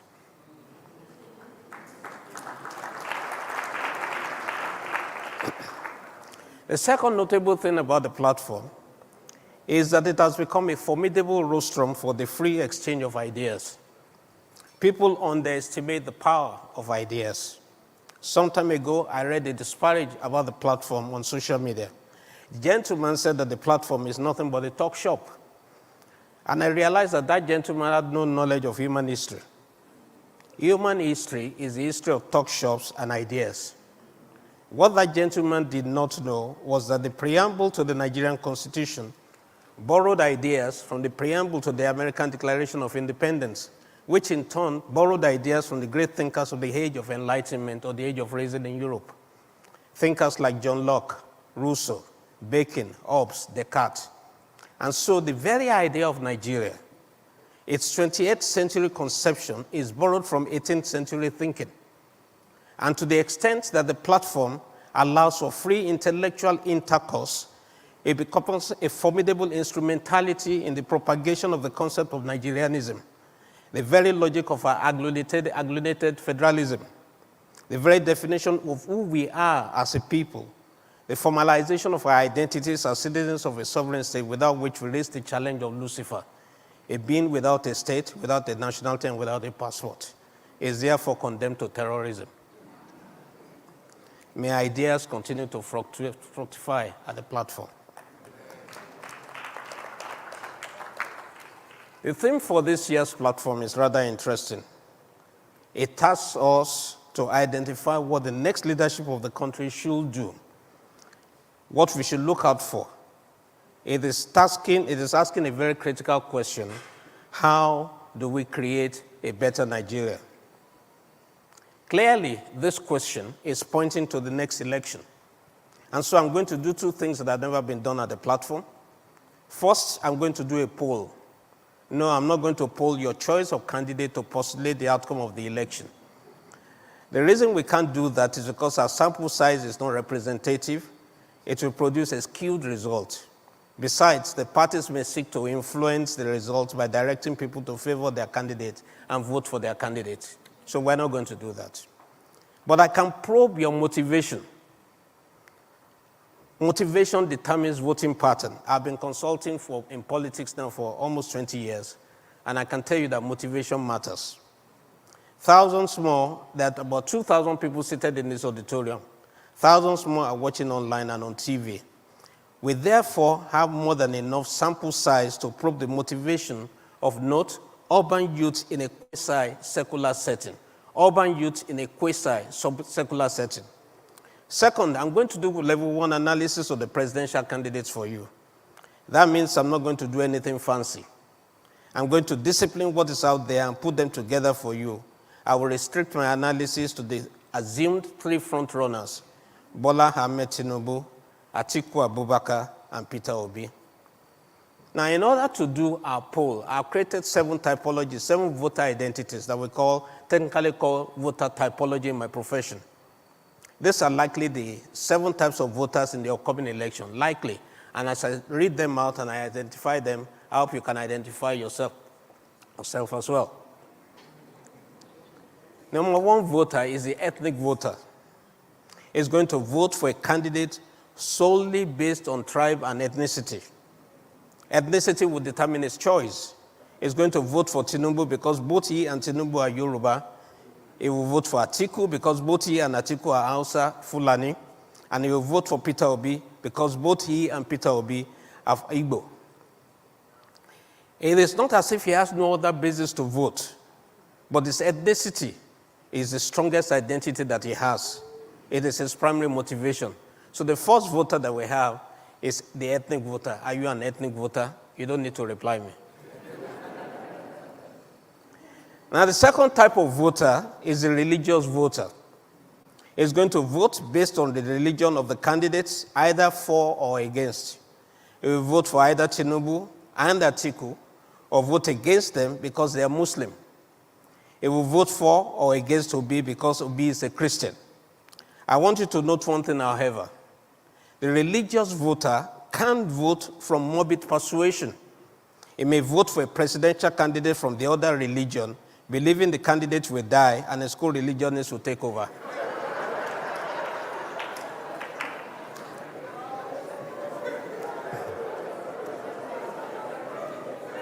Now he's prone to this. He's prone to this because of the principles of prophecy and fatalism that is embedded in religion. The third type of voter is the party man. He will vote for either of 2 reasons. One is a member of the party of a particular candidate, or second, because his state, local government area, his people traditionally vote for a particular party.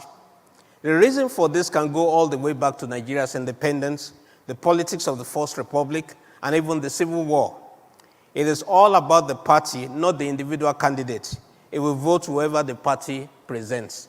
So are you a party man or woman? The fourth type of voter is the stomach infrastructure voter.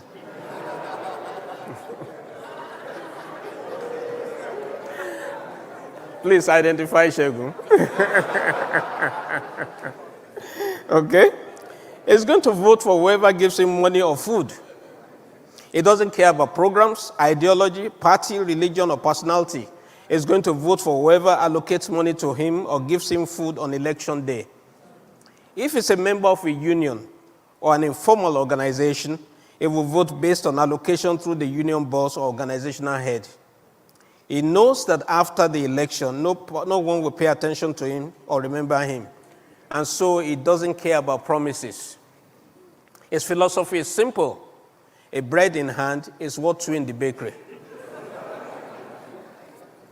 Now, the fifth type of voter is a manifesto voter. It will not consider ethnicity, party, or religion. It's going to vote entirely based on the program presented. It's focused on merit and nothing else. It's looking for the right savior for the country. The sixth type of voter is the businessman. It will put his business interest first. It's going to vote for the candidate it considers business-friendly, one whose policies will create an enabling environment for businesses to thrive. He may personally know the candidate and so expect a benefit from the post-election equation, or he may feel he can do business with the government of a particular candidate. The seventh type of voter is the sentimental voter. He or she is going to vote based on sentiments. He or she may vote for a number of reasons. The candidate is handsome like me. The candidate is eloquent. The candidate is cultured. The candidate is intelligent. The candidate is generous. The candidate is charismatic. It doesn't matter. He or she will vote for any sentimental reason. Now, most of these reasons cannot be shared in public. And so the voter is the mirror in conversations and misleads pollsters, because if the poll is taken in an open society, it can't voice its reason for voting a particular way. Now, so here's what I want you to do. I'm going to display a link on the screen right now.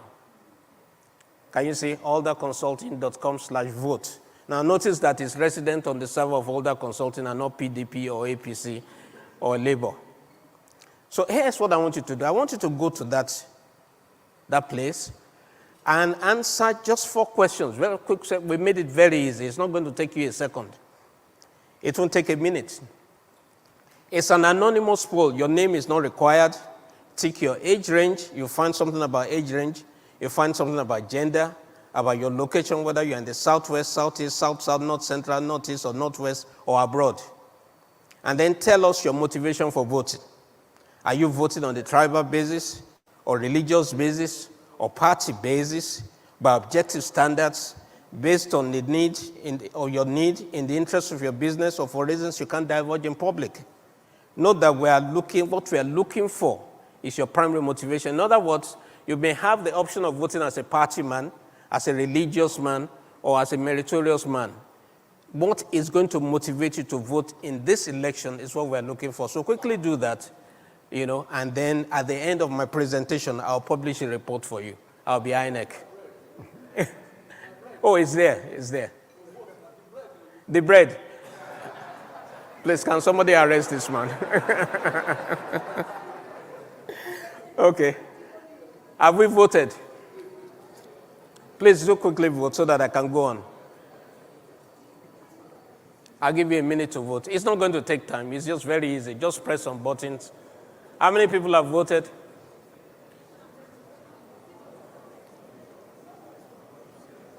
Okay. There are a lot of you logging on to the server, so it's going to be a bit slow. Okay. So let's go on while you vote.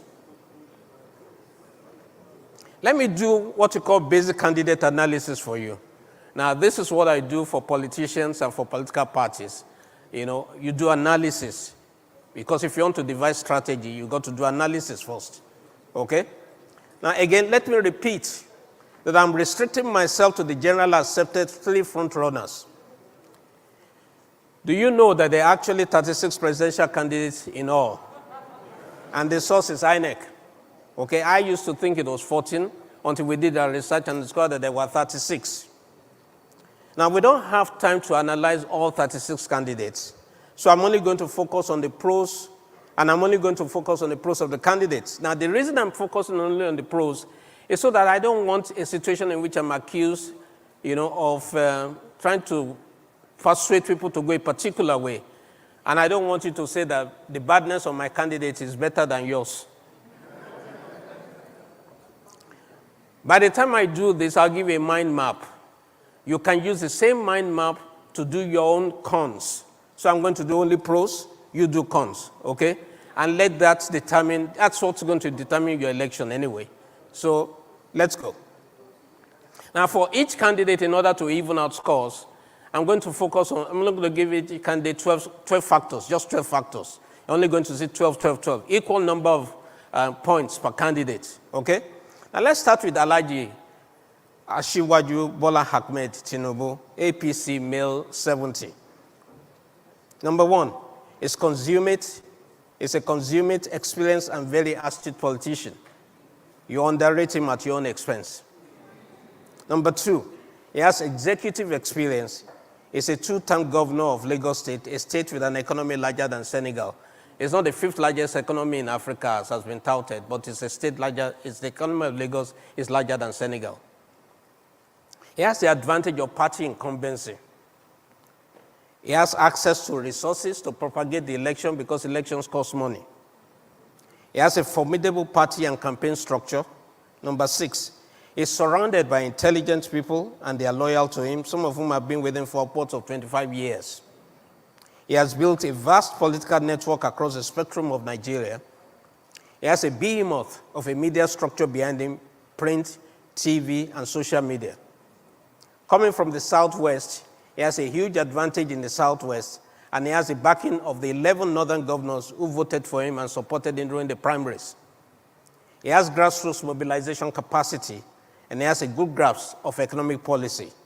He is the ultimate and celebrated kingmaker, hence 𝐏𝐿𝐿.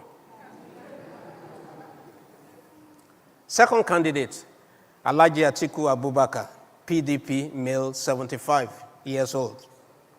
Is a very experienced and astute politician, a deal maker, and a smart businessman. He has an impressive network of friends and associates across the length and breadth of Nigeria. He inherited the Shehu Yaradua legacy and structure, the SDP structure.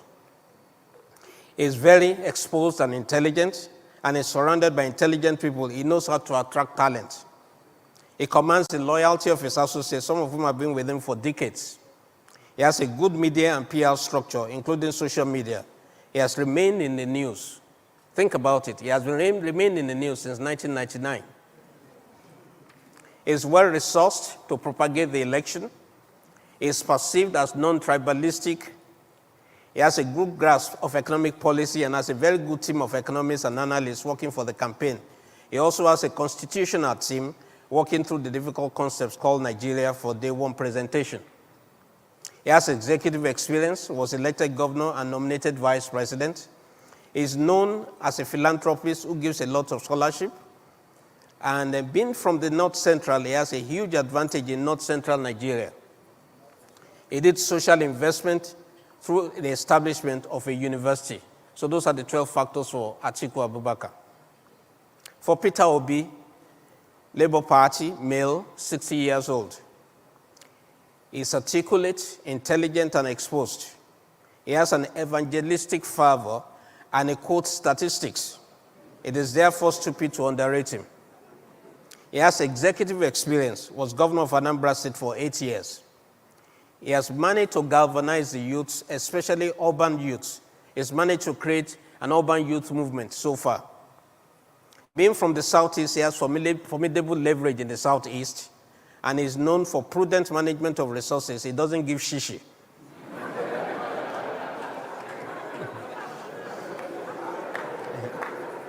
He has only one pair of shoes and one wristwatch. He has a good grasp of economics. Number 7, he's attended executive programs at Harvard, Kellogg, Oxford, and Cambridge.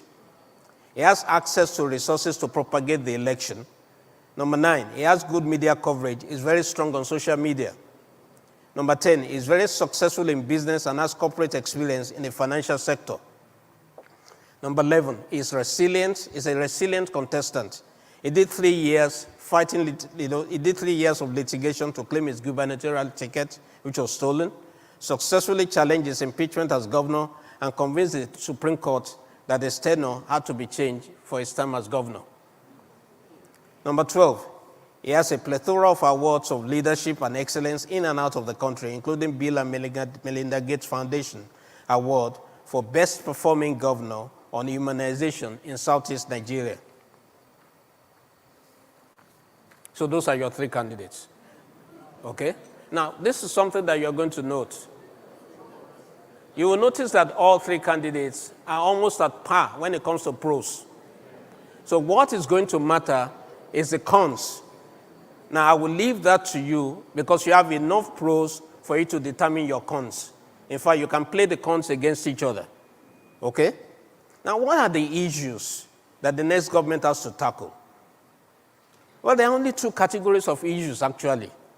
The first one is the immediate and apparent issues. The second one is the fundamentals. So you have immediate and apparent, and then you have the fundamentals. In other words, our issues are not hidden. The 2 immediacies are the economy and the security. The 2 are intricately linked. They form a circular argument, as lawyers are wont to say. If there's no security, the economy suffers. And if the economy suffers, there will be no insecurity. Youths become amenable to the offer of terror evangelists and entrepreneurs. These are the things that we need to do to tackle these immediacies. And I'm going to say some things which may sound radical. Well, give a thought to the things I'm saying, and you'll understand what I'm saying. I've been involved in writing policy for the country for some time now, and I know what I'm talking about. Number 1, cut down waste in government, even if it's only symbolically. Number 2, do more social investment. Make schools and healthcare priorities. Every child must go to school. It must be a crime not to send a child to school. Workers must be healthy or they can't produce. Solve malaria. What the UK did was to genetically modify the Anopheles mosquito such that it cannot produce malaria. We can genetically modify our mosquitoes. In fact, we can make them to be singing hallelujahs.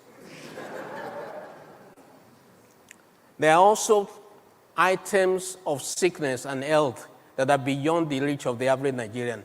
May an average Nigerian not have cancer? It's a death sentence because the cost of treating cancer is so high that it's virtually impossible for a poor man not to die from cancer. Number 3, fight corruption. Apart from the economic cost, it encourages mediocrity and discourages excellence. Number 4, sort out unemployment, but not by absorbing more and more people into the civil service. That's a lazy way of creating jobs, and you're not really creating jobs, you're creating a bureaucracy. Bureaucracies create what you call artificial bottlenecks. This invariably leads to corruption. As it is, our recurrent expenditure is too high. We are practically borrowing to pay salaries. We need to create job creators. So it's not enough to create jobs, you have to create job creators. Number 5, revamp education. Link education to the private sector because the private sector accounts for 80% of the GDP. The private sector must have input into the design of syllabi of universities and schools. Give the universities full administrative autonomy. Scrap JAMB.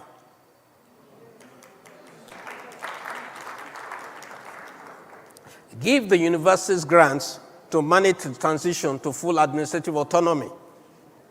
Create a better scheme for student loans so that students who can't afford to go to those universities can at least take loans, where they pay over a period of time, 20 years, 25 years, and we have something like that in the country, but it's hardly functional. It should give, and the loans, segment should be private sector managed. It shouldn't be government managed. Convert polytechnics into creative enterprise schools for fashion design, blogging, filmmaking, script writing, culinary courses, special effects, coding, online trading, social media marketing, tour management, hairstyling, interior design, events management, catering, wardrobe styling, songwriting, digital art, car mechanics, music production, talent management, stock trading, photography, club management, artist management, DJing, social media marketing, etc. Now, why am I specifying these particular enterprises? It's because the generation that we're dealing with now is a creative generation. And the best way to create jobs for them is just to put them in the way. Now, the polytechnics are trying to reconfigure what the universities are doing, and that's not practical. That doesn't make sense. So let them be practical places where no theoretician is going to teach in those places. It has to be people in the practice. Do you understand? Now, at Lutz, you don't send in theoreticians to teach medicine.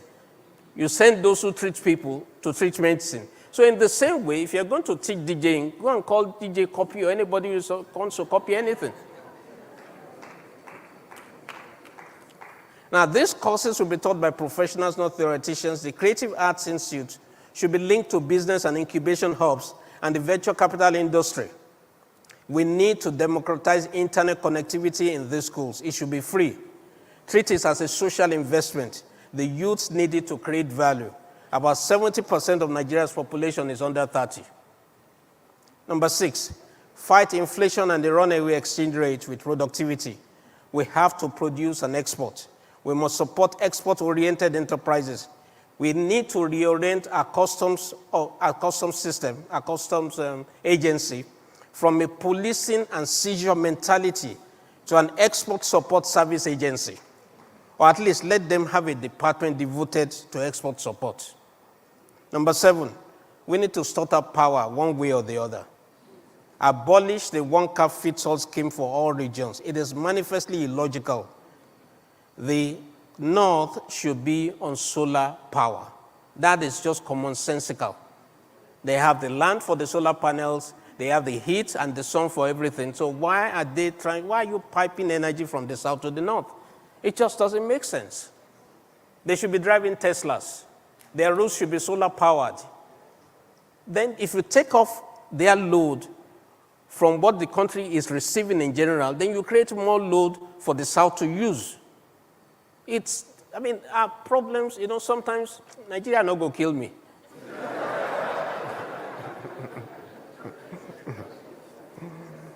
Okay, number 8, viciously fight 419.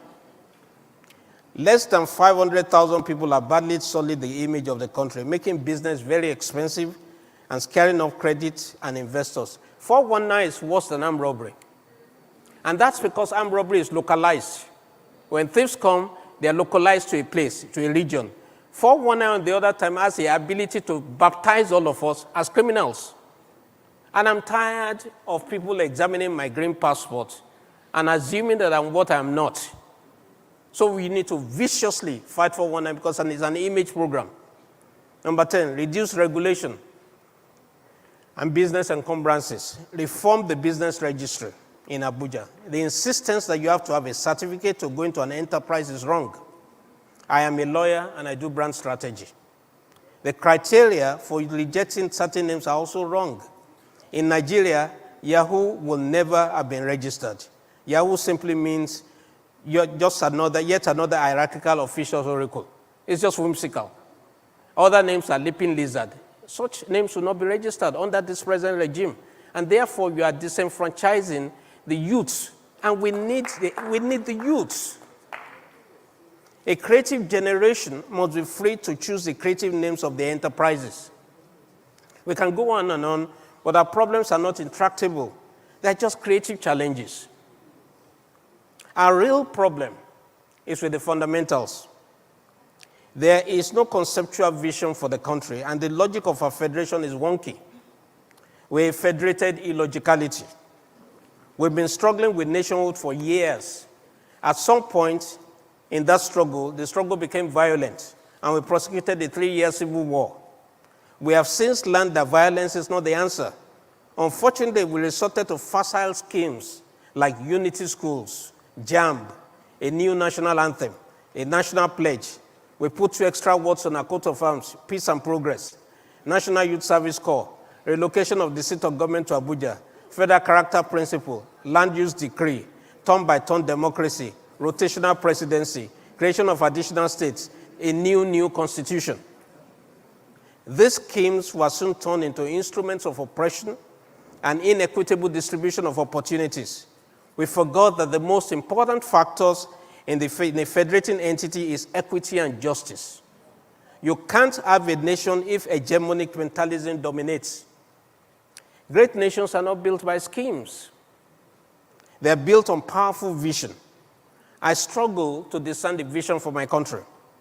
What exactly do we want to become as a nation? Where is our place in the world? If we can't create a vision, we can at least borrow one. We can borrow from Dubai, for example. It's an overused vision, but we can borrow from those who are successful or are succeeding. Dubai wants to be the economic hub for Africa and the Middle East. That vision is not exactly new. It was borrowed from King Solomon.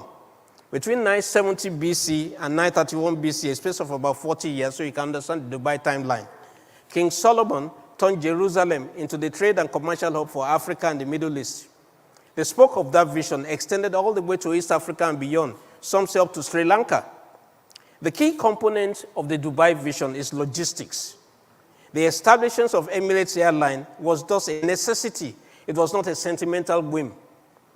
Without it, people can't pass through Dubai.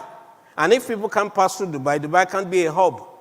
Emirates Airline does not exist because Dubai wants a national carrier. It exists because it serves the Dubai vision.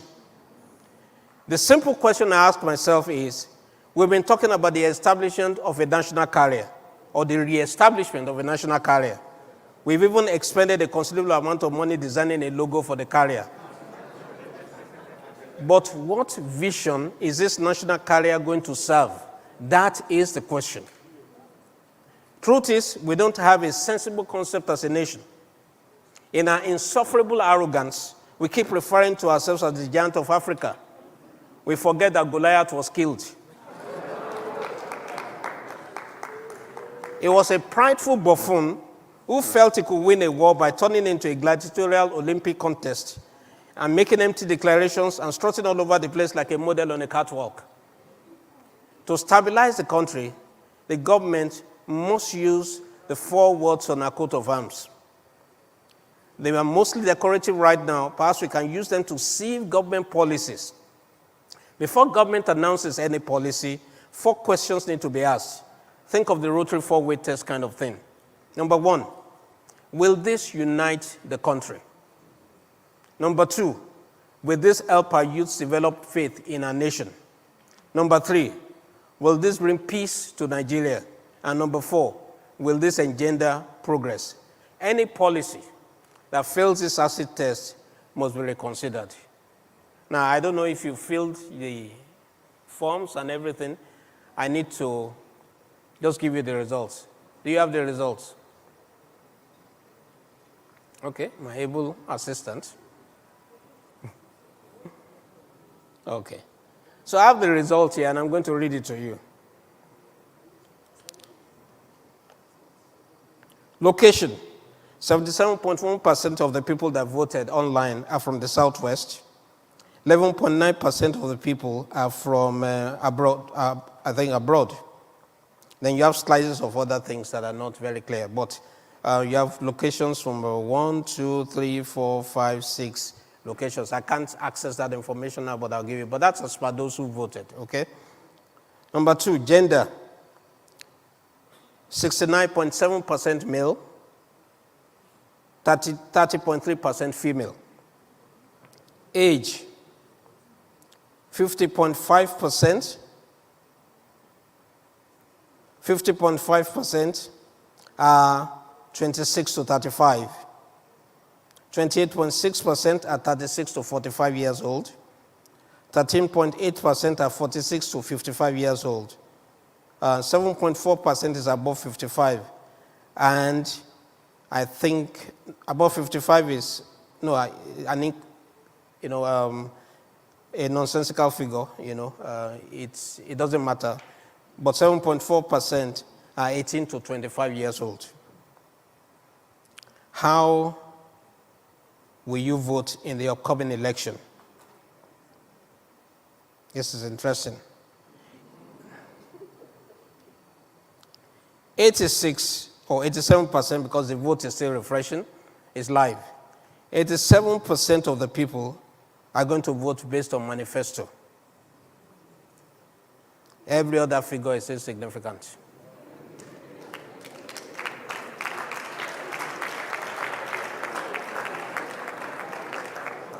Now, please note something. Note something.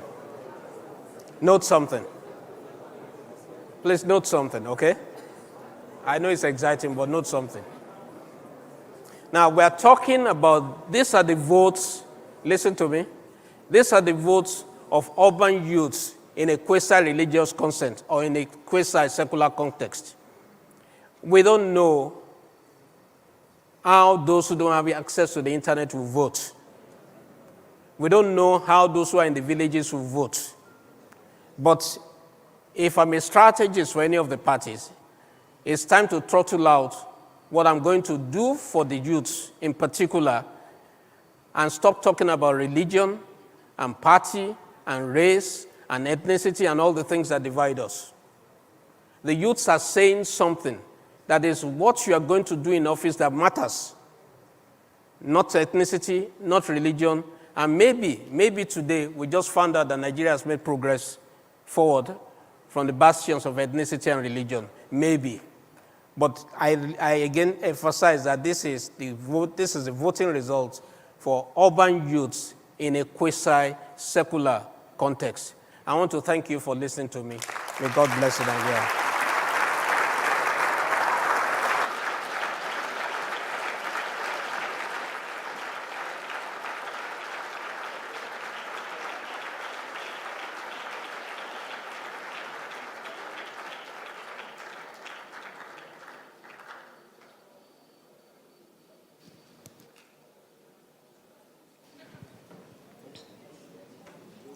Thank you for that very, very insightful session. Our last speaker for today is the Ruckus himself.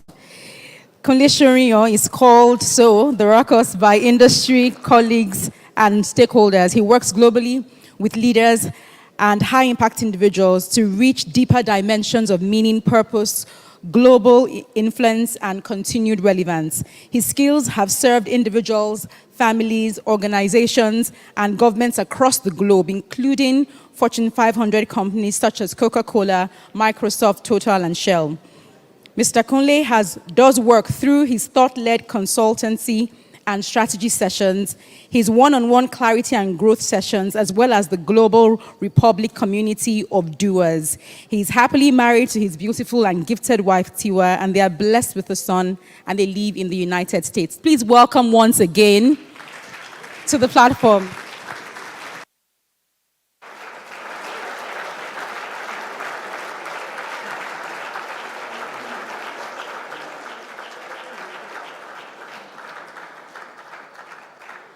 Okay. Please, you may be seated. God bless you. It's been very interesting listening to all the speakers. Very instructive. I've been really blessed, empowered on many levels, directed, instructed. So I should actually thank Pastor Poju for going out of his way every year for 15 years now, driving this conversation, pulling it together, and helping us to see, vistas that are necessary for how we think, how we govern behavior is working, I have the privilege of journeying around the world and meeting with thought leaders and strategists at different levels. And, platform continues to be one of those environments that spark, ideas for a lot of people across the world, thinking about our country, thinking about our continent, and making decisions based on flashes of ideas that come from this platform. I really want to appreciate everyone in here, Pastor Poju, Pastor Mrs. Toyin Oyemade, thank you so much for all that you represent. Covenant Nation, thank you all for your support for this vision and making it work. God bless you real good. If you have time, thank you. Thank you so much. Thank you so much. If you have time after the session, I would ask you to visit my stand. I have some products there that are useful for you. I always go with my products anywhere because my products are more important than me. They travel where I cannot go. They stay more with people more than I can stay with them. They are more transferable and usable than I can ever be, and they will definitely outlive me. So I'm more committed to my products than I'm committed to myself. So find time to go there and see what you have. They are very expensive, I'm not sorry. You know, I mean, it's not for everyone, but you will find something there. I also have a program that I'm driving, Big Swings, The Rise of Underdogs. Go there and see. I co-authored a great book that has been #1 on every platform in the United States, from Wall Street Journal to Amazon to Barnes & Noble to USA Today bestseller. I mean, #1 on day 1 of release, incredible book published by Forbes Books. I'm going to ask that you check it out. You know, for a very long time, nobody could access it in Nigeria, you know, and people have been screaming, but finally we got a breakthrough. So if you visit kuramo.com, I just thought I should put that out here. Kuramo being Q-U-R-A-M-O, kuramo.com. You can now have the book in Nigeria, right? So do that. God bless you as you do so.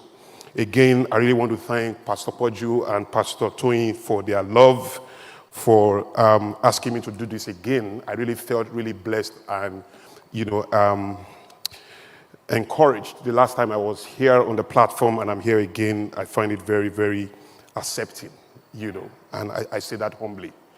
Thank you very much, right? So the assumption is that when it's darkest, it's about to get better, you know, but under certain assumptions and dynamics that are flawed on many levels, that will be true most times, not all the times.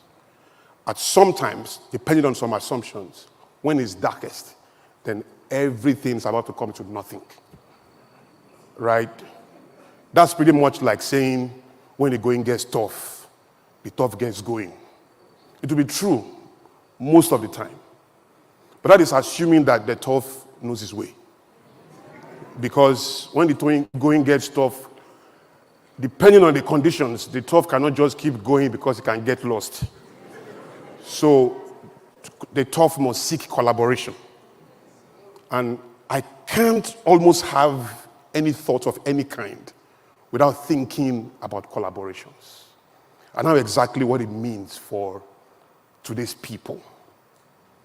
There are so many ideas in the world today that people are not paying attention to. One of them is the death of death. I was speaking to a pastor the other day who had big plans for a healing crusade in the next 10 years. And the healing crusade is going to be based on some things, and I told him, there is no healing in the future. Just in case you don't know. There's no healing in the future. Now, when I say there's no healing in the future, I don't mean people will not be healed. People will not be sick. Just like when we left the Stone Age, stone did not finish in the world. There are still so many stones. We just found better ways of doing things. So, there is a book that you may want to check. It's called The Death of Death. That is, and the book is a very bold assertion. First of all, the author believes he's not going to die, and I accept his sentiments because it makes sense. But part of it is that by 2045, death will be optional in the world. Somebody I know is sick of a particular disease. I told him to hang in there because in another 7 years, tops 10 years, the part of your body you having a problem with will be 3D printed. So if you can just hang in there and fight for another 7 years, you will live. You know, this does not require anybody praying for you. If you have prayer points, pray for the scientists working on it. Because that will make a lot of difference. And if God meets you there today and heal you, fantastic. Jesus did not heal one disease in the Bible that doctors could heal. There was not one. Go check it. Every healing in the Bible were things that defy the logic, the intelligence, and the science of medicine and the protocols that define it. There's a place for common sense, guys. And common sense is the gift of God to the human condition. The idea that God does not make a demand where he has not invested. And that the human brain is God's creative heart to invest in man for his own automated behavior. That is, he can now begin to curate his own experiences at the speed of preference. It has changed the world, guys. Gave us merchant banking, built the pyramid, did incredible things in the world, gave us the internet, flew the plane in the sky. Do you know how heavy a plane is? It's not plugged to any wires. It's not connected, it's not held down by, just just human beings arresting graffiti, jailing matter, and putting things at a level that pretty much give us power to prove that of all human species, the gift of reasoning is the most superior that actually separates city from jungle. That human beings can self-question. If a lion can ask himself why he has a lot of hair, he will shave. The reason why the lion has not shaved is because he really cannot pause and say, why do I have so much hair? Is this my design? That the lion is like that, honestly, is not necessarily design. It's because of the absence of a deeper quality, which is the ability to self-question, to question himself, to question his environment. There's so many things religion has done to this world that will take us a long time to recover from. The good news is that religion, as we know it, has a lifespan of another 50 years. Tops. You will argue with me, you can punch me. Don't punch me, just wait and hope you live long enough to see it. But religion is not in the future. Don't get me wrong, faith will expand, spirituality will grow, but religion as you know it will crack. It can't survive the freedom of Gen Z and Gen Alpha. They are actually going to question everything and puncture every lie out of everything we have put together in an attempt to arrest God, not to offer freedom. Because that's what religion does. Am I speaking to you? The next level of colonization will be voluntary. Nations are by themselves going to surrender to other nations and say, colonize us. We really cannot handle our reality again. It happened in the Bible, and then before you punish me for the Bible, it happened in 1965. The nation of Malaysia was a bigger nation. The nation of Singapore was a smaller country struggling. And Singapore went to Malaysia to say, absorb us as a state in Malaysia. We can no longer handle our realities. Stretch your map to include our own. Maybe our prime minister will become a governor. And our governor will become a local government chairman or a mayor of some sort. But we can no longer define our realities. And the merger happened. I'm going somewhere.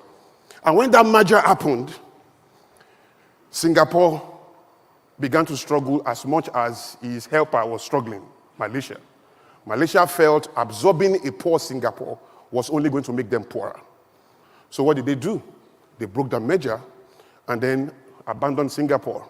Then a young man came into the picture. His name was Lee Kuan Yew. And Lee Kuan Yew did only three things. Fought communism to death, invested in the mass education of his people, and then invested heavily in enterprise education. 30 years after, Singapore became a first world country with a per capita income higher than that of its colonial masters, Britain. Till today, probably the only country in the world that is attracting naturalization from Americans. And not just from any American, but from billionaire Americans, including the co-founder of Facebook. The idea is that the human mind has the freedom and the right to paint pictures of his own preference, to deliberately talk his own prejudice in and create that picture at the speed of choice, at the speed of preference, even with the power to clock in time on it. People have done it. They've done it without the privilege of church or mosque. Some of the richest people in the world don't go to church. In fact, Bill Gates said, in terms of the allocation of resources, religion is a waste of time. You can't judge him. The richest man in the world for how many years? If you have more money, question what he's saying. I mean, if you don't have more money, you shut up. It's as simple as that. Am I talking to you? So there is another way that I've considered that we have to be thinking. There's just another way we have to begin to look at things. And I think that two things that is needed in the world at any point in time, in any environment, for development to really occur, will be wisdom and courage. Wisdom is not intelligence. Intelligence can rob a bank. In fact, it takes a lot of intelligence to rob a bank successfully. Intelligence can plan to rape your wife. Intelligence can steal your money. Wisdom only multiplies good. So you can have very intelligent people who are very foolish And foolishness is not an insult. It's a state of existence. It means that there is a set of behavior and thinking that conforms to a definition. So you can't call a carpenter a surgeon. I will say this thing every time I have the privilege of a microphone. Because they are handsome fools. They are 6 foot tall, broad-chested, empty minds. They are very pretty, wig-wearing drifters. There has to be another way we define people beyond container and recognize that before container is a stronger force called content. But content has no color. What's the address of wisdom? What kind of car does understanding drive? What kind of shoes does prudence wear? You don't see these things. But these things govern our entire existence on a daily, every day. So, Nigeria needs wisdom. Nigeria needs courage. But I'm not very big on worrying about politicians and political parties. I've done my research. I've not found one country that was transformed by its politicians. I've not found one. I've not found one country that was solely transformed by its government. I've realized that at the end of the day, the government and its politicians are at the mercy of a few rebels. And when I say rebels, I don't mean people carrying guns. Because violence is the deepest appreciation of weakness. And so you have to be bigger, right? And I'm talking about people who pay attention to mental weaponry, thought revolution, right? A type of strength that is not commonplace. You don't go to school. You know, somebody told me something has to be done, and people have to be coached at a particular level, and people have to qualify for something, and people have to go to a particular school to be able to do this, and then they have to qualify. And then I said, calm down. The first person that certified people, who certified him? The first person that said, this is what is called an accounting degree, who taught him that? Or the first person that said, you are now certified to be this type of person, who certified that person? Knowledge doesn't have to be received horizontal to horizontal. Knowledge, first of all, is vertical. That is, we can move from 0 to 1. Defining knowledge by 1 to infinity is oppressive. That is paying attention to the privileges of some people as the only way to grow knowledge and to grow power. We can change that. The moment you begin to understand that, a new type of strength comes into you. To accept that you can question everything. The Americans did it. Have you ever wondered that the Americans play American football?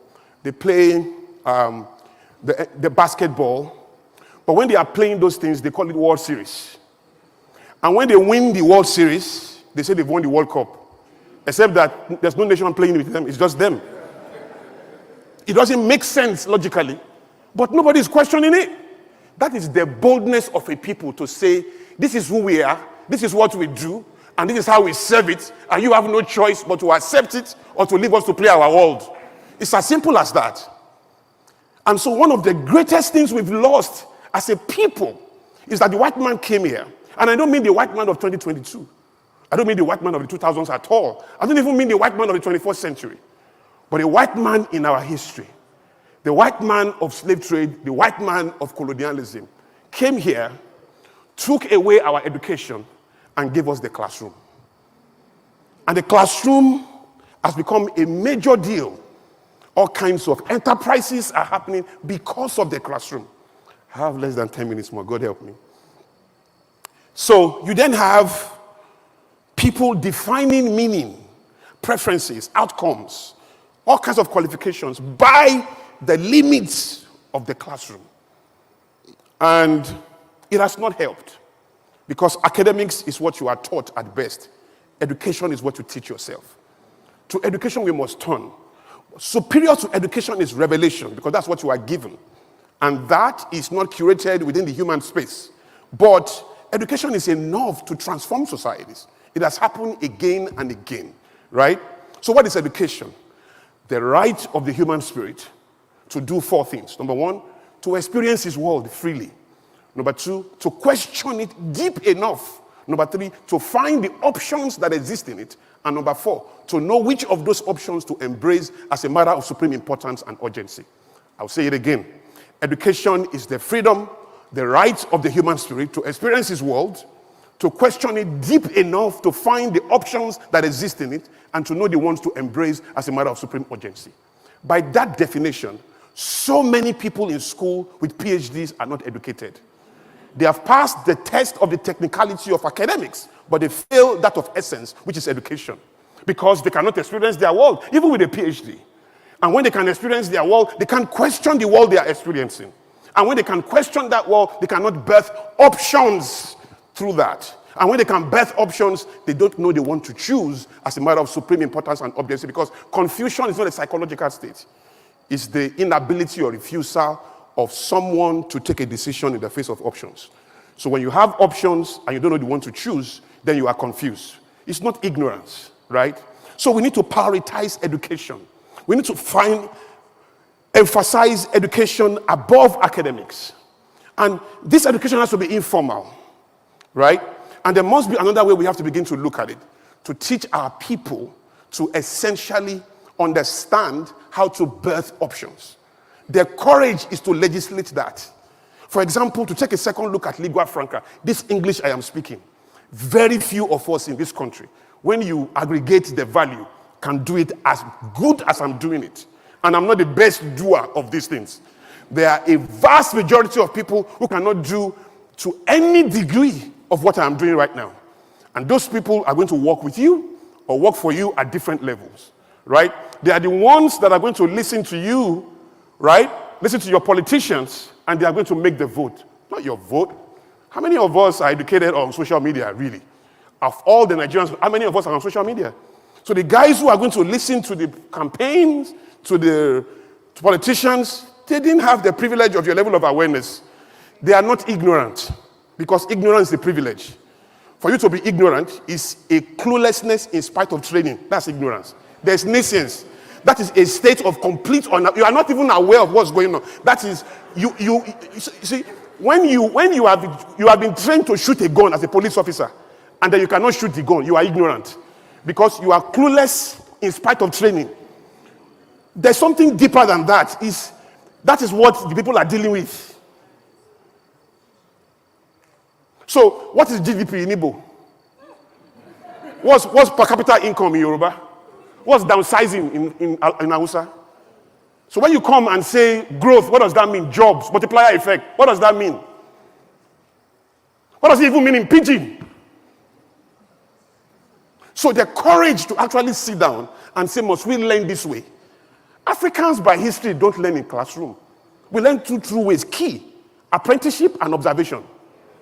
It has helped us to do so many things in our history that I don't have time to articulate. And shame on everybody who manages our education for their refusal to sit down and say, it is not a problem for we to lose a war that forces us into slavery. But that the day we find independence, we must have the courage to ask ourselves who we are and how do we start again from where we stopped. We don't have to bow to the reality of the assumptions of your colonial masters or your oppressors who define how you are going to think about your life. Everything is on the table. The Americans even changed the way they use their switches. The Americans changed everything. They made sure that their colonial master... Are you aware that the British government was also the colonial master of America? And that America had to sit down, not just to articulate their freedom, but to say, how do we ensure that from now we live only by our own identity and what we permit? Because only fools will complain about what they permit. Only fools. So, but in appreciating education and giving empowerment to people, I thought about a young friend of mine who could not pass English language and so could not study law, but passed economics, government, and literature with English language. But the English language that he used to pass those three subjects, he couldn't pass it. So I said, so what is the goal of... Because it means that no matter what he writes in his exam, if you cannot tell the difference between pronoun and clause, or between a phrase and a clause, or adjective and a pronoun, it's not going to pass the exam. No matter how clear he is, no matter how well he can speak the language. So what is the goal of the examiner? So the examiner is not testing the use of English. It's testing the technicality of English. So the next question is, what is the goal of lingua franca then? Is it sophistication or communication? Because if I tell all of you now that I'm going to Lagos, you get what I mean. You get it. I don't need to say I'm going to Lagos. Now, when you define communication only by the idea of sophistication that identify elites for you and those who have some type of exposure or some privilege of background and training, you become the oppressor. Because you then deny a vast majority of people who were taught English language in Yoruba, who will never have the privilege of saying church. Once you say shush, you cannot even marry the girl of your dreams. Because once you say shush, the girl assumes that you are not a thinker. The girl assumes that you have no sophistication, you have no character. Meanwhile, I have Nigerians in America, I live there, who say Chicago. Chicago. It's not called Chicago. It's Chicago. But where they are coming from, to say she is Raz. And to say she is an embarrassment. So they change it again from Chicago to Chicago. To prove that they are sophisticated. That is what is called confident ignorance. That is, you don't know anything, but you are not aware. So you are defeated by your history and use your context as determinant of your clarity universally wherever you find yourself. Pidgin language is not an embarrassment. It's a proof of a people's struggle with an original language. So there's Pidgin French. Pidgin, all the best soccer coaches in the world speak the worst English language, but they win all the championships. Westerhoff was Nigerian's coach. Tomorrow we win, Yekini score. That's how he talks. But we win and we score and we get the job done. You see? Because if I say, I'm love you, ma, and it doesn't change the quality of my thinking. It doesn't touch the size of my character. It doesn't in any way touch my ability to love or to pace you, or my emotional stability and fortitude to hold your destiny in my hands and to offer you direction and help. It doesn't touch anything like that. But you will judge me for all of that just because I have the defect of birth, if there's anything like that. That doesn't allow my tongue to go shh and go sha. So, and that's the problem right there. So you, we must turn. My fellow speakers have done an intelligent job in addressing everything about the government. I don't understand government without people. So I'm going to begin to close, but I'm going to take about 5 minutes more. Pastor Paul is not here. I appeal. I'm going to try and rush. I'm really struggling. So there's something called the parable. There's something I call the parable of the raw eggs. A story that I invented that a basket existed and raw eggs were in the basket. And every 4 years, we go to that basket to pick 4 eggs randomly to represent the eggs, the basket of eggs in a fry pan. And when they break them into the fry pan, they are all rotten eggs. 4 years after, we are very angry about the first 4 eggs. We go to the basket again. We picked 4 raw eggs, put them in the fry pan, rotten eggs. We were mad this time around. We went to the basket again, chose 4 eggs again, put them in the fry pan, rotten eggs. And for over 60 years, we have continued to go to this basket to pick eggs and break the egg in the fry pan, and all the eggs have been rotten eggs. They say insanity is to do the same things the same way and with a different result. 60 years is long enough to ask ourselves that maybe this basket itself is a basket of rotten eggs. Nigerian leadership is not outsourced. It's chosen from this basket. Your leadership is not imported. There's nothing, you have no moral authority to hate your leadership and not hate yourself. Because everything begins with you. And if we have you in charge, thinking and accepting responsibility at a level, we will change this country. Now let me quickly move that to 3 basic ideas, and I'm going to do that in 5 minutes. The first one is stewardship of private property. The reason people make mistakes in public office is because these are people who for 25 years of their life or 40 years have mastered ownership. They've mastered how to own things of private property. And it makes sense.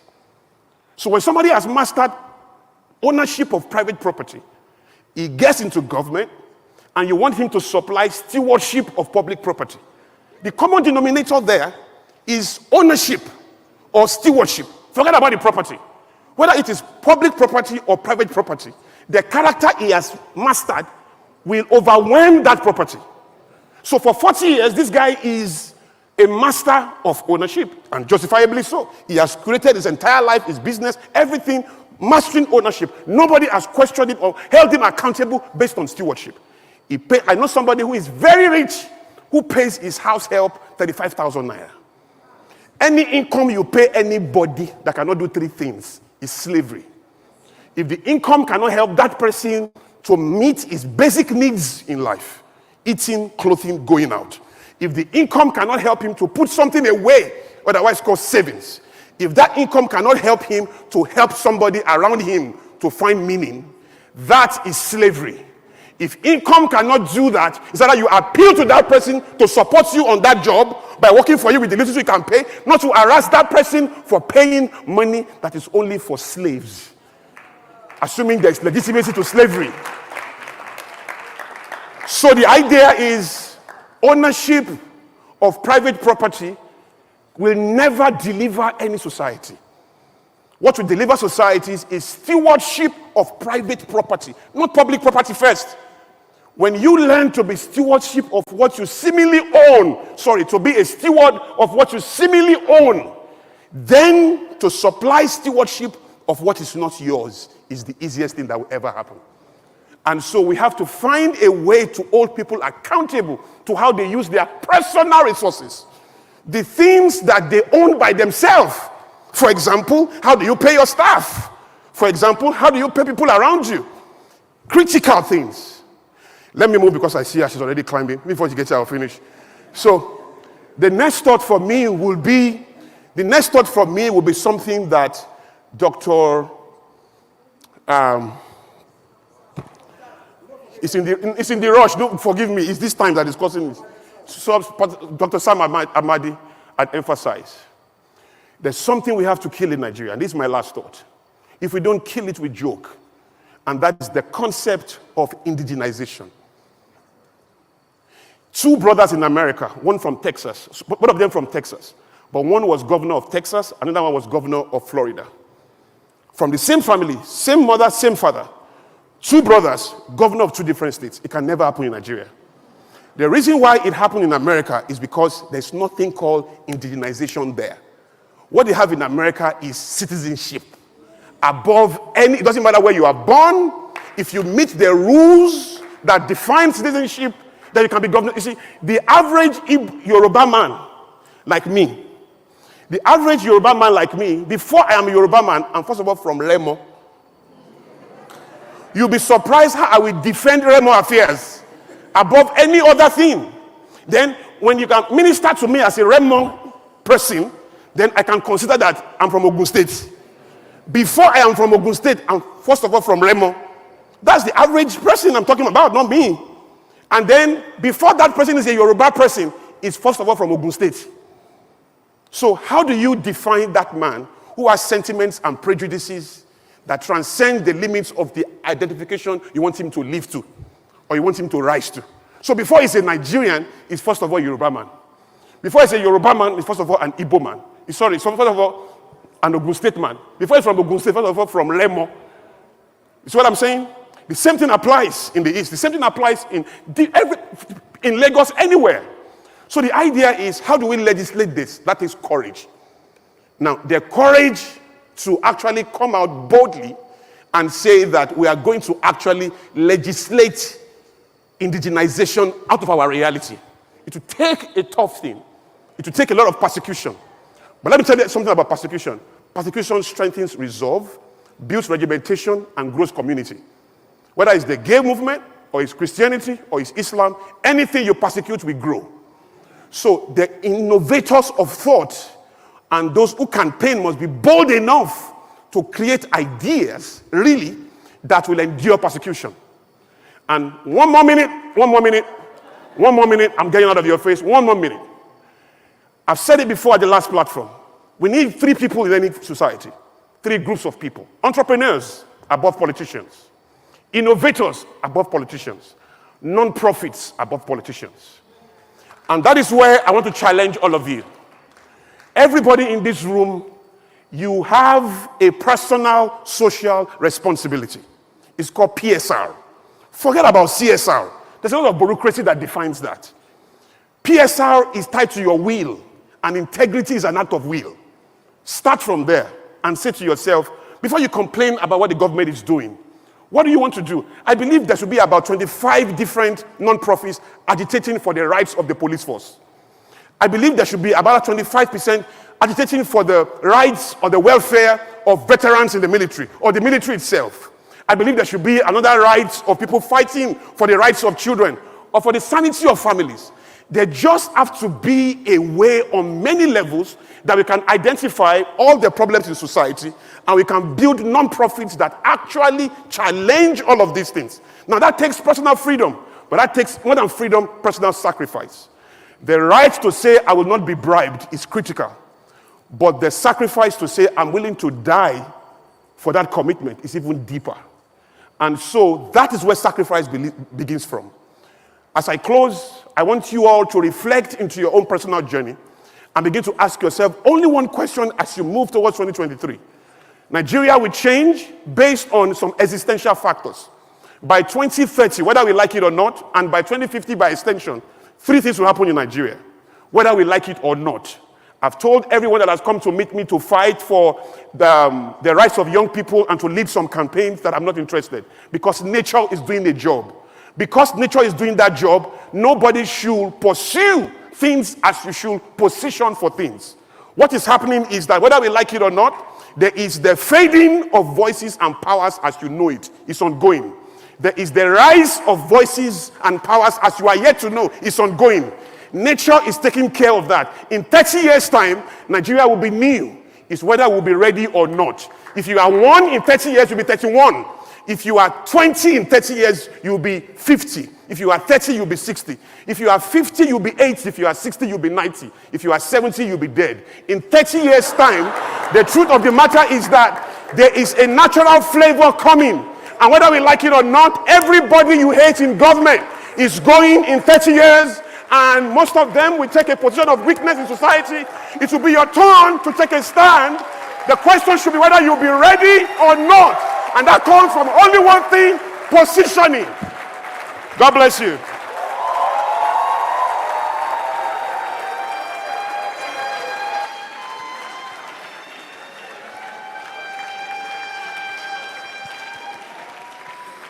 Wow. On that note, I'd like to say a big thank you to all of our speakers. Thank you so much.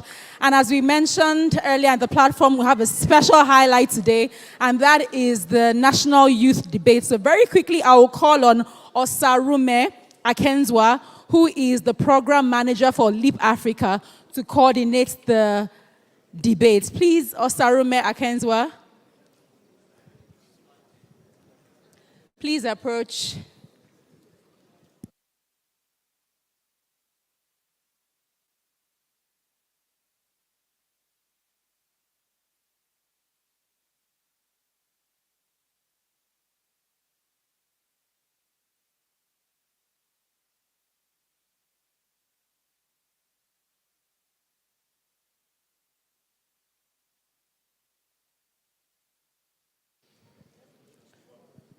So as we mentioned, the platform is a global media event, and we'll have a short interval right now to go to the studio. And right after that, we'll be back in about 3 to 5 minutes for the debate. So please stay tuned, and let's wait and hear the voices of the young ones, or the younger ones, because we're all young.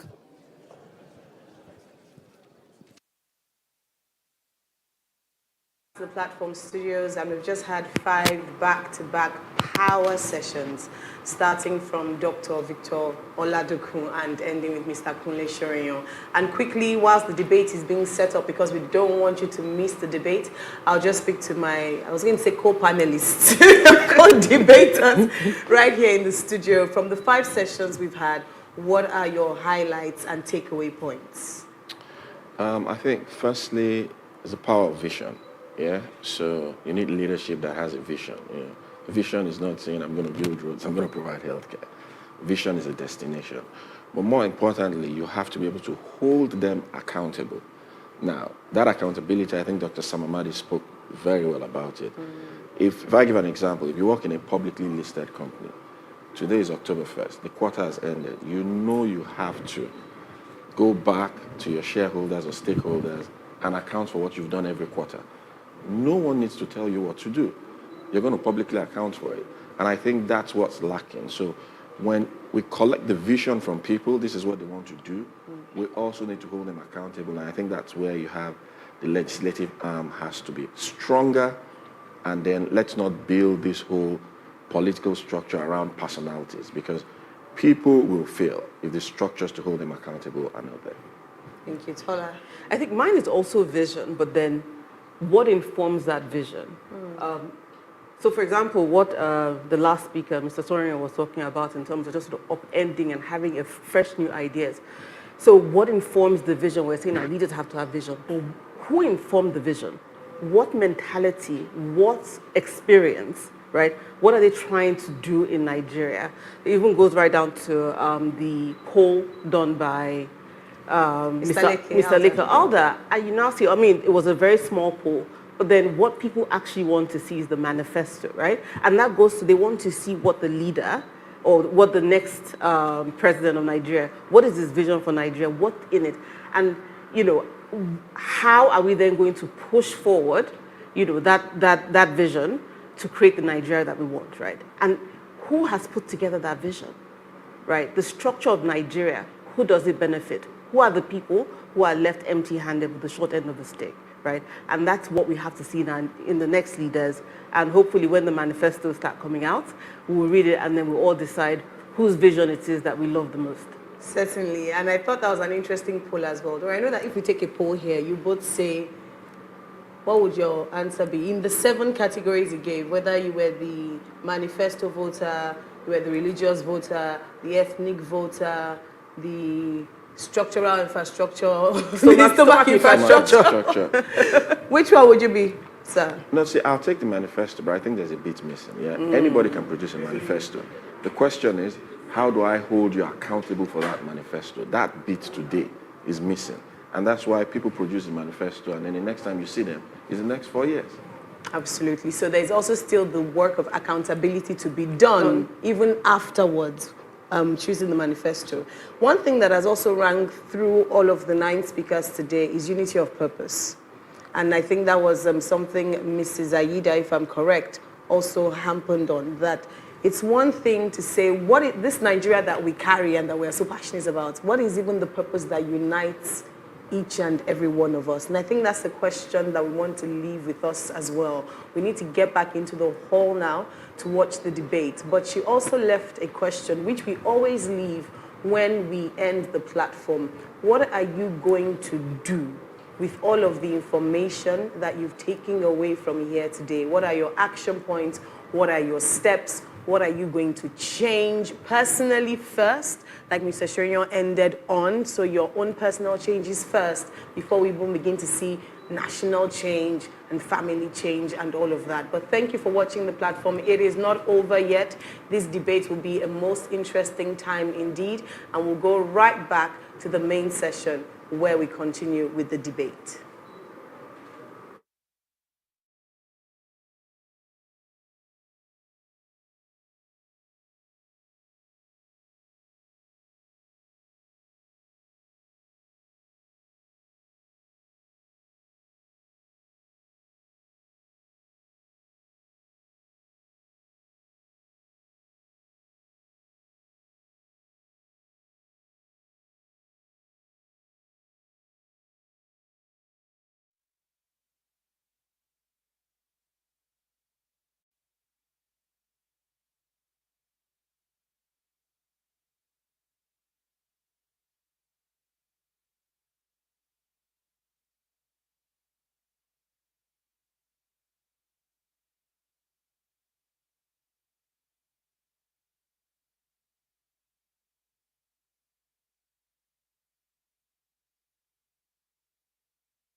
National Youth Debate segment of the platform. And very quickly, I would bring up Osarume Akenzua, who is the program manager at Leap Africa. This is an initiative, a round of applause for him. This is an initiative organized, implemented by Leap Africa in partnership with the MacArthur Foundation and the Ford Foundation. Welcome. With a warm applause, let's welcome them. Thank you. Thank you so much. All right. As said, my name is Osarume Akenzua, and program manager.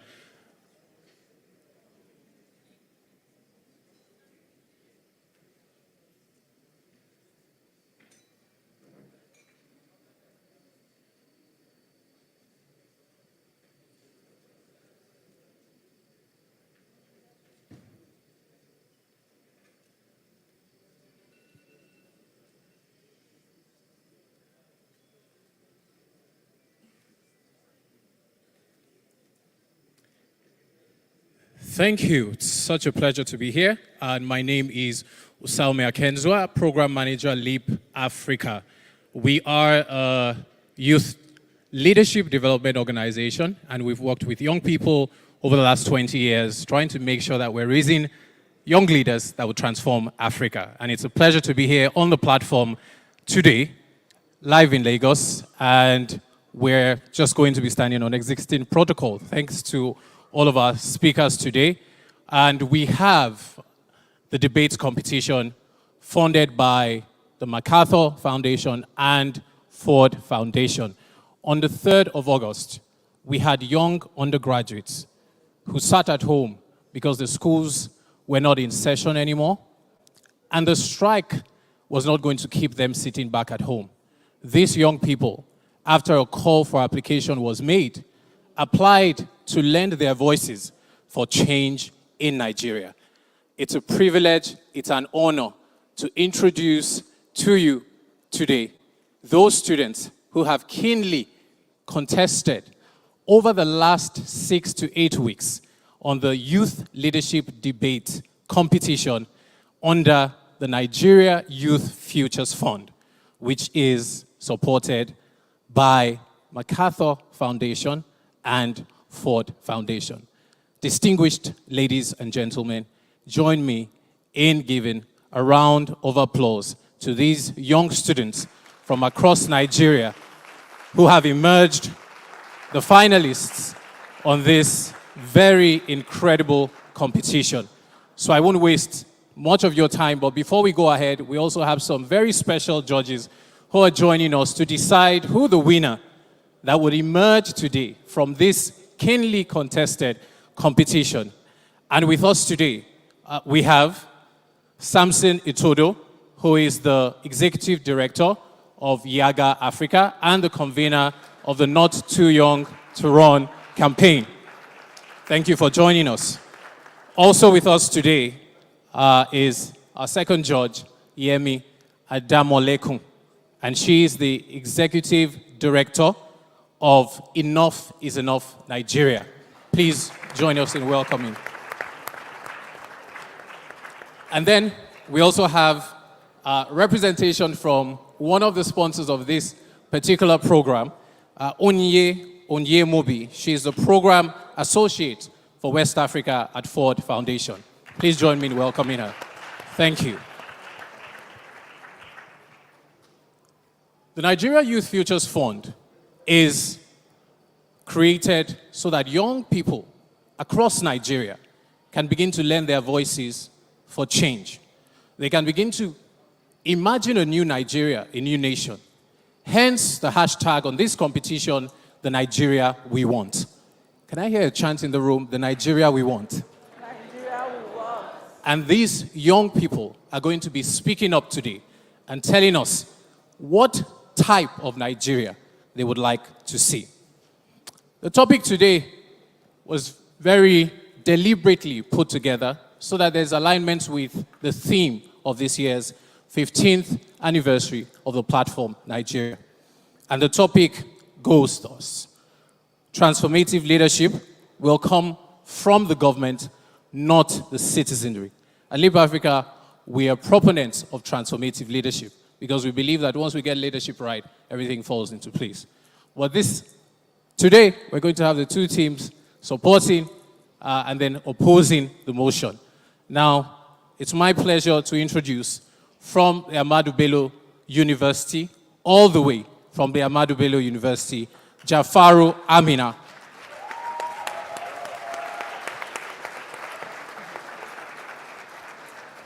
And we also have Ibrahim Usman Abubakar. And then we have Mukhtar Sadia, all from the Ahmadu Bello University. And then we move to Uniben, who's also in the final. And we have from the University of Benin, we have Oko Emmanuel. And then we also have Omira Victory Ochoa. All right, these young people are going to be speaking shortly. Every team has 4 minutes for their opening argument, and then followed by a rebuttal from the second speaker. You have 2 minutes. And then the closing argument will last for exactly 1 minute. Debaters, you have the timer right in front of you. A bell will go off, and that would indicate that your time is up. If you are speaking at the time the bell goes off, you have the opportunity to complete your statement, and you would have to leave the podium. Ladies and gentlemen, fellow Nigerians, it's time for the Youth Leadership Debate Grand Finale.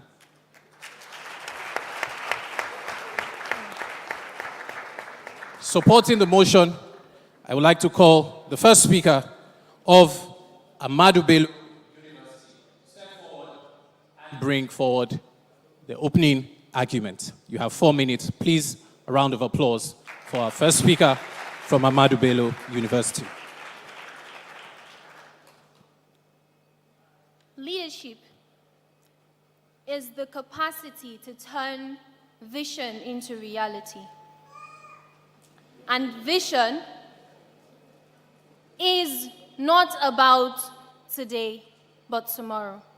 Distinguished guests, ladies and gentlemen, my name is Amina Jafar from Ahmadu Bello University, Zaria, and I stand to present the case. Transformative leadership comes from the government and not the citizenry. James McGregor Burns in 1978 defined transformative leadership to be the association of a leader and a follower to assist each other and evolve to a degree of success. Today, transformative leadership has many definitions, but one thing stands, that transformative leadership is the ability of a leader to cause a lasting change.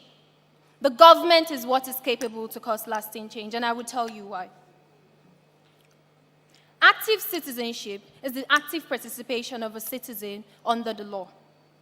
Let me take you a little back in time. After World War II, 51 countries came together in 1945. What happened? The United Nations was formed.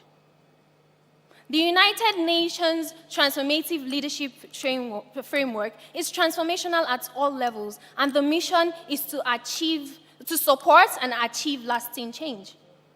Now, in June 2012, the United Nations did something very incredible. They came together in turn and formed the Sustainable Development Goals. This says a lot about what the government can do in creating a lasting change. Today is the Independence Day in Nigeria. And I'm sure we know that citizens fought to achieve independence. But one thing was clear with these citizens. They knew that for them to be able to fight for the freedom of their people, they had to form a government. And the government was formed, and today we enjoy 62 years of independence. I'd like to tell a story about the situation that happened some years ago in Zamfara State, precisely in Anka local government. They were suffering from lead poisoning, and people were dying.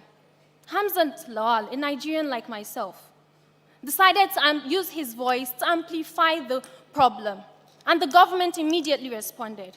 Hamzat knew he could make change in the system, but he knew that transforming change that would last longer could only be done by the government. In conclusion, I would like to make it clear that I do not disregard the fact that a citizen can make change, but it is important to know the resources needed to make change. And to make change, you need power, and the government has this power. Long-lasting change is the core of transformative leadership. Anyone can create change, but long-lasting change needs to come from a place where you can get every resource you need to get what needs to be done. The government is going to bring transformative leadership. Thank you. All right. There you have it. Thank you very much from Ahmadu Bello. To make change, you need power, and the government has the power. So says the Ahmadu Bello University. Let's move on to the side who will be opposing that argument today. And let's invite the University of Benin to come forward. Please, a round of applause. You have 4 minutes.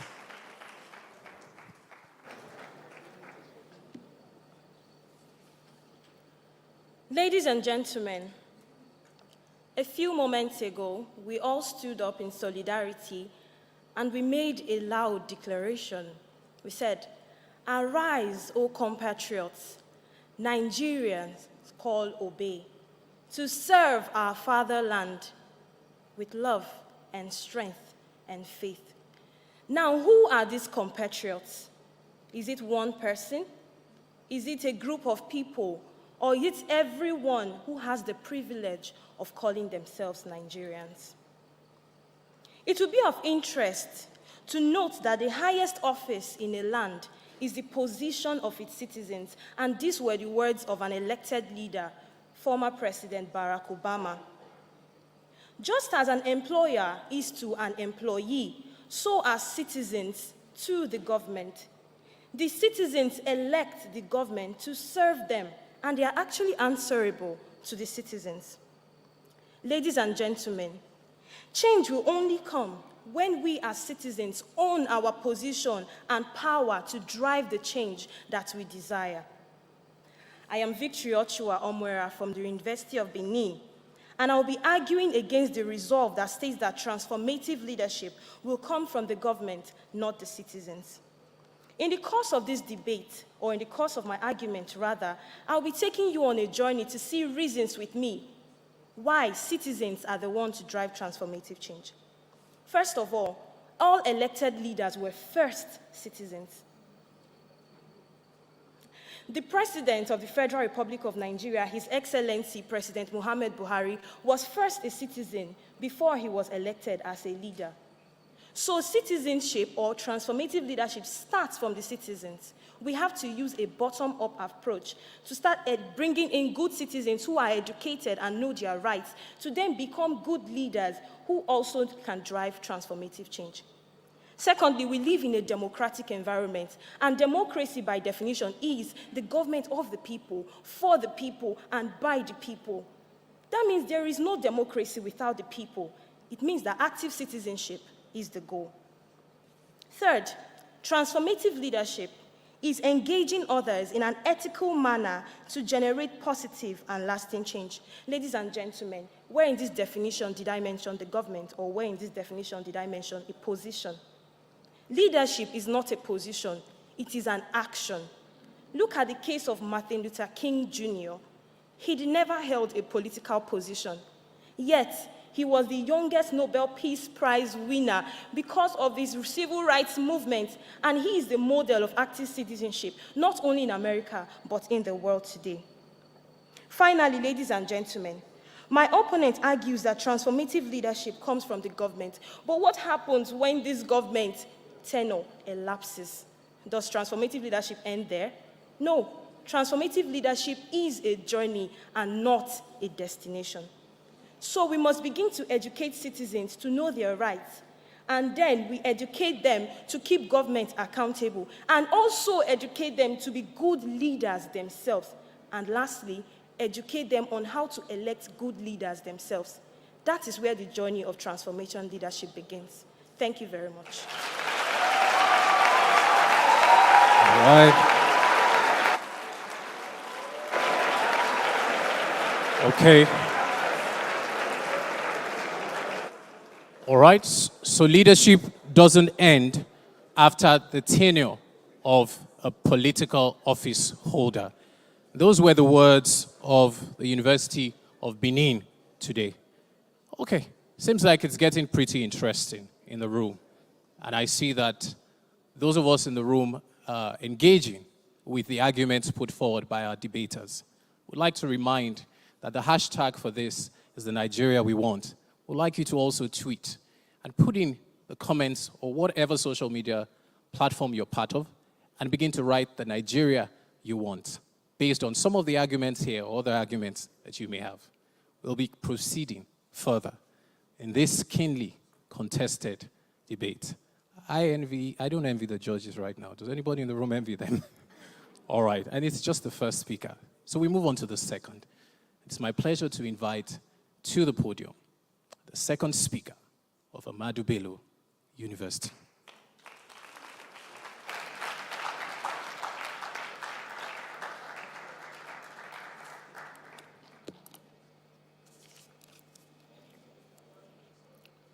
The first speaker from the opposing side argued that what happens when, asked the question, what happens when the tenure of the government ends?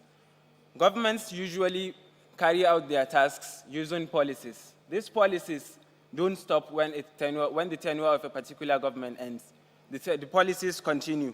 So there is nothing about discontinuity in governance. The opposition also argued that the citizens elect the government, so they are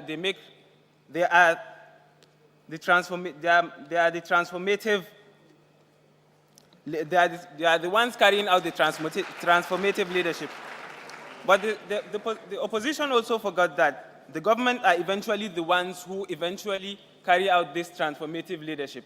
It's just that the fact that the citizens elect them into office, and now they are in office, they are carrying out this argument. They are carrying out this, they are executing the policies and carrying out works.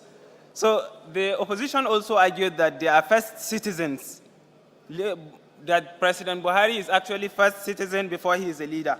However, when they are in office, when they are carrying out this transformative change, they are leaders. They are leaders at that point when they are carrying out.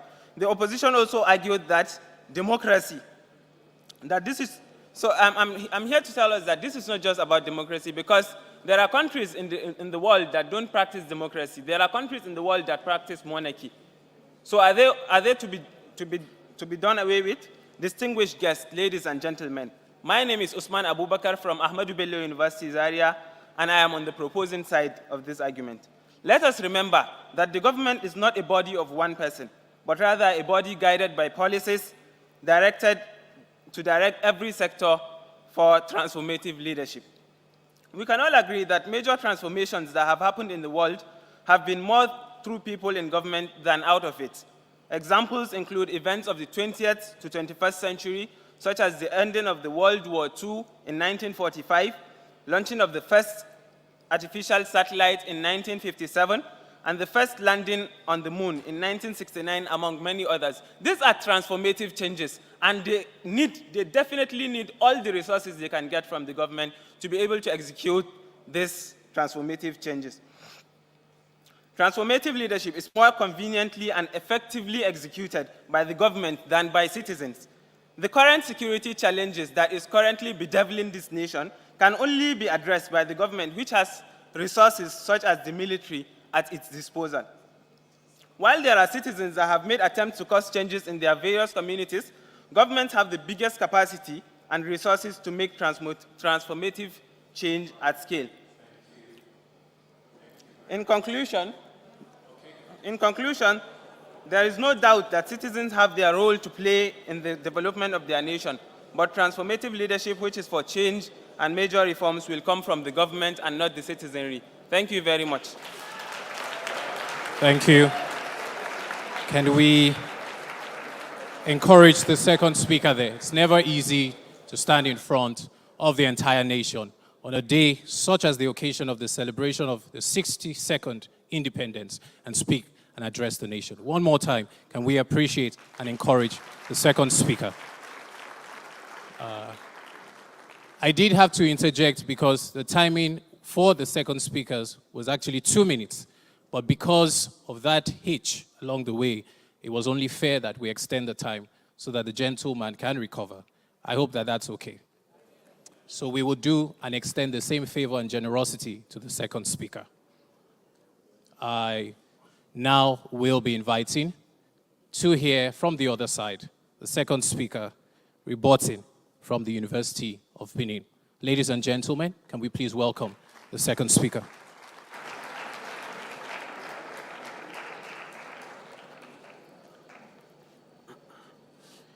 Ladies and gentlemen, while my opponent was speaking, he said that there are other countries in the world that do not operate a democratic system of government but have transformative leadership. I will, however, point to a fact that is taking us away from the topic of this debate. The debate clearly states transformative leadership is the way. Transformative leadership will only come from the government and not the people, and not necessarily bringing up democracy. Thank you. I am Emmanuel Oko from the University of Benin, and I'm here to argue further against the resolve that transformative leadership can come from the government and not the citizenry. Ladies and gentlemen, I would like to remind you that while there is no leader, without a follower. What then happens when leadership turns sour? Who has the right to change these leaders, if not the followers? And in this case, it is the citizens.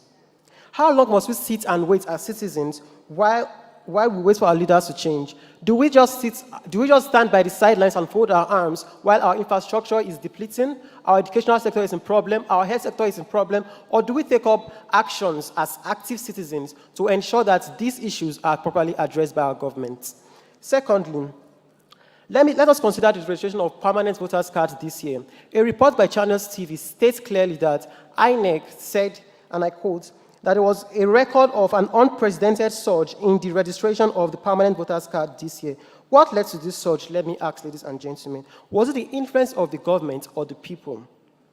Let us consider the following examples. The examples I am listing are examples of everyday Nigerians, not Nigerians with political offices. For example, the likes of Reverend Father 𝐏𝐨𝐬𝐬𝐢𝐠𝐞 Godwin, who stopped members of his congregation from worshiping without their permanent voter's card. Secondly, we have the likes of Mr. Femi Falana, a human rights activist who urged professional bodies to urge their members to go for permanent voter's card registration. And thirdly, even our very own artists stood in solidarity and organized free parties and fan meetings with the entry point being only the permanent voter's card. Now, ladies and gentlemen, I ask again, what led to this upsurge? Going to my last point, my opponent is arguing that transformative leadership comes from the government and not the citizenry. That is just like imagining one hand clapping. Can you imagine the sound of one hand clapping? We as a nation cannot focus and hope on one man or a group of people we call leaders to enact change. Instead, we should as a collective focus on active citizenship and transformative leadership to change our country by causing positive and lasting change in an ethical manner in Nigeria. Thank you.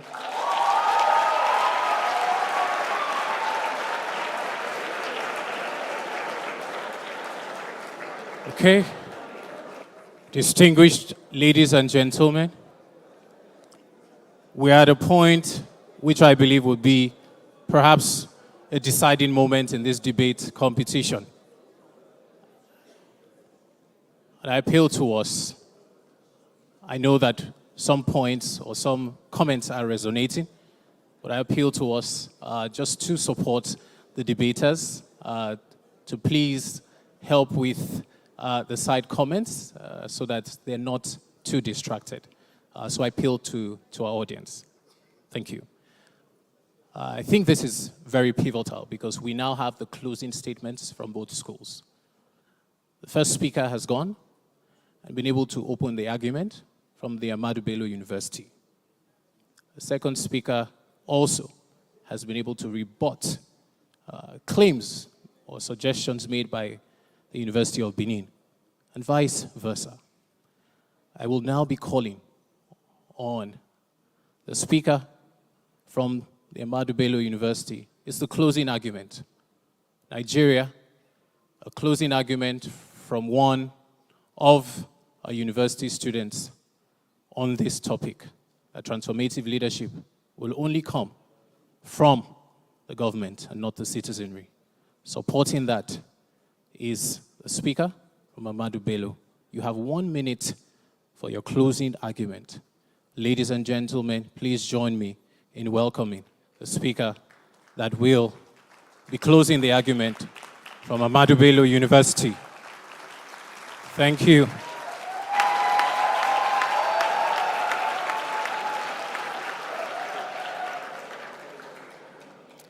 The opposition stated that involving the monarchy is removing us from the premise of this debate. But if I am correct, we're talking about government and the systems of government. And what is the monarchy? Is it not a system of government? The opposition also said that, can you imagine the hands of one hand, or can you imagine the sound of one hand clapping? Meaning, and he equally went further to say that we cannot focus on one man to enact change. And that is a fallacy, because the government is not made up of one man, but a body of people and governed by a policy. Ladies and gentlemen, it is a pleasure to be here. But I didn't come here to disregard the power of a citizen. I didn't, and never did I say that the citizen does not hold power. I, in fact, gave an example with Hamzat Lawa, but the opposition clearly disregarded the power of the government. Thank you.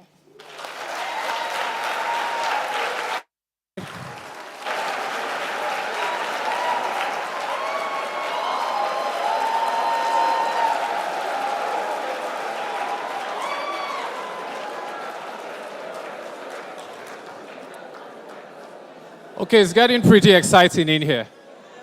Very exciting. It's contagious. All right, so that we keep and maintain that momentum, I will move to the University of Benin to have their own closing argument in 1 minute. Ladies and gentlemen, please welcome the speaker from the University of Benin.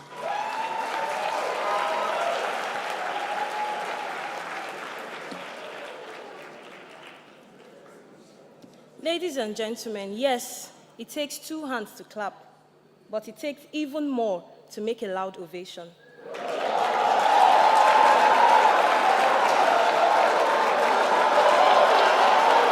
I will not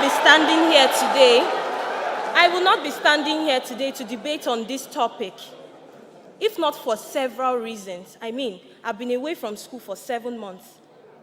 It can almost make you apathetic towards the government.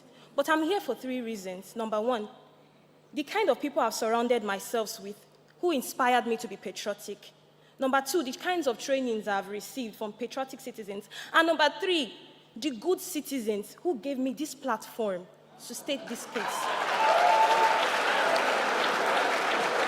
Among these reasons, ladies and gentlemen, among these reasons, did I ever mention the government?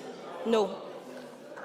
Ladies and gentlemen, all I'm saying is that active citizens, we should own our power and hold our government accountable.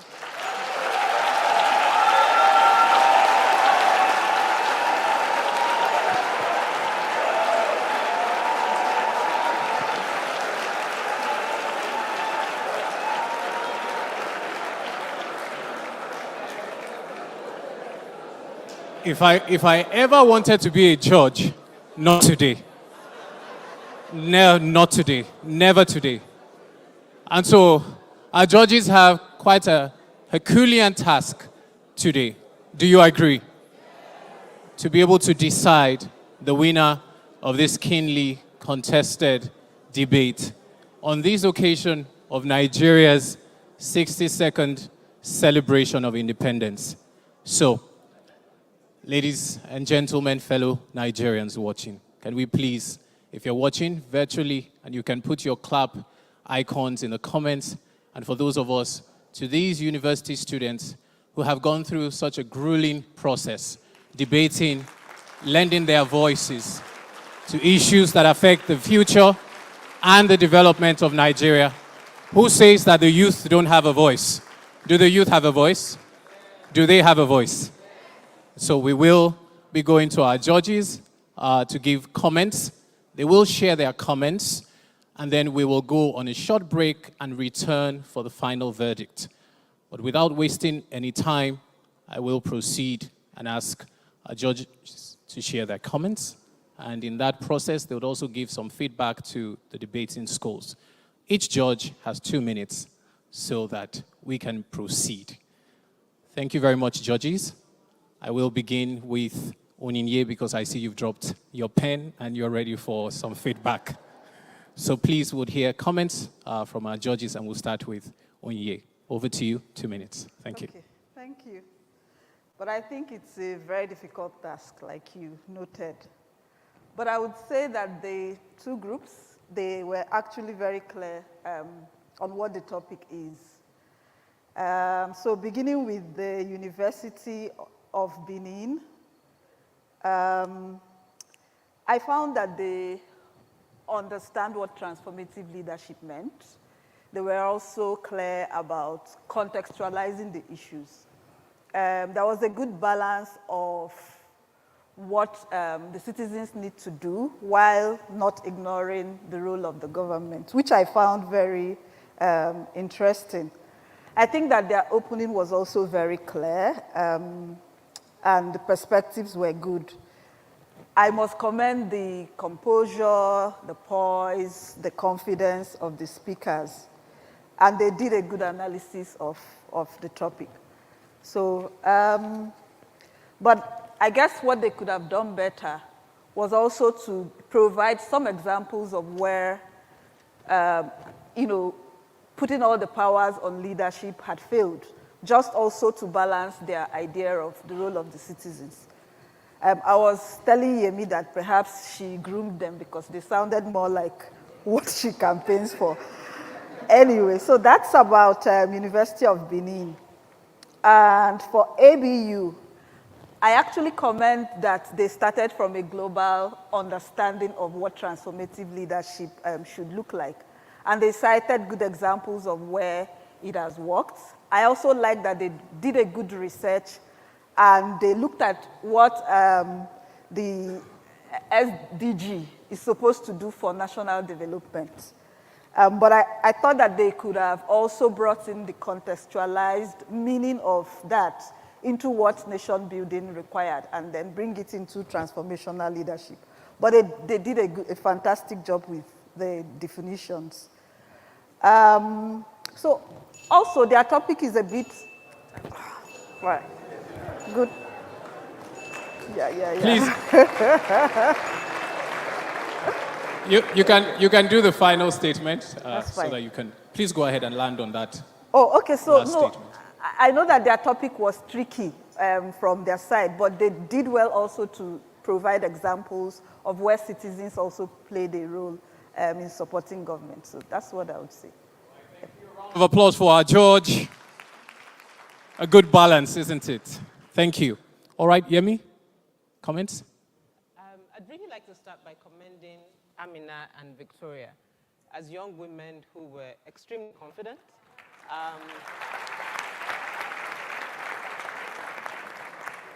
Carried themselves with great poise in communicating and articulating their thoughts and responding as necessary. Really very proud of you guys. Very well done. I also want to commend Usman, who started a bit flustered, but bounced back and was able to continue with the arguments that he had prepared as opposition. Well done.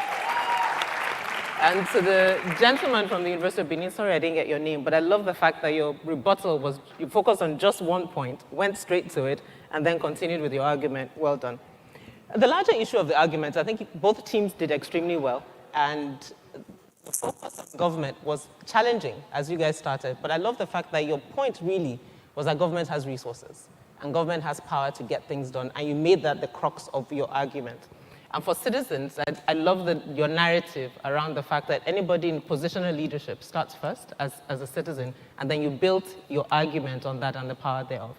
I will leave the rest as we vote, but I really want to just commend both of you, both teams, for coming to it very confident, having done your research very clear. And I love the way you ended, Victoria, around if you were going to argue against government or for government as a student who had been at home. Very well done, and we'll see how it goes. Thank you very much. And not the least, finally, we're hearing from Samson.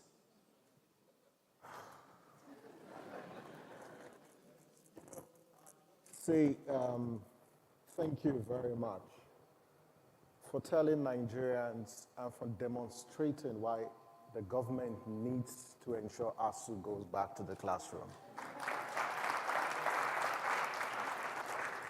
I think Yemi and Onyinye just said it all, but my prayer for you both teams is that some of you will make it to the National Assembly, some of you will make it to the State House of Assembly, because the quality of debates that I have seen and the rhetoric is quite inspiring. There are people who sit in positions of power who don't inspire us. And I tell you, you guys have inspired me and inspired us. So thank you very much. The only thing I will add is the essence of evidence. Some of you shared your lived experiences, and your stories resonate with the stories of Nigerians who are out there. But I think the strongest point out of this debate is that for government to succeed, it needs the people. And there's no government anywhere across the world that has succeeded without trust. Trust from the citizens and trust from the leaders that occupy those offices. So as you go back, whoever emerges, please note that the key message here is that the responsibility of demonstrating transformative leadership rests both on those who are elected to serve and those who are electing to serve. Very much. Can we please a round of applause for our judges? Very insightful feedback. And I'm sure that our debaters have taken that feedback and it would leave with them as they journey from here. The grand prize is actually a sum of 1.5 million naira. Courtesy the Nigeria Youth Futures Fund. And so we won't be announcing the winner just yet. We'll go on a short break, and I believe we'll join the live studios while we allow our judges make that very, very difficult decision of who the winner of the debate, Youth Leadership Debate Finals on the 1st of October, 2022 will be. All right. So we will carry on. Okay. We will go ahead and just get the final scores from our judges. So whilst our judges are putting their scores together, I'm sure you would imagine that it's not a walk in the park for them this afternoon here in Lagos. Would like to ask that and remind you, if you are watching, or those of us in the room, to keep the hashtag, the Nigeria we want, and to tag the platform NG as well, the platform NG, for giving the platform for these young undergraduates. How many of us agree that young people actually have a voice? They have ideas. They have a strong message to convey if given the opportunity. Do we agree? Do we agree? And it's so interesting because we've had, I think, some transgenerational transfer of wisdom here in this room today from the lineup of speakers who are well accomplished in their fields, in their industry, coming in and teaching us about what next and what the new Nigerian leader that will take Nigeria to where we need to be should have or should do. All right. So, judges, are we ready, judges? Okay, a little more time. All right. A little more time. Ready? Ready to go. Okay? So I will walk towards the judges, and I will peep just to get the name of the winning team.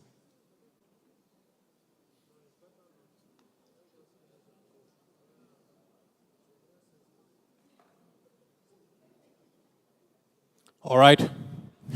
The verdict is out. This is the moment we've all been waiting for. And I feel the sheer pressure myself, even having to announce it in front of such an engaging audience in the room this afternoon. And I'm hoping that I will be safe, even after announcing the winner. But I'm sure that we all in the room have listened, have heard, and have weighed the strengths of the arguments presented here today by both schools. And I think one important point mentioned by our judges is that both teams have been able to create a good balance and have been able to put forward very strong arguments today. If you will permit me to ask for another round of applause for our speakers and our judges. All right. Okay, so by unanimous decision from our three judges today at the platform Nigeria on the 1st of October 2022, I will be announcing the runner-up for this debate. Started on the 3rd of August, and here we are on the 1st of October. The runner-up that will be going home with a prize of 1 million naira is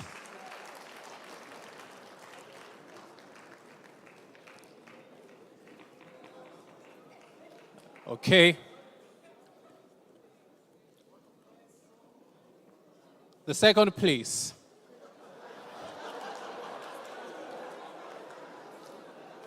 distinguished ladies and gentlemen, fellow Nigerians, runner-up going home with a prize of 1 million naira is the Ahmadu Bello University.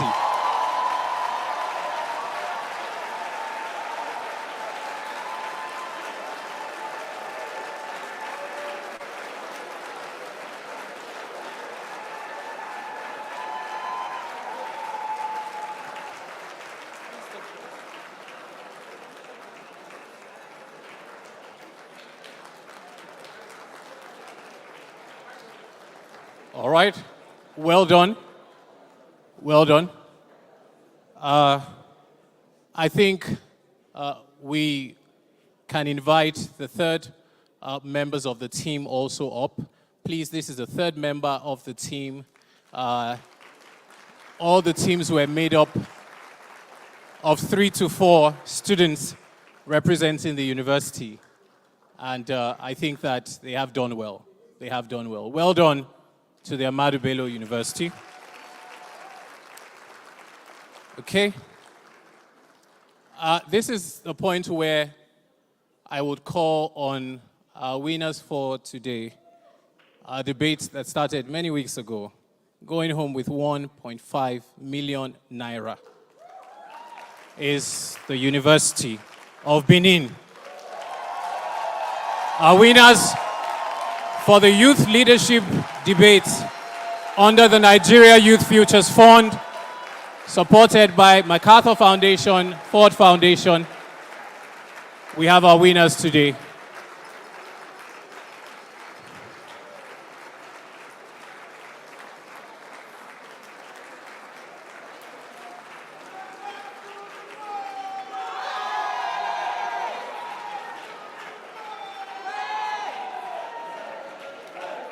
So I'll produce presentation. All right, thank you. Thank you, distinguished ladies and gentlemen. We'll have the dummy checks now that will be presented to them. And interestingly, at Leap Africa, when we had the lineup of speakers today, one of the speakers somehow happens to be a board member. And it's my honor to welcome Dr. Joe Abba to support in the presentation of the dummy checks to the winners today. So we'll start with the runner-up. Please, can we appreciate Dr. Joe Abba?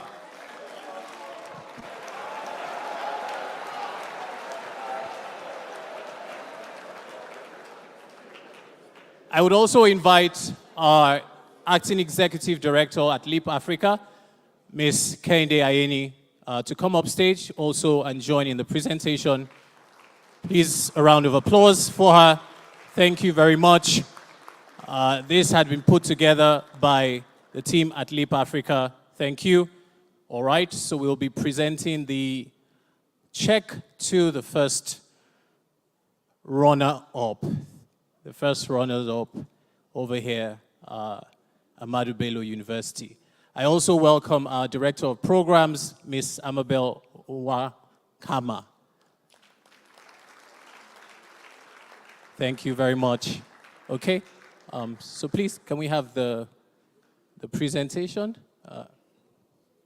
to the finalists?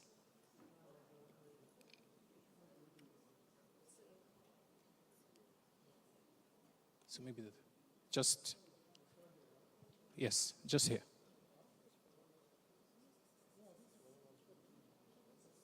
So just here.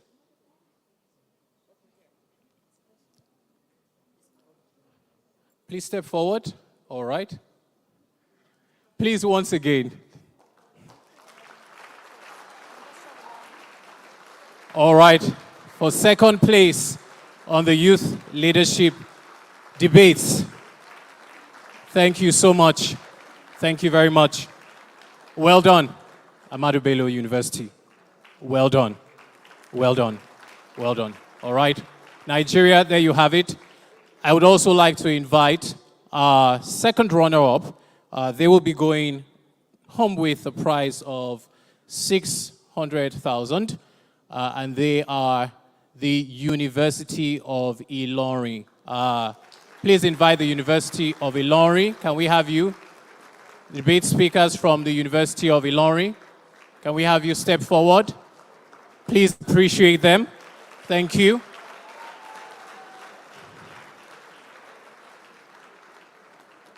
Thank you, thank you. You're welcome. Well done, young Nigerians, undergraduates, doing so much with their time at home and refusing to just sit back. So well done, well done, well done. Nigeria, second runner-up. Thank you, well done. Well done, thank you. Thank you, well done. Okay. Thank you very much. All right. Okay, thank you. And then I will just invite also to join, and I think the judges would also join this presentation and maybe just a photograph as well. And I would invite the project lead, Mr. Okpeyemi Oriniowo of the Nigeria Youth Futures Fund to make the presentation to our winners for today, all the way from the University of Benin. Congratulations. Congratulations. The University of Benin, please step forward. Please step forward for the presentation of your prize. They're going home with 1.5 million naira. But more than that, they're going home having been able to present their argument, their strong convictions to Nigeria today.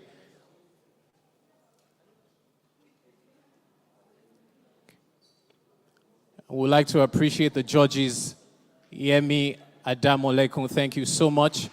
Thank you, Onye from Ford Foundation, also supporting the project. Thank you, Samson Itodo.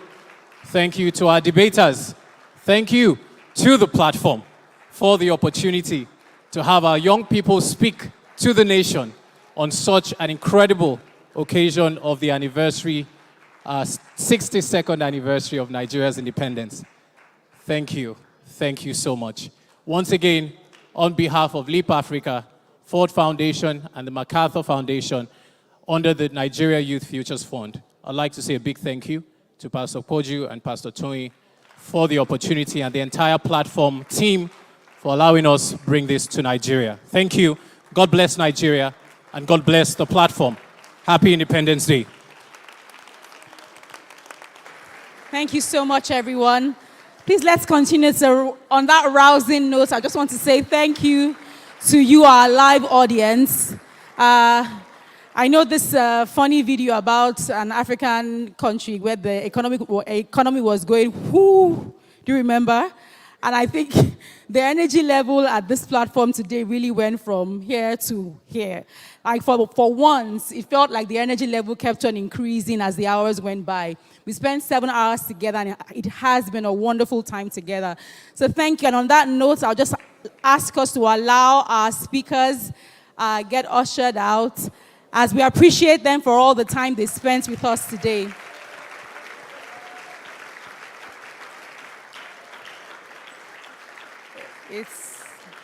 Thank you so much. Thank you to all of our speakers. Please let's keep on clapping as they go out, please. It's an important job, and we appreciate your time and effort. So for those of us in the room, like we said, there's a buffet. Don't loud it, but there's a buffet. And we will just follow the instructions of the ushers as they direct us table by table. So please, everyone should be seated. Everyone should please be seated while the ushers come and help us. And please don't go without eating. Don't let the food waste, please.